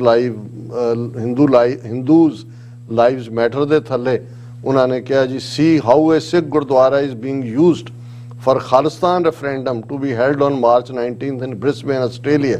ਉਹਨਾਂ ਨੇ ਜਿਹੜਾ ਗੁਰਦੁਆਰਾ ਸਾਹਿਬ ਕਿਉਂਕਿ ਟੇਬਲ ਲੱਗਾ ਹੋਇਆ ਖਾਲਿਸਤਾਨ ਦਾ ਬੈਨਰ ਹੈ, ਉਹਨਾਂ ਨੇ ਕਿਹਾ ਦੇਖੋ ਜੀ ਕਿਵੇਂ ਗੁਰਦੁਆਰਾ ਮਿਸਯੂਜ਼ ਹੋ ਰਿਹਾ ਹੈ, ਇਹ ਜਿਹੜਾ ਹੈ ਓਪਨ ਐਵੀਡੈਂਸ ਹੈ ਕਿ ਉੱਥੇ ਕੀ ਹੋ ਰਿਹਾ ਹੈ। ਫਿਰ ਉਹਨਾਂ ਨੇ ਜੈ ਸ਼ੰਕਰ ਨੇ ਜਿਹੜਾ ਕਿਹਾ ਕਿ ਜੀ safety for the fellow Indians, ਇਸ ਦੇ ਉੱਤੇ ਜਗਦੀਪ ਸਿੰਘ ਹੋਰਾਂ ਨੇ ਨਿਊਯਾਰਕ ਤੋਂ ਲਿਖਿਆ, meanwhile Dr. S. Jayashankar in Australia addressing the issue of safety for fellow Indians. Australian Sikhs living in Brisbane are promoting the Sikhs' right to self-determination. On March 19 voting will take place. ਉਹਨਾਂ ਨੇ ਕਿਹਾ ਜੀ ਇਹ ਆਪਣਾ ਇਹਨਾਂ ਨੂੰ ਕਰਨ ਦਿਓ ਜੋ ਕੂੜ ਪ੍ਰਚਾਰ ਹੈ, ਅਸੀਂ ਜਿਹੜਾ ਮਾਰਚ 19 ਨੂੰ ਜਿਹੜਾ ਹੈ ਉਹ ਵੋਟ ਪਾ ਰਹੇ। ਹੁਣ ਜਿਹੜੀ ਗੱਲ ਬਾਰੇ ਮੈਂ ਆਪਣੇ ਆਸਟ੍ਰੇਲੀਅਨ ਸਿੱਖ ਵੀਰਾਂ ਭੈਣਾਂ ਨੂੰ ਅਗਾਹ ਕਰਨਾ ਚਾਹੁੰਦਾ ਔਰ ਇਹ ਮੈਂ ਉਹਨਾਂ ਨੂੰ ਗੁਜ਼ਾਰਿਸ਼ ਵੀ ਕਰਦਾ ਕਿ ਉਹ ਮੁੱਖ ਧਾਰਾ ਆਸਟ੍ਰੇਲੀਅਨ ਪੋਲੀਟੀਸ਼ੀਅਨਸ ਨਾਲ ਰਾਬਤਾ ਕਰਨ। ਇਸ ਬਾਰੇ ਜਿਹੜੀਆਂ ਵੀ ਪੰਥਕ ਸੋਚ ਵਾਲੀਆਂ ਗੁਰਦੁਆਰਾ ਕਮੇਟੀਆਂ ਨੇ, ਜਥੇਬੰਦੀਆਂ ਨੇ, ਉਹ ਇਸ ਦੇ ਉੱਤੇ ਲੀਡ ਵੀ ਲੈਣ ਕਿ ਗੱਲ ਕੱਲੀ ਇਹ ਨਹੀਂ ਹੈ ਕਿ ਇੰਡੀਅਨ ਕੌਂਸੂਲੇਟ ਜਾਂ ਉਹਨਾਂ ਦੀਆਂ ਐਮਬੈਸੀਆਂ ਜਾਂ ਉਹਨਾਂ ਦੇ ਖੜੇ ਕੀਤੇ ਹਿੰਦੂਤਵੀ ਫਰੰਟ ਜਾਂ ਉਹਨਾਂ ਦਾ ਅਨਅਕਾਊਂਟਡ ਬਲੈਕ ਮਨੀ ਜਿਹੜੀ ਕਿ ਉਹਨਾਂ ਦੇ ਜਿਹੜੇ ਇੰਟੈਲੀਜੈਂਸ ਅਟੈਸ਼ੀਜ਼ ਰਾਹੀਂ ਕੌਂਸੂਲੇਟ ਚੋਂ ਨਿਕਲ ਕੇ ਕਮਿਊਨਿਟੀ ਦੇ ਵਿੱਚ ਗੁਰਦੁਆਰਾ ਕਮੇਟੀਆਂ ਨੂੰ ਔਰ ਦੂਸਰਿਆਂ ਨੂੰ ਜਿਹੜਾ ਉਹ ਪ੍ਰਭਾਵਿਤ ਕਰ ਰਹੀ ਹੈ। ਪਰ ਜਿਸ ਅੰਦਾਜ਼ ਦੇ ਵਿੱਚ ਮੈਂ ਦੇਖ ਰਿਹਾ ਜਿੰਨੀ ਐਕਟੀਵਿਟੀ ਉਹਨਾਂ ਦਾ, ਇੱਕ ਵਜ਼ੀਰ ਇਨ, ਇੱਕ ਆਊਟ, ਐਸ ਜੈ ਸ਼ੰਕਰ, ਹਰ ਚੌਥੇ ਦਿਨ 3 ਟ੍ਰਿਪਸ ਆਸਟ੍ਰੇਲੀਅਨ ਪ੍ਰਾਈਮ ਮਿਨਿਸਟਰ ਦੀਆਂ ਹੋਣੀਆਂ। ਇੰਡੀਅਨ ਏਜੰਸੀਆਂ ਹੈਵੀਲੀ ਇਨਵੈਸਟ ਕਰ ਰਹੀਆਂ ਨੇ ਆਸਟ੍ਰੇਲੀਆ ਦੀ ਮੁੱਖ ਧਾਰਾ ਦੇ ਵਿੱਚ, ਉਹਨਾਂ ਦਾ ਕੋਰਸ ਬਦਲਣ ਦੇ ਲਈ, ਉਹ ਇੰਟਰਨਲ ਅਫੇਅਰਸ ਹੋਣ, ਉਹ ਫੋਰਨ ਪਾਲਿਸੀ ਹੋਏ, ਉਹਨਾਂ ਦੀ ਪਾਲਿਸੀ ਨੂੰ ਪ੍ਰਭਾਵਿਤ ਕਰਨ ਦੀ ਲਾਈਨ। ਔਰ ਅਸੀਂ ਇਹ ਦੇਖਦੇ ਹਾਂ ਕਿ ਜਸਟਿਨ ਟਰੂਡੋ ਨੇ ਸਭ ਤੋਂ ਜ਼ਿਆਦਾ ਇਸ਼ੂ ਜੇ ਚਾਈਨਾ ਦੇ ਸ਼ੀ ਜਿਨਪਿੰਗ ਨਾਲ ਚੁੱਕਿਆ ਸੀ ਕਿ ਜੀ ਤੁਸੀਂ ਇੱਥੇ ਇੰਟਰਫੀਅਰ ਕਰ ਰਹੇ ਹੋ ਇਲੈਕਸ਼ਨ ਪ੍ਰੋਸੈਸ ਦੇ ਵਿੱਚ, ਕਿ ਵੀ ਤੁਸੀਂ ਬਿਲਡ ਕਰ ਰਹੇ ਹੋ। ਅਮਰੀਕਾ 'ਚ ਵੀ ਇਹ ਹੁੰਦਾ ਹੈ। ਸੋ ਆਸਟ੍ਰੇਲੀਆ 'ਚ ਜਿਸ ਅੰਦਾਜ਼ ਦੇ ਵਿੱਚ ਹੁਣ ਮੈਂ ਦੇਖਦਾ ਕਿ ਜਿਵੇਂ ASPI ਫੰਡਿੰਗ ਦੀ ਗੱਲ ਆਈ, Australian Strategic Policy Institute is a wholly owned Commonwealth company formed in 2001 as an independent non-partisan think tank. ਹੁਣ ASPI receives funds from Australian and overseas governments, industry and civil society groups for sponsorship, research and project support. ਹੁਣ ਇਸ ਕਿਸਮ ਦੀ body ਜਿਹੜੀ ਭਾਵੇਂ ਉਹਨਾਂ ਨੇ open ਰੱਖਿਆ ਕਿ ਬਾਹਰੋਂ ਆ ਸਕਦੀ ਹੈ, ਪਰ ਜਿਸ ਲੈਵਲ ਦੇ ਉੱਤੇ ਉਹਨਾਂ ਦਾ ਜਿਹੜਾ ਇੱਕਦਮ ਇੰਡੀਆ ਦਾ ਸ਼ੇਅਰ ਜਿਹੜਾ ਉਹਨੂੰ ਉਹਦੇ 'ਚ ਇਨਵੈਸਟਮੈਂਟ ਦਾ ਔਰ ਉਹਦੀ ਹੈਲਪ ਦਾ ਜਿਹੜਾ ਉਹ ਅੱਪ ਜਾਂਦਾ, ਉਸ ਤੋਂ ਅਸੀਂ ਅੰਦਾਜ਼ਾ ਲਾ ਸਕਦੇ ਕਿ ਵੀ ਇਹ ਕਿਵੇਂ ਵਿਦਨ ਇਸ ਕਿਸਮ ਦੀ ਜਿੱਥੇ ਓਪਨ ਵਿੰਡੋ ਹੈ ਜਾਂ ਇੱਕ ਮੈਤਰੀ ਫਾਊਂਡੇਸ਼ਨ ਦੇ ਨਾਂ ਥੱਲੇ ਮੈਤਰੀ ਮਿੱਤਰ ਨੂੰ ਕਹਿੰਦੇ ਨੇ, ਉਹ ਵਰਡ ਈਵਨ ਉਹਨਾਂ ਦੀ ਜਿਹੜੀ ਹੈ ਲੈਗਜ਼ੀਕਾਨ ਔਰ ਉਹਨਾਂ ਦੀ ਡਿਕਸ਼ਨਰੀ ਦੇ ਵਿੱਚ ਵੀ ਵਾੜ ਦਿੱਤਾ ਆਸਟ੍ਰੇਲੀਆ ਦੇ। ਇਸ ਲੈਵਲ ਦੀ ਇਹਨਾਂ ਦੀ ਇੰਟਰਫੇਰੈਂਸ ਹੈ। ਔਰ ਹਿੰਦੂ ਤਵੀਆਂ ਨੇ ਪਿਛਲੇ ਦਿਨਾਂ 'ਚ ਤਾਂ ਮੰਗ ਵੀ ਕਰ ਦਿੱਤੀ ਕਿ ਜੀ ਜਿਵੇਂ ਕੈਨੇਡਾ ਦੇ ਜਸਟਿਨ ਟਰੂਡੋ ਨੇ ਡਿਊਰਿੰਗ ਕੋਵਿਡ ਜਦੋਂ ਕਿ ਇੱਕ ਮੁੱਦੇ ਨੂੰ ਲੈ ਕੇ ਟਰਾਂਸਪੋਰਟਰਸ ਨੇ ਉੱਥੇ ਬਹੁਤ ਵੱਡਾ ਪ੍ਰੋਟੈਸਟ ਕੀਤਾ ਸੀ ਤੇ ਲਾਅ ਬਣਾਇਆ ਸੀ ਕਿ ਸਾਰੇ ਪ੍ਰੋਟੈਸਟ ਇਲੀਗਲ, ਵੀ ਇਵੇਂ ਹੀ ਕਰੋ। ਇੱਥੇ ਵੀ ਆਸਟ੍ਰੇਲੀਆ 'ਚ ਵੀ ਇਵੇਂ ਹੀ ਹੋਣਾ ਚਾਹੀਦਾ ਹੈ। Canada model should be followed. So ਇਸ ਸਾਰੇ ਦੇ ਚੱਲਦੇ ਆ ਜੇ ਹੁਣ ਐਸ ਜੈ ਸ਼ੰਕਰ ਉਹਨੂੰ ਆਸਟ੍ਰੇਲੀਆ ਦੀ ਧਰਤੀ ਤੇ ਪੁੱਛਿਆ ਜਾਂਦਾ ਹੈ ਕਿ ਭਾਈ ਇਹ ਜਿਹੜਾ ਤੁਹਾਡਾ ਜੋ ਕੁਛ BBC ਦੇ ਨਾਲ ਹੋਇਆ ਹੈ, ਜੋ ਡਾਕੂਮੈਂਟਰੀ ਦੇ ਨਾਲ ਉਹਨਾਂ ਦੇ ਦਫ਼ਤਰਾਂ ਦੇ ਉੱਤੇ ਔਰ ਦੂਜਾ, ਔਰ ਜਿਵੇਂ ਅਮਰੀਕਨ ਰਿਚ ਮੈਨ ਨੇ ਇਸ ਦੇ ਉੱਤੇ ਇਹ ਕਿਹਾ ਕਿ ਭਾਈ ਕਿਵੇਂ ਇੰਡੀਆ ਦੇ ਵਿੱਚ ਇਹ ਲੋਕਾਂ 'ਚ ਹੁਣ ਇਹਨਾਂ ਦੀ ਪੋਪੂਲੈਰਿਟੀ ਘਟ ਰਹੀ ਹੈ ਮੋਦੀ ਗਵਰਨਮੈਂਟ ਦੀ, ਔਰ ਕਿਉਂਕਿ ਹੁਣ ਜਿਹੜਾ ਉਹ ਡੈਮੋਕ੍ਰੇਸੀ ਔਰ ਦੂਸਰੇ ਨੂੰ ਸਟਰੋਂਗ ਕਰਨ ਦਾ ਵੇੜਾ ਹੈ। ਔਰ ਇਸ ਦੇ ਮਿਸਟਰ ਸੋਰਸ ਜਿਹੜਾ ਉਹਦਾ ਬਿਆਨ ਸੀ ਉਸ ਦੇ ਉੱਤੇ ਬਿਲੀਅਨਰ ਹੈ ਔਰ ਇਨਵੈਸਟਰ ਹੈ, ਉਸ ਦੇ ਉੱਤੇ ਜਿਹੜਾ ਬਿਲਕੁਲ ਬਜਾਏ ਕਿ ਜਿਹੜਾ ਇਸ਼ੂ ਨੇ ਚੁੱਕਿਆ ਕਿ ਭਾਈ ਤੁਸੀਂ ਦੱਸੋ, ਔਰ ਅੱਜ ਬ੍ਰਿਟਿਸ਼ ਪਾਰਲੀਮੈਂਟ ਦੇ ਵਿੱਚ ਵੀ ਇਸ ਦੇ ਉੱਤੇ ਕਾਫੀ ਖਿੱਚਿਆ ਗਿਆ ਗਵਰਨਮੈਂਟ ਨੂੰ, ਉਹਨਾਂ ਦੀ ਆਪਣੀ ਪਾਰਟੀ ਨੇ ਵੀ ਜਾਂ ਦੂਜੇ ਨੇ, ਕਿ ਭਾਈ ਰਾਤੀ ਵੀ ਜਗਾ ਕੇ ਰੱਖਿਆ ਬੰਬੇ ਦਿੱਲੀ ਦੇ ਦਫ਼ਤਰ BBC ਦੇ ਮੁਲਾਜ਼ਮਾਂ ਨੂੰ ਨਾ ਮੁੱਕਣ ਵਾਲੇ ਸਵਾਲਾਂ ਦੇ ਨਾਲ ਜਾਂ ਦੂਜੀ ਵੀ ਇਹ ਕੀ ਚੱਲ ਰਿਹਾ। ਔਰ ਇਹੀ ਗੱਲ ਮਿਸਟਰ ਸੋਰਸ ਨੇ ਕਹੀ। ਪਰ ਜਦੋਂ ਇਹ ਐਸ ਜੈ ਸ਼ੰਕਰ ਰਿਸਪੌਂਸ ਕਰਦਾ ਫਿਰ ਉਹ ਕਹਿੰਦਾ ਜੀ ਵੀ ਆਰ ਏ ਕੰਟਰੀ, ਇਹ ਸੁਬਰਾਮਨੀਅਮ ਜੈਸ਼ੰਕਰ ਕਹਿ ਰਿਹਾ foreign minister, we are a country which went through colonialism. We know the dangers of what happens when there is outside interference. If you do this kind of scaremongering, it actually does real damage to our societal fabric. ਹੁਣ Australia 'ਚ ਖਲੋ ਕੇ ਇਹ ਕਹਿ ਰਿਹਾ ਹੈ ਕਿ ਭਾਈ ਇਹ ਜਿਹੜੀਆਂ ਨੇ, ਜਿਹੜੀ ਗੱਲ ਉਹਨੇ ਕਹੀ ਹੈ ਅਮਰੀਕਨ ਮਿਸਟਰ ਸੋਰੋਸ ਨੇ, ਵੀ ਉਹ ਤਾਂ ਹੀ is an old rich opinionated person who thinks his views should determine how the entire world works. ਕਿ ਇਹ ਬਿਲਕੁਲ ਕੰਟੈਂਪਟ ਵਾਲੀ ਸਟੇਟ ਕਿ ਬੁੱਢਾ ਹੈ, ਸਿਨਿਕਲ ਹੈ ਐਵੇਂ, ਔਰ ਇਹ ਪੈਸੇ ਦੇ ਜ਼ੋਰ ਤੇ ਚਾਹੁੰਦਾ ਵੀ ਸੰਸਾਰ 'ਚ ਉਹ ਚੱਲੇ ਜੋ ਉਹ ਚਾਹੁੰਦਾ, ਔਰ ਇਹ ਉਹਨੇ ਕਿਹਾ ਜੀ ਕਲੋਨੀਅਲ। ਔਰ ਇੱਕ ਹੋਰ ਥਾਂ ਤੇ ਐਸ ਜੈ ਸ਼ੰਕਰ ਕਹਿ ਰਿਹਾ ਕਿ ਜੀ ਬ੍ਰਿਟਿਸ਼ 200 ਸਾਲ ਰਹੇ, ਉਹਨਾਂ ਨੇ $450 ਟ੍ਰਿਲੀਅਨ ਇੰਡੀਆ 'ਚੋਂ ਕੱਢਿਆ, ਉਹ ਸਾਰੇ 'ਚੋਂ ਸਾਨੂੰ ਕੀਤਾ। ਔਰ ਹੁਣ ਇਹ ਜਿਹੜਾ ਅਸੀਂ, ਇਹ ਜਿਹੜੀ ਨਵੀਂ ਥਿੰਕਿੰਗ ਹੋਣੀ ਚਾਹੀਦੀ ਹੈ ਕਿ the world is less Euro Atlantic now, ਕਿ ਅਸੀਂ European or Euro Atlantic world, Atlantic ocean ਦੇ ਨਾਲ ਯੂਰਪ, ਉਹਨੂੰ ਜੋ ਅਸੀਂ ਇਹਨੂੰ ਨਹੀਂ ਮੰਨਦੇ ਹੈ ਕਿਉਂਕਿ ਸਾਡੀ ਆਪਣੀ ਵਾਈਬ੍ਰੈਂਟ ਡੈਮੋਕ੍ਰੇਸੀ ਹੈ ਸਾਡਾ। ਹੁਣ ਜਿਹੜੀ ਗੱਲ ਉਹ ਮਿਸਟਰ ਸੋਰੋਸ ਦੇ ਹਵਾਲੇ ਨਾਲ ਕਹਿ ਰਿਹਾ ਜੀ, ਉਹ ਇੰਟਰਫੀਅਰ ਕਰ ਰਿਹਾ ਹੈ ਬਾਈ ਸੇਇੰਗ ਦਿਸ, ਉਹੀ ਗੱਲ ਉਹ ਆਸਟ੍ਰੇਲੀਆ ਦੀ ਧਰਤੀ ਤੇ ਖਲੋ ਕੇ ਉਹ ਔਰ ਉਹਦੇ ਕੌਂਸੂਲੇਟ ਜਦੋਂ ਕਹਿੰਦੇ ਨੇ ਕਿ ਜੀ ਇੱਥੇ ਕਾਨੂੰਨ ਬਣਾਓ, ਕੈਨੇਡਾ 'ਚ ਜਿਵੇਂ ਟੈਂਪਰੇਰੀ ਬਣਾਇਆ ਸੀ ਕਿ ਪ੍ਰੋਟੈਸਟਾਂ ਤੇ ਬੈਨ ਲਾਓ, ਉੱਥੇ ਜਾ ਕੇ ਕਹਿ ਰਹੇ ਨੇ ਜੀ ਇਹਨਾਂ ਦੇ ਸਿੱਖਾਂ ਦੇ ਰੈਫਰੈਂਡਮ ਦੇ ਉੱਤੇ ਪਾਬੰਦੀ ਲਾਓ।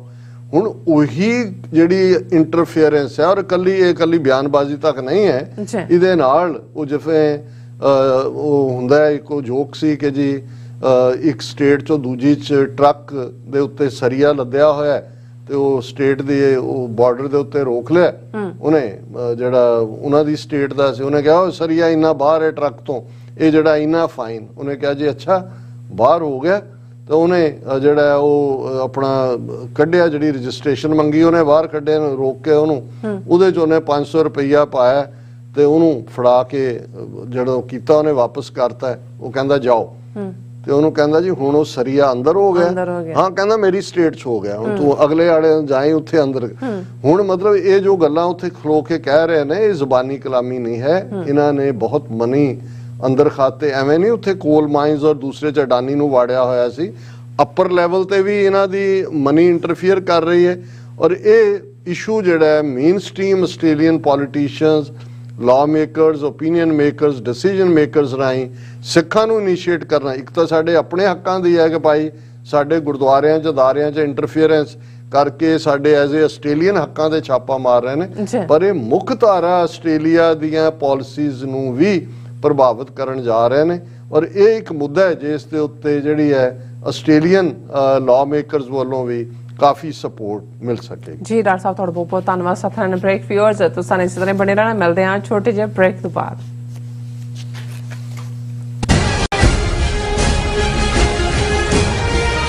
ਕੀ ਤੁਹਾਨੂੰ 30, 40 ਜਾਂ 50 ਦਿਨ ਵੇਟ ਕਰਨੀ ਪੈ ਰਹੀ ਹੈ ਤੁਹਾਡੇ ਚੈੱਕ ਲਈ? ਫਿਰ ਬ੍ਰੋਕਰਾਂ ਪਿੱਛੇ ਭੱਜਦੇ ਫਿਰਦੇ ਹੋ ਪੈਸੇ ਲਈ, ਬਹੁਤ ਜ਼ਿਆਦਾ ਟਾਈਮ ਵੇਸਟ ਹੋ ਜਾਂਦਾ ਇੱਦਾਂ ਤਾਂ। ਜੇ ਤੁਸੀਂ ਅੱਜ ਹੀ ਪੈਸੇ ਲੈਣੇ ਤਾਂ ਬੌਬਟੇਲ ਨੂੰ ਕਾਲ ਕਰੋ। ਬੌਬਟੇਲ ਤੁਹਾਡੀਆਂ ਇਨਵੌਇਸਿਸ ਸੇਮ ਡੇ ਫੰਡ ਕਰ ਸਕਦੇ ਹਨ for a small fee, no contract, no reserve and no hidden fees. ਅੱਜ ਹੀ ਕਾਲ ਕਰੋ ਬੌਬਟੇਲ ਨੂੰ ਤੇ ਤੁਹਾਡਾ ਪਹਿਲਾ ਮਹੀਨਾ ਫ੍ਰੀ। 410 204 2084 ਅਗੇਨ 410 204 2084।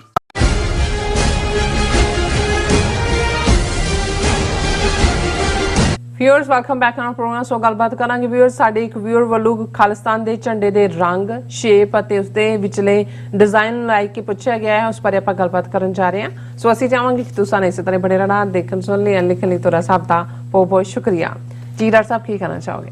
ਦੇਖੋ, ਸਾਨੂੰ ਟੈਕਸਟ ਮੈਸੇਜ ਆਇਆ, ਹਾਲਾਂਕਿ ਇਸ ਦੇ ਉੱਤੇ ਨਾਂ ਨਹੀਂ ਹੈ ਵੀ ਕਿਹਨਾਂ ਨੇ ਲਿਖਿਆ, ਪਰ ਅਸੀਂ ਫਿਰ ਵੀ ਇਸ ਨੂੰ ਜਿਹੜਾ ਉਹ ਰੈਕਗਨਾਈਜ਼ ਕਰ ਰਹੇ ਹਾਂ ਉਹਨਾਂ ਦੇ ਸਵਾਲ ਨੂੰ। ਉਹਨਾਂ ਨੇ ਫਤਿਹ ਬੁਲਾ ਕੇ, ਹਾਲਾਂ ਫਤਿਹ ਤੋਂ ਮੈਨੂੰ ਲੱਗਾ ਕਿ ਵੀ ਇਹ ਕੋਈ ਵੀ ਸਿੱਖ ਜਦੋਂ ਫਤਿਹ ਬੁਲਾਉਂਦਾ ਉਹ ਤਾਂ ਵਾਹਿਗੁਰੂ ਜੀ ਕਾ ਖਾਲਸਾ ਵਾਹਿਗੁਰੂ ਜੀ ਕੀ ਫਤਿਹ ਕਹਿੰਦਾ, ਪਰ ਇਹਨਾਂ ਨੇ ਵਾਹਿਗੁਰੂ ਜੀ ਦਾ ਇਹ ਗੁਰੂ ਦੇ ਲਫ਼ਜ਼ ਨੇ, ਸਾਨੂੰ ਕੋਈ ਬਦਲਣ ਦਾ ਹੱਕ ਨਹੀਂ ਹੈ। ਪਰ ਮੈਂ ਫਿਰ ਵੀ ਉਹਨਾਂ ਨੂੰ ਦੀ ਇਸ ਲਿਖਤ ਨੂੰ ਐਂਟਰਟੇਨ ਕਰ ਰਿਹਾ। ਉਹਨਾਂ ਨੇ ਕਿਹਾ ਜੀ, ਮੈਂ ਕੱਲ ਆਪ ਜੀ ਦਾ ਸ਼ੋਅ ਵਾਚ ਕਰ ਰਿਹਾ ਸੀ ਤੇ ਆਪ ਜੀ ਦੇ ਟੇਬਲ ਤੇ ਖਾਲਿਸਤਾਨ ਦਾ ਫਲੈਗ ਦੇਖਿਆ ਤੇ ਜ਼ਿਹਨ ਦੇ ਵਿੱਚ ਇੱਕ ਸਵਾਲ ਆਇਆ ਕਿ ਜਦ ਸਾਡੇ ਸਾਰਿਆਂ ਦਾ ਨਿਸ਼ਾਨਾ ਤਿਰਛਾ, ਸਾਡੇ ਸਾਰਿਆਂ ਦਾ ਨਿਸ਼ਾਨ ਕਹਿਣਾ ਚਾਹੁੰਦੇ ਨੇ, ਤੀਸਰਾ ਇੱਕੋ ਹੀ, ਨਿਸ਼ਾਨਾ ਟੀਚਾ, ਨਿਸ਼ਾਨਾ ਤੇ ਟੀਚਾ ਇੱਕੋ ਹੀ ਹੈ, ਤੇ ਸਾਡੇ ਸਾਰਿਆਂ ਦੇ ਖਾਲਿਸਤਾਨ ਦਾ ਫਲੈਗ ਵੀ ਇੱਕੋ ਹੀ ਨਹੀਂ ਹੋਣਾ ਚਾਹੀਦਾ, ਜੋ ਕਿ ਦਲ ਖਾਲਸਾ ਦੇ ਅੰਮ੍ਰਿਤਸਰ ਹੈੱਡ ਆਫਿਸ ਤੇ ਹੈ, ਨਾ ਕਿ ਸਾਡਾ ਕੌਮ ਧਰਮ ਦਾ ਨਿਸ਼ਾਨ ਸਾਹਿਬ। ਇੱਥੇ ਇੱਕ ਗੱਲ ਹੋਰ ਕਿ ਮੈਂ ਕਿਸੇ ਵੀ ਜਥੇਬੰਦੀ ਦਾ ਮੈਂਬਰ ਨਹੀਂ ਹਾਂ ਤੇ ਨਾ ਹੀ ਕਿਸੇ ਦੀ ਸਿਫਾਰਿਸ਼ ਕਰ ਰਿਹਾ ਹਾਂ। ਸੋ ਤੁਸੀਂ ਜਿਹਦੇ ਵੀ ਮੈਂਬਰ ਹੋ ਜਾਂ ਨਹੀਂ ਹੋ, ਭਾਵੇਂ ਤੁਸੀਂ ਫਿਰ ਵੀ ਤੁਸੀਂ ਸਵਾਲ ਨੂੰ ਚੁੱਕਿਆ, ਔਰ ਕਿਉਂਕਿ ਥੱਲੇ ਉਹਨਾਂ ਨੇ ਉਹ ਇਮੇਜ ਵੀ ਦਿੱਤਾ ਜਿਹੜਾ ਦਲ ਖਾਲਸਾ ਦਾ ਨਿਸ਼ਾਨ ਸਾਹਿਬ, ਜਿਹਦੇ 'ਚ ਉੱਪਰ ਕਿਰਪਾਨ, ਢਾਲ ਤੇ ਕਟਾਰ। ਇਹ ਇਨਫੈਕਟ ਜਿਹੜਾ ਨਿਹੰਗ ਸਿੰਘਾਂ ਦਾ ਨਿਹੰਗ ਜਥਿਆਂ ਦਾ ਵੀ ਨਿਸ਼ਾਨ ਸਾਹਿਬ ਹੈ, ਉਹ ਨੀਲੇ ਰੰਗ ਦਾ ਹੁੰਦਾ ਤੇ ਉਸ ਦੇ ਵਿੱਚ ਕਿਰਪਾਨ ਔਰ ਢਾਲ ਤੇ ਛੋਟੀ ਕਟਾਰ ਜਿਹਨੂੰ ਕਿਹਾ ਜਾਂਦਾ ਉਹ ਹੁੰਦੀ ਹੈ। ਔਰ ਇਹ ਜਿਹੜਾ ਜ਼ਾਹਰ ਹੈ ਵੀ ਤਕੋਨਾ ਨਹੀਂ ਹੈ, ਰੈਕਟੈਂਗੂਲਰ ਹੈ, ਔਰ ਇਸ ਦੇ ਵਿੱਚ ਜਿਹੜਾ ਸਿਰਫ ਲਫ਼ਜ਼ ਖਾਲਿਸਤਾਨ ਲਿਖਿਆ ਹੋਇਆ ਹੈ, ਬਾਕੀ ਦੋ ਤਲਵਾਰਾਂ ਜਿਹੜੀਆਂ ਨੇ, ਵਿਚਕਾਰ ਚੱਕਰ ਔਰ ਖੰਡਾ ਜਿਹੜਾ ਕਿ ਸਾਡੇ ਨਿਸ਼ਾਨ ਸਾਹਿਬ ਤੇ ਹੁੰਦਾ। ਹੁਣ ਪਹਿਲੀ ਗੱਲ ਤਾਂ ਅਸੀਂ ਇਹ ਸਪਸ਼ਟ ਕਰ ਦਈਏ ਕਿ ਭਾਈ ਅਸੀਂ ਕਦੇ ਇਹ ਕਲੇਮ ਨਹੀਂ ਕੀਤਾ ਕਿ ਭਵਿੱਖ ਦੇ ਖਾਲਿਸਤਾਨ ਦਾ ਜਿਹੜਾ ਨੈਸ਼ਨਲ ਫਲੈਗ ਹੈ ਉਹ ਇਸ ਰੰਗ, ਇਸ ਡਿਜ਼ਾਈਨ ਜਾਂ ਕੋਡ ਆਫ ਆਰਮਸ ਇਹਨੂੰ ਕਿਹਾ ਜਾਂਦਾ ਹੈ ਕਿ ਉਹਦੇ ਵਿਚਕਾਰ ਕੀ ਜਿਹੜੇ ਸ਼ਸਤਰ ਜਾਂ ਹਥਿਆਰਾਂ ਦੇ ਇਮੇਜ ਹੋਣਗੇ, ਇਹ ਖਾਲਿਸਤਾਨ ਦੇ ਸ਼ਹਿਰੀ ਡਿਸਾਈਡ ਕਰਨਗੇ, ਪਹਿਲੀ ਗੱਲ। ਦੂਸਰਾ, ਇਹ ਵੀ ਇੱਕ ਡਿਬੇਟ ਜਿਹੜੀ ਹਮੇਸ਼ਾ ਹੁੰਦੀ ਹੈ ਜਾਂ ਹੋਏਗੀ ਵੀ, ਜਿੱਥੇ ਜਦੋਂ ਤੱਕ ਤਾਂ ਅਸੀਂ ਨਿਸ਼ਾਨ ਸਾਹਿਬ ਦੀ ਗੱਲ ਕਰਦੇ ਹਾਂ, ਨਿਸ਼ਾਨ ਸਾਹਿਬ ਸਾਡਾ ਸਿੱਖ ਇਤਿਹਾਸ, ਫਲਸਫਾ, ਟ੍ਰੈਡੀਸ਼ਨ ਔਰ ਫਾਈਨਲੀ ਸਿੱਖ ਰਹਿਤ ਮਰਿਆਦਾ ਦੇ ਮੁਤਾਬਕ ਡਿਸਾਈਡਡ ਹੈ, ਔਰ ਉਸ ਦੇ ਵਿੱਚ ਬਿਲਕੁਲ ਸਪਸ਼ਟ ਹੈ ਕਿ ਇਹ ਬਸੰਤੀ ਜਾਂ ਸੁਰਮਈ ਰੰਗ ਦਾ ਹੋ ਸਕਦਾ ਹੈ। ਉਸ ਦੇ ਵਿਚਕਾਰ ਜਿਹੜਾ ਖੰਡਾ ਹੋਏਗਾ, ਔਰ ਉਸ ਨਿਸ਼ਾਨ ਸਾਹਿਬ ਦੇ ਉੱਤੇ ਜਿਹੜਾ ਇਹ ਜਿਹੜਾ ਖੰਡਾ ਔਰ ਦੋ ਸਾਈਡ ਤੇ ਕਿਰਪਾਨਾਂ ਔਰ ਵਿਚਕਾਰ ਚੱਕਰ, ਇਹ ਸਾਡਾ ਧਾਰਮਿਕ ਹੈ, ਔਰ ਇਸ ਦੇ ਵਿੱਚ ਕੋਈ ਤਬਦੀਲੀ ਨਹੀਂ ਹੋ ਸਕਦੀ, ਕਿਉਂਕਿ ਇਹ ਫਾਈਨਲੀ ਡਿਸਾਈਡਡ ਹੈ। ਰੰਗ ਵੀ ਉਹਦੇ 'ਚ ਸੁਰਮਈ ਵੀ ਔਰ ਬਸੰਤੀ ਵੀ, ਇਹ ਦੋਨੋਂ ਨੇ। ਹੁਣ ਜਦੋਂ ਅਸੀਂ ਕੌਮੀ ਘਰ ਖਾਲਿਸਤਾਨ ਬਣਨ ਤੋਂ ਬਾਅਦ ਖਾਲਿਸਤਾਨ ਦੇ ਝੰਡੇ ਦੀ ਗੱਲ ਕਰਦੇ ਹਾਂ, ਔਰ ਬਹੁਤ ਵਾਰ ਜਿਵੇਂ ਸਾਡੇ ਵੀਰ ਜਿਨ੍ਹਾਂ ਨੇ ਸਰੀ ਤੋਂ ਸਾਡੇ ਨਾਲ ਸੰਪਰਕ ਕੀਤਾ, ਉਹਨਾਂ ਨੇ ਇਹ ਵੀ ਕਿਹਾ ਸੀ ਕਿ ਜੀ ਤੁਸੀਂ ਕਿਉਂ ਨਹੀਂ ਕੋਈ ਖਾਲਿਸਤਾਨ ਦਾ ਕਨਸਟੀਟਿਊਸ਼ਨ ਜਾਰੀ ਹੋਏ, ਆਇਨ, ਦਸਤੂਰ, ਸੰਵਿਧਾਨ, ਕਿ ਜੀ ਕਿਸ ਕਿਸਮ ਦਾ ਸਿਸਟਮ ਹੋਏਗਾ, ਕੀ ਹੋਏਗਾ। ਉਹਨਾਂ ਨੂੰ ਮੈਂ ਕਿਹਾ ਸੀ ਜੀ ਕੁਝ ਚੀਜ਼ਾਂ ਜਿਹੜੀਆਂ ਨੇ ਉਹ ਜਦੋਂ ਅਸੀਂ 4 ਜੁਲਾਈ 1776 ਦੀ ਗੱਲ ਕਰਦੇ ਹਾਂ, America the declaration of independence ਦੀ, ਇਹ ਰਿਜ਼ੋਲਵ ਹੁੰਦਾ ਹੈ ਕਿ ਵੀ ਅਸੀਂ ਜਿਹੜਾ ਉਹ ਫਰੀडम, ਲਿਬਰਟੀ, ਪਰਸੂਟ ਆਫ, ਇਹ ਸਾਰਾ ਉਹ ਤੁਹਾਡੀ ਇੰਟੈਂਟ ਹੈ। ਕਨਸਟੀਟਿਊਸ਼ਨ 1776 ਚ ਡੈਕਲੇਰੇਸ਼ਨ ਆਫ ਇੰਡੀਪੈਂਡੈਂਸ ਹੋਈ, 4-5 ਸਾਲ ਚੱਲਿਆ, ਫਿਰ ਜਾ ਕੇ 12-13 ਸਾਲ ਬਾਅਦ ਅਮਰੀਕਾ 'ਚ ਜਿਹੜੇ ਜਦੋਂ 13 ਕਾਲੋਨੀਜ਼ ਲਿਬਰੇਟ ਹੋ ਗਈਆਂ, ਉਹਨਾਂ ਦੇ ਨੁਮਾਇੰਦਿਆਂ ਨੇ ਬਹਿ ਕੇ ਕਨਸਟੀਟਿਊਸ਼ਨ ਬਣਾਇਆ, ਜਿਹਦੇ 'ਚ ਅੱਗੋਂ ਜਿਹੜਾ ਅਮੈਂਡਮੈਂਟਸ ਵੀ ਹੋਈਆਂ ਨੇ। ਲੇਕਿਨ ਇਹ ਸ਼ਹਿਰੀਆਂ ਦਾ ਹੱਕ ਹੁੰਦਾ ਉਹ ਬਣਾਉਣ। ਹਾਂ, ਡੈਕਲੇਰੇਸ਼ਨ ਆਫ ਇੰਡੀਪੈਂਡੈਂਸ ਰਿਜ਼ੋਲਵ ਸੀ ਕਿ ਵੀ ਅਸੀਂ ਇਹਨਾਂ ਦੇ ਥੱਲੇ ਨਹੀਂ ਰਹਿਣਾ, ਔਰ ਅਸੀਂ ਕਿਉਂ ਆਜ਼ਾਦ ਹੋਣਾ ਚਾਹੁੰਦੇ ਹਾਂ। ਮੈਂ ਕਿਹਾ ਜੀ ਇਸੇ ਤਰ੍ਹਾਂ ਸਾਡਾ 29 ਅਪ੍ਰੈਲ 1986 ਦਾ ਖਾਲਿਸਤਾਨ ਦਾ ਐਲਾਨਨਾਮਾ ਬਿਲਕੁਲ ਡੈਕਲੇਰੇਸ਼ਨ ਆਫ ਇੰਡੀਪੈਂਡੈਂਸ ਉਹ ਰਿਜ਼ੋਲਵ ਹੈ। ਉਸ ਦੇ ਵਿੱਚ ਬੀਜ ਮਾਤਰ ਸਮਾਜਿਕ, ਆਰਥਿਕ, ਐਜੂਕੇਸ਼ਨਲ, ਧਾਰਮਿਕ ਢਾਂਚਾ ਕੀ ਹੋਏਗਾ ਉਹਦੇ ਬੀਜ ਮੌਜੂਦ ਨੇ।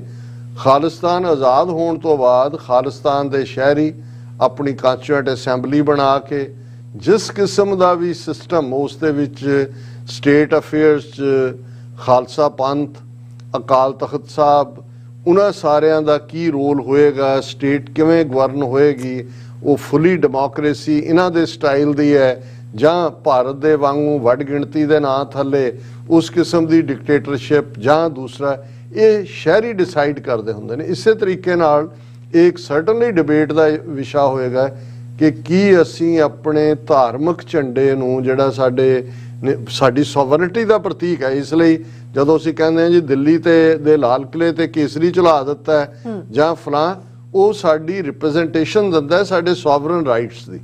ਲੇਕਿਨ ਜੇ ਤੁਸੀਂ ਮਹਾਰਾਜਾ ਰਣਜੀਤ ਸਿੰਘ ਦੇ ਪੀਰੀਅਡ ਦੇ ਵਿੱਚ ਵੀ ਸਰਕਾਰੇ ਖਾਲਸਾ ਦੇ ਝੰਡੇ ਤੋਂ ਇਲਾਵਾ ਦੇਖਦੇ ਹੋ, ਫਿਰ ਬਹੁਤ ਸਾਰੀਆਂ ਜਿਹੜੀਆਂ ਅੱਡ-ਅੱਡ ਰੈਜੀਮੈਂਟਸ ਜਾਂ ਦੂਸਰੀਆਂ ਦੇ ਉਹਨਾਂ ਦੇ ਆਪਣੇ ਝੰਡੇ ਵੀ ਸੀ। ਸੋ ਇਹ ਡਿਬੇਟ ਮੈਂ ਸਮਝਦਾ ਵੀ ਇਸ ਪੀਰੀਅਡ 'ਚ ਕੋਈ ਵੀ ਇਸ ਕਿਸਮ ਦੀ, ਇੱਕ ਅੱਧਾ ਉੱਥੇ ਬੈਠਾ ਇਦਾਂ ਦਾ ਵੀ ਬੁੱਧੂ ਜੀਵੀ ਹੈ ਜਿਹਨੂੰ ਖਾਲਿਸਤਾਨ ਦੀ ਸਪੈਲਿੰਗ ਦੇ ਨਾਲ ਹੀ ਪ੍ਰੋਬਲਮ ਹੁੰਦੀ ਆ, ਉਹ ਕਹਿੰਦਾ ਜੀ ਨਹੀਂ ਖਾਲਸਾ ਸਥਾਨ ਕਰੋ, ਇਸ ਨੂੰ ਜਦੋਂ ਅਸੀਂ ਖਾਲੀ ਸਥਾਨ ਕਹਿੰਦੇ ਆ ਇਹ ਤਾਂ ਫਿਰ ਦੂਜਾ ਮਤਲਬ। ਇਹ ਇਹਨਾਂ ਦਾ ਕੋਈ, ਹਾਂ ਇੱਕ ਰਿਜ਼ੋਲਵ ਹਰ ਇੱਕ ਦਾ ਹੋਣਾ ਚਾਹੀਦਾ, ਜਿਹੜੇ ਵੀ ਜੋ ਵੀ ਤੁਹਾਡਾ ਨਾਂ ਹੈ ਕਿ ਭਾਈ ਇਹ ਨਿਸ਼ਾਨ ਤੁਸੀਂ ਬਣਾ ਲਿਓ ਜਦੋਂ ਜਿਸ ਕਿਸਮ ਦਾ ਵੀ ਪੰਥ ਜਾਂ ਉਦੋਂ ਜਿਹੜੀ ਹੈ ਕੌਮ ਡਿਸਾਈਡ ਕਰੇਗੀ ਖਾਲਿਸਤਾਨ ਦੇ ਸ਼ਹਿਰੀ। ਪਰ ਅੱਜ ਘੱਟੋ ਘੱਟ ਇਹ ਚੀਜ਼ਾਂ ਸਿੰਬੋਲਿਕ ਨੇ। ਜੇ ਅਸੀਂ ਇਹ ਟੋਰਾਂਟੋ 'ਚ ਤਿਆਰ ਹੋਏ ਸਰ ਸੁਖਵਿੰਦਰ ਸਿੰਘ ਹੰਸਰਾ ਉਹਨਾਂ ਨੇ ਜਿਹੜਾ ਕੀਤੇ, ਅਸੀਂ ਇਹ ਪੱਕੇ ਤੌਰ ਦੇ ਉੱਤੇ ਜਿਹੜਾ ਇੱਥੇ ਲਾਇਆ ਹੋਇਆ ਇਹ ਦੱਸਣ ਦੇ ਲਈ ਕਿ ਭਾਈ ਇਹ ਸਾਡਾ ਸੱਚੋ ਸੱਚ show independent sovereign nation Khalistan ਦੀ ਜਿਹੜੀ ਹੈ ਵਜ਼ਾਹਤ ਕਰਦਾ ਹੈ। ਇਸ ਦੇ ਲਈ ਅਸੀਂ ਯਤਨਸ਼ੀਲ ਹੈ। ਕਿਸੇ ਨੂੰ ਪਸੰਦ ਹੈ ਉਹ ਝੰਡਾ ਦੇਖ ਕੇ ਆ ਜਾਏ ਦੇਖਣ, ਕਿਸੇ ਨੂੰ ਨਹੀਂ ਹੈ ਉਹ ਨਾ ਆਏ, ਪਰ ਅਸੀਂ ਕਦੇ ਕਲੇਮ ਨਹੀਂ ਕੀਤਾ ਕਿ ਜੀ ਇਹ ਖਾਲਿਸਤਾਨ ਦਾ ਆਫੀਸ਼ੀਅਲ ਝੰਡਾ ਹੈ। ਇਹ ਸਾਡੀ ਕੌਮ ਸਾਡੀਆਂ ਰਵਾਇਤਾਂ ਦੇ ਮੁਤਾਬਕ ਔਰ ਜੋ ਵੀ ਭਵਿੱਖ ਦੇ ਵਿੱਚ ਖਾਲਿਸਤਾਨ ਦੇ ਸ਼ਹਿਰੀ ਡਿਸਾਈਡ ਕਰਨਗੇ ਇਹ ਉਹਨਾਂ ਦੀ ਚੋਇਸ ਹੋਏਗੀ ਕਿ ਉਹਨਾਂ ਨੇ ਟ੍ਰਾਇੰਗੂਲਰ ਰੱਖਣਾ ਹੈ, ਟ੍ਰਾਇੰਗਲ 'ਚ ਰੱਖਣਾ ਹੈ, ਰੈਕਟੈਂਗੂਲਰ ਰੱਖਣਾ ਹੈ। ਇਸ ਸਾਰੇ ਦਾ ਵੈਸੇ ਮੈਂ ਇਹ ਦੱਸਦੇ ਹਾਂ ਕਿ ਦੁਨੀਆ ਦੇ 194 ਮੁਲਕਾਂ ਦੇ ਝੰਡਿਆਂ 'ਚ ਸਿਰਫ ਇੱਕੋ ਇੱਕ ਝੰਡਾ ਨੇਪਾਲ ਦਾ ਸੀ ਜਾਂ ਹੁਣ ਵੀ ਹੈ ਜਿਹੜਾ ਟ੍ਰਾਇੰਗੂਲਰ ਹੈ, ਬਾਕੀ ਜਿਹੜੇ ਨੇ ਸਾਰੇ ਹੀ ਰੈਕਟੈਂਗੂਲਰ ਨੇ। ਸੋ ਇਹਦੀ ਕਿਵੇਂ ਹੁਣ ਇਸਲਾਮ ਨੂੰ ਮੰਨਣ ਵਾਲਿਆਂ ਦੇ ਕਿੰਨੇ 57 ਮੁਲਕ ਨੇ, ਉਹਨਾਂ ਦੇ ਆਪਣੇ ਝੰਡੇ ਨੇ। ਸਾਊਦੀ ਅਰੇਬੀਆ ਜਿੱਥੇ ਮੱਕਾ ਮਦੀਨਾ ਹੈ ਉਹਨਾਂ ਦਾ ਚਿੱਟਾ ਝੰਡਾ ਹੈ ਔਰ ਰੈਕਟੈਂਗੂਲਰ ਹੈ ਔਰ ਉਹਦੇ 'ਚ ਸੌਰਡ ਹੈ, ਤਲਵਾਰ ਹੈ। ਸੋ ਇਹ ਨਹੀਂ ਹੁਣ ਉਹਦੇ 'ਚ ਕੋਈ ਇਸਲਾਮ ਵਾਲੇ ਡਿਬੇਟ ਕਰਨਗੇ ਜੀ ਇਹ ਤਾਂ ਸਾਊਦੀ ਅਰੇਬੀਆ ਇਸਲਾਮਿਕ ਲਾਅ ਸ਼ਰੀਅਤ, ਇਹ ਬਾਅਦ ਦੇ ਵਿੱਚ ਜਿਹੜੇ ਨੇ ਉਹ ਸ਼ਹਿਰੀ ਡਿਸਾਈਡ ਕਰਨਗੇ ਕਿ ਭਾਈ ਉਹਨਾਂ ਨੇ ਕਿਵੇਂ ਇਹ ਸਾਰੇ ਨੂੰ ਕਰਨਾ। ਜੀ ਡਾਕਟਰ ਸਾਹਿਬ ਤੁਹਾਡਾ ਬਹੁਤ ਬਹੁਤ ਸ਼ੁਕਰੀਆ, ਤੁਸੀਂ ਆਪਣੇ ਵਿਚਾਰ ਸਾਡੇ ਦਰਸ਼ਕਾਂ ਨਾਲ ਸਾਂਝੇ ਕੀਤੇ ਨੇ। ਸੋ ਇਸ ਨਾਲ ਆਪਣੇ ਵਿਊਅਰਸ ਕੋਲ ਨੇ ਇਜਾਜ਼ਤ। ਵਿਊਅਰਸ ਸਾਡੇ ਪ੍ਰੋਗਰਾਮ ਦਾ ਸਮਾਂ ਇੱਥੇ ਸਮਾਪਤ ਹੁੰਦਾ। ਤੁਸੀਂ ਆਪਣੀ ਰਾਏ ਤੇ ਸੁਝਾਅ ਸਾਨੂੰ ਭੇਜਣਾ ਭੁੱਲਣਾ ਸਾਡੇ ਇਸ ਪਤੇ ਤੇ sos@tv84.tv ਤੇ ਅਸੀਂ ਆਪਣਾ ਪ੍ਰੋਗਰਾਮ ਲੈ ਕੇ ਫਿਰ ਦੁਬਾਰਾ ਤੁਹਾਡੇ ਸਾਹਮਣੇ ਹੋਵਾਂਗੇ। ਤਦ ਤੱਕ ਲਈ ਮੈਨੂੰ ਤੇ ਆਪਣਾ ਸੁਣਾ ਗਿਆ ਦੋ ਦੀ ਰੁਚੀ TV84 ਬੁਲਾ ਦਿਓ ਫਤਿਹ। ਵਾਹਿਗੁਰੂ ਜੀ ਕਾ ਖਾਲਸਾ, ਵਾਹਿਗੁਰੂ ਜੀ ਕੀ ਫਤਿਹ। ਰੱਬ ਰਾਖਾ।